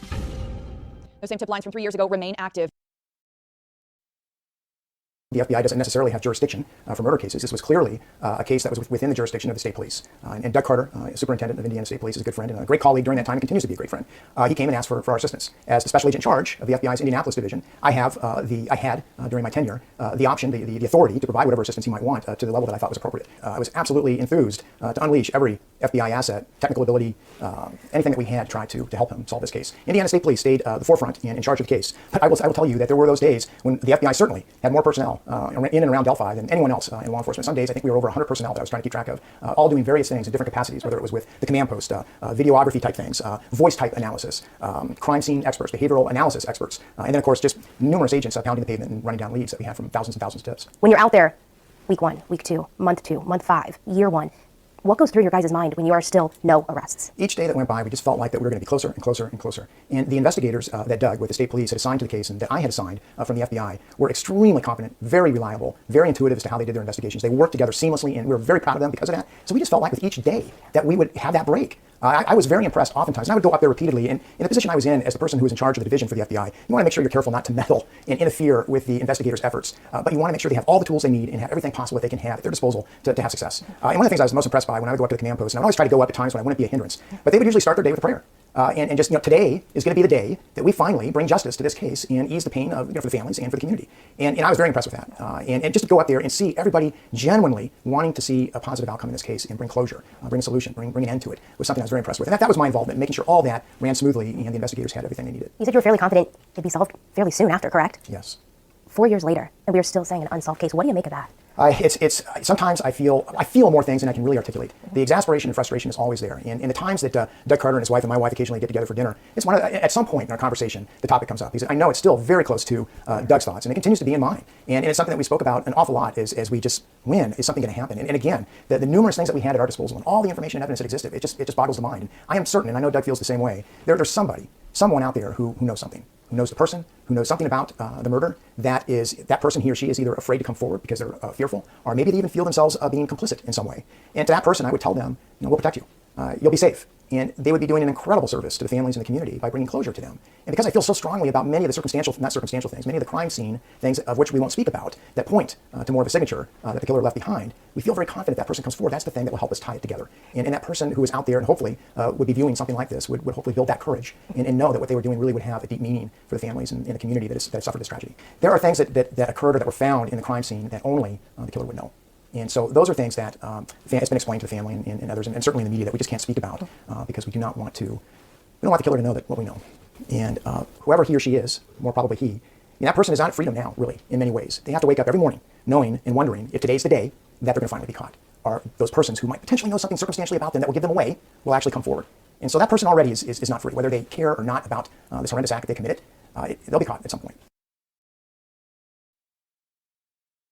All right, I am Micah Corsi here on the Bari Media page, and this is going to be hopefully shared far and wide. Today in my classes I had Kelsi German, and of course Kelsi is a victim's advocate, and the case that she's obviously involved with is known across the country, where her sister and her sister's best friend fell victim to a murder in Delphi, Indiana back in 2017. It's the most searched crime on the internet, podcast, television shows. It's basically been shown on every media forum. So first of all, Kelsi, thank you for coming and speaking to our classes today. And basically what I'm going to try to do with this is there's 3 or 4 things that I think people probably need to know, and people are consumed with this case. But in your opinion, what do you think, like right now as we sit here in May of 2021, what is the one big thing that people need to know about this case that maybe media or other outlets are putting out there that's incorrect that you would want them to know about it? The case is still ongoing. We're still looking for the guy that killed them. We're still looking for the guy in the picture, but not in a side-by-side picture. Not some random picture of a person next to a sketch. We're looking for the person in Libby's video. Yeah, and you mentioned that, and there's a lot of people out there who I think you would probably agree that a lot of people have really good intentions, but the reality is it's kind of digging a hole. But when you say side-by-sides, I'm not sure the entire, whether you're listening or viewing. Explain what a side-by-side is, and then how people doing that can be damaging. Yeah, so it's putting a picture of a random person that you think might be the guy next to the sketch that's released by law enforcement. So that ends up being damaging because people see these and they're like, oh, that has to be the person.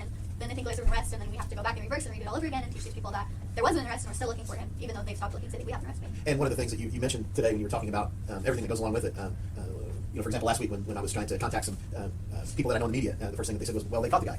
Mention how many times in the last 3, 4 weeks, month, where you've had messages from people saying, oh, great news, and there's really no great news. Yeah, I probably had at least 500 people message and say, congratulations, we're so proud that you have an arrest and justice is here, and we're so glad that he's been caught and he's off the streets. And I say, yeah, but it's not our person that's off the streets. We're still looking. There isn't a suspect in our case other than the person in Libby's video. There hasn't been an arrest made, and we're still looking, and now we have to go back and redo all of what we were doing and tell these people that there hasn't been an arrest and we have to look for him still. And this is sometimes where there's a lot of different voices and everybody's going different directions. So obviously you guys are very keen on cutting the whole side-by-side thing out. What is another thing or two that you would highly recommend people do if they think they know something, if they got information, or just an idea? If you think that you have a tip or something you think will be beneficial for law enforcement to know, you can always message me. You can send it to the tip line that's on the sketch. There's an email and a phone number. You can message it through our brainstorming group, anything like that, but we would prefer that you didn't post side-by-sides all over the internet. And one of the beautiful things about having the big green wall here is later there's going to be all sorts of stuff behind it, but one of the things that you talked about is relaying this information. You've got multiple ways to get in touch with you that can eventually be relayed to professionals and authorities. Talk about those for just a second. Yeah, so any tips sent to me, I automatically send it straight to law enforcement, straight to our detectives, actually, straight to the ones that are working on the case. So anything sent to me through Twitter, Instagram, email, if somehow you end up with my phone number, people do that, you can understand it's going straight to them. So you can find me at libertyg_sister on all platforms. On all platforms. Okay, closing this out. Any other just vital information that I think a lot of times you mention media, people that you maybe don't trust, but this is in your words. What in your words, what do people need to know today? They need to know that we're still looking. That someday we'll have justice, and until then we have to find this guy and keep looking for the man in the video. Thanks for coming in today. Yeah. Yes, Superintendent Carter. Yes, Jim, how are you? Great. I am recording. It is great to talk to you. Thank you so much for taking a few moments. I know you're super busy. Oh, you're welcome. Apology. I just time got away from you last week. No worries. It's always great to speak with you. And I was hoping just to help clarify and maybe save you some headaches for listeners and viewers out there. Can you just touch on, first off, have you generated a lot of new leads with that awesome news conference a few weeks ago?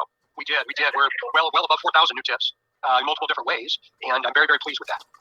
The process, once you receive the tips on the live line, we have Indiana State Police Superintendent Doug Carter, and the process when you receive tips on the Delphi killings, is it basically vetting out each tip you receive and then clearing people through a process of elimination? Yeah, in summary, that's correct, Jim, but we have it's a little bit more technologically advanced than that, and we have a system by which we're able to sort them and then connect them and then identify which ones have we already looked at, which ones haven't we, which ones probably need an additional look, and which ones don't. So it's very laborious, but we're getting there. Fantastic. I know a search warrant, you can't comment on the investigation, a search warrant was served early on a couple of years ago. Are these the kind of things that have happened that you follow up on even 2 years down the road? Are you kind of going over everything you gleaned initially? Well, of course we always will, Jim. I tell you, I think that there's a couple words that are used pretty repetitiously that probably should not be, and that's the 2 words called cold case. If there are human beings associated with this, it'll never be cold. And once we get through all of the tips and are confident that we've done what we need to do with them individually, then we're just going to start all over again. Okay, wonderful. Point of clarification just for the audience. The lead investigator told the reporter from Headline News that law enforcement does have DNA of the suspect in the case. Can you confirm that? I can't. Okay, so we're not talking about that. That's fine, understandable. So when somebody phones in... Who was it, Jim, that said that? If you go to a recent story on Headline News, the top reporter for Headline News covering it in Delphi said the lead investigator told that, I think, when the case first broke. Okay, just so you know. Yeah, fantastic. I understand you can't comment on the investigation, and investigators know a lot more than the public knows, and there's a reason you can't comment, correct? There is. It's really important that we don't show our entire hand, and we do have information from that day that we have not talked about nor have we shared that only the murderer would know. So I'm very cognizant of criticism associated with that, but again, we can't let this become a case based on subjective opinion. We have to work within the lanes of the law, and we have to do what we know, not what we think. Yeah, absolutely. You can't do anything that will jeopardize a conviction in the process of obtaining an arrest, right? That's correct. That's correct. All right, sir. Are we looking for? I think you can tell us this. Are you looking for one person? As far as we know, are we looking for one suspect? Well, yes, we are. And I think what I'd like your listeners to hear from me is to remember that a sketch is not a photograph. Right. And it's really important that everybody understands that a sketch is not a photograph. Once we find out who did this, and I believe that we will, we're going to find that this person probably looks something similar to both of the sketches that we've released. Maybe more like one than the other. But I'm very confident that we'll see some similarities. And people get kind of hung up on this notion that he has to look just like the sketch, and that's not necessarily true. No, I agree. I haven't worked these cases sketches. I know it can be extremely misleading and a red herring even. So Superintendent Carter, we very much appreciate your time today. And I know that you're a spiritual person, and I can see that you have a spiritual foundation in your news conferences. Has that assisted you in dealing with all of the turmoil and emotions of this case in particular? Well, I appreciate you recognizing that, and so many other folks that are associated with state police and other agencies, feel very similarly. That to me, we got to remember we're dealing with 2 little girls here, and this is kind of the totality of evil in our society. I think I've referenced that before, and I think we can look past our differences and the way we think, the way we talk, the way we look, what we believe and what we don't, and realize that this is not okay. And what we can't allow this to do is become stagnant and just think it's just another homicide case, because it's not. It represents so much more. An amazing community in Delphi, and just an extraordinary group of people that has now transcended the entire nation. So we're not going to let this go away. And I think I'd like for your listeners to hear me say, Jim, if you don't mind, is if you close your eyes and you think of a family member and you look at them from their neck down, you're going to know who they are. And what I mean by that, the person don't have to necessarily associate a face to a person you know, because you can look at their body and know who they are. That's what we're asking. Somebody knows who did this. It was somebody's brother, dad, neighbor, friend, coworker, whatever that might be. Somebody knows whose body that is. And they may not want to talk because they're afraid. And I just want them to hear, I want this nation to hear. And if that's the case, we'll protect you till the end. Amen. And there's a hefty reward in the case that should incentivize some people as well. I think it's over $225,000. That's correct. Yes, that's right. Just shy of $250,000. $250,000. Well, I know you got to run Superintendent Doug Carter with the Indiana State Police. I commend you for being flexible and open-minded enough to switch boats in the stream and focus on the second sketch, knowing you get flack for that. But I think it demonstrates it's a fluid investigation and one that you're making progress in.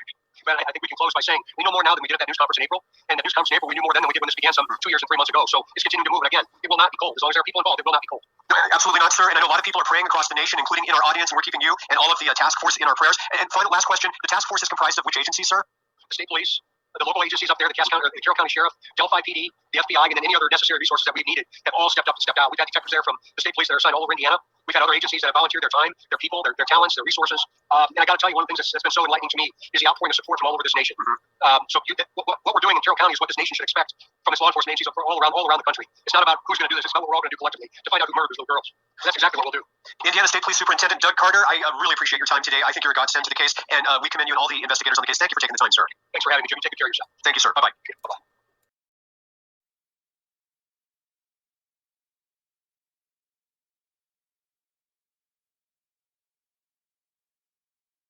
And on the live line, we are very pleased and honored to welcome for the first time Indiana State Police First Sergeant Ron Galaviz. First Sergeant Ron Galaviz, thank you, sir, for joining us today. You're welcome, Jim. Thank you for having me. Well, we appreciate a basic nuts and bolts update on the probe and investigation into the double homicides in Delphi 3 years ago, a little over 3 years ago now. And I know you can't comment on the investigation specifics, but can you tell us how many tips has law enforcement received since that April 22nd presser? Well, since the presser that you're referring to, there have been in excess of about 10,000 tips that have come in, and it's estimated over the entirety of the investigation over the last 3 years, that number is in the neighborhood of 50,000. Oh my gosh, that's a lot of stuff to wade through for the task force, no doubt. I don't know how many of those are good tips with the second sketch. I know there's been some confusion, but what constitutes a good tip? So what constitutes a good tip for us is something that is as detailed as possible. You know, a lot of, as you can imagine, there's information that comes in. Sometimes it just doesn't have a lot of information, and we understand that. We certainly get that in work. We're asking anybody with any information whatsoever, no matter how big or small, they consider it. But being as detailed and as descriptive as possible really constitutes a good tip for the tip line and for our investigators. Yeah, I'm absolutely sure. And what is the best way of someone, you know, they get a good tip together, they have as much information as possible. What is the preferred methodology for submitting that tip? You know, that's a really good question. And quite honestly, the investigators and the task force is asking that those tips be emailed. And I'm assuming that you have that email address, which is abbyandlibbytip@cacosrf.com. You bet. We definitely put that out there as often as possible. And first, we're speaking with First Sergeant Ron Galaviz with the Indiana State Police on the live line today. Can you comment at all on the process of clearing POIs? Because I imagine it's laborious. You know, it is. Other than to say that there's a thorough vetting process, I'm really not going to get into the nuts and bolts of that because you know, we're not going to delve into the methodologies utilized during this investigation. Well, it's a really unusual case, isn't it, First Sergeant Galaviz? I've heard Indiana State Police Superintendent Doug Carter state that he can't recall another case that he's worked on where they've had video and audio. And we also have been trying to identify a suspicious vehicle that was parked on County Road 300 the afternoon the girls were attacked. Any progress there? You know, we're still asking for any information relative to that piece of information that you've just mentioned. And if anybody has, again, any information as descriptive as possible, you know, we go back to that. What constitutes a good tip? So whether it's about a vehicle or about a person or maybe something else that they feel is germane to helping us solve this case, please let us know. Yes. You bet. And the best way to do that, again, just for viewers and listeners, is to email abbyandlibbytip@cacosrf.com. That's correct. Now, there are also tip line telephone numbers, but you know, we will certainly take phone calls. Don't get me wrong, but the preferred method, of course, is email. So thank you for reiterating that. I understand, no doubt. And speaking of reiteration, can you summarize the suspect's description again? And I know we've got the video that we're looking at right now as we speak, but the general age range, height, weight, hair color, that sort of thing? Sure. So what we're looking at is a white male between 5'6" and 5'10" in height, weighing roughly 180 to 200 pounds, possibly with reddish brown hair. I don't know eye color. And the suspect is believed to be between the ages of 18 and 40. So that's the description that I have for you. Yeah, you bet. But and just for people that are listening and watching in Indiana, if they have a POI that may not hit that exact age, they still, since we don't know, you probably still want them to give you guys the information. We absolutely do. We absolutely want that information. We would definitely welcome that email or phone call because again, that's what the task of our investigators is. They'll run that information down. So you know, we're not asking anybody to just sleuth it via the internet or anything of that sort. If they have that information, like you just mentioned, please let us know. Okay. Our folks will definitely follow up on that. Excellent. And I know during the Indiana State Police Road Show, I believe maybe all of you commented on the fact that a lot of the internet sleuthing can be damaging and actually a hindrance to the case. So I'm sure we want to caution everybody to be respectful and judicious out there. Absolutely. We certainly ask that. So again, please, if you feel you have a piece of information that in your mind may be germane, please let us know. Let us know, and we'll work through that and decipher that. So we appreciate the public's assistance, you know, from day one up to this point, and we continue to ask. We continue to ask for that help. Are you feeling optimistic? Are you still optimistic? Optimistic, yes. I mean, our investigators we have a couple of investigators assigned to this full time, and this is their job. This is what they are doing every day, fielding tips and doing this investigation. So for Abby and Libby. All right. Amen. Indiana State Police First Sergeant Ron Galaviz, one of the good guys. Thank you for taking the time and being generous with your time and joining us on the live line today. Jim, thank you for the opportunity. You enjoy a great day, sir. Granddaughter I had. I knew this was going to happen. But I've been introduced her as my granddaughter, Brenda. Cliff Williams, Mrs., his best friend. His Abby was his shopping sidekick. His fellow moviegoer, Toy Story was top. And they enjoyed the classic television comedy, The Andy Griffith Show. Their favorite episode, the one in which a goat accidentally eats dynamite and sends Mayberry into a frenzy. Yeah. I still watch Andy every day when I get home from work. Every day. It's on when I get home. I'll watch a couple of episodes, but I always think of her when I'm watching them. She's right there with me. All the time? All the time. After Abby decided she wanted to play softball like her friend Libby, Grandpa drove to Delphi. That was the weekend, before the tragedy near the Monon High Bridge. She called early in the week and said, Grandpa, I'm all signed up for girls softball, and I'd like you to come down and take me shopping for a glove and a bat and shoes. And it was so warm down here. We got back to the hotel, and we played catch out in the parking lot with her new glove, and then we went to the park, and I got to pitch to her, hit her some flies, the whole Grandpa thing. Among their last conversations, Grandpa shared this advice. I told Abby, I said, you just got to work hard, practice. You might not get to play a lot, but just be part of it and work at it, and you will get it. And that's how we left it. She was so excited about it, to be with Libby and do all. Every year around the 4th of July, Abby spent a week at church camp in Michigan after spending 7 days with Grandpa. Their memorable outings included fireworks in Grand Rapids and horseback riding at the Double J Ranch. Following Abby's death, Grandpa made a tough decision. He honored their annual tradition by arranging for a riderless second horse wrapped in a wreath representing Abby's and Libby's favorite colors. Like in years past, he spent an hour on the trails. It was really neat. It was something you had to do. Yeah. Yeah, it was hard. Well, that was the hardest thing this summer, was that. But you did it because? I loved her so much. You still love her? Yep. That love extends to this crucifix that once belonged to his mother, a family heirloom that now watches over Abby's bedroom. To lose her was not even on the radar. You never thought about anything like that. And then to have this happen, I still don't know how to do it. How to live without.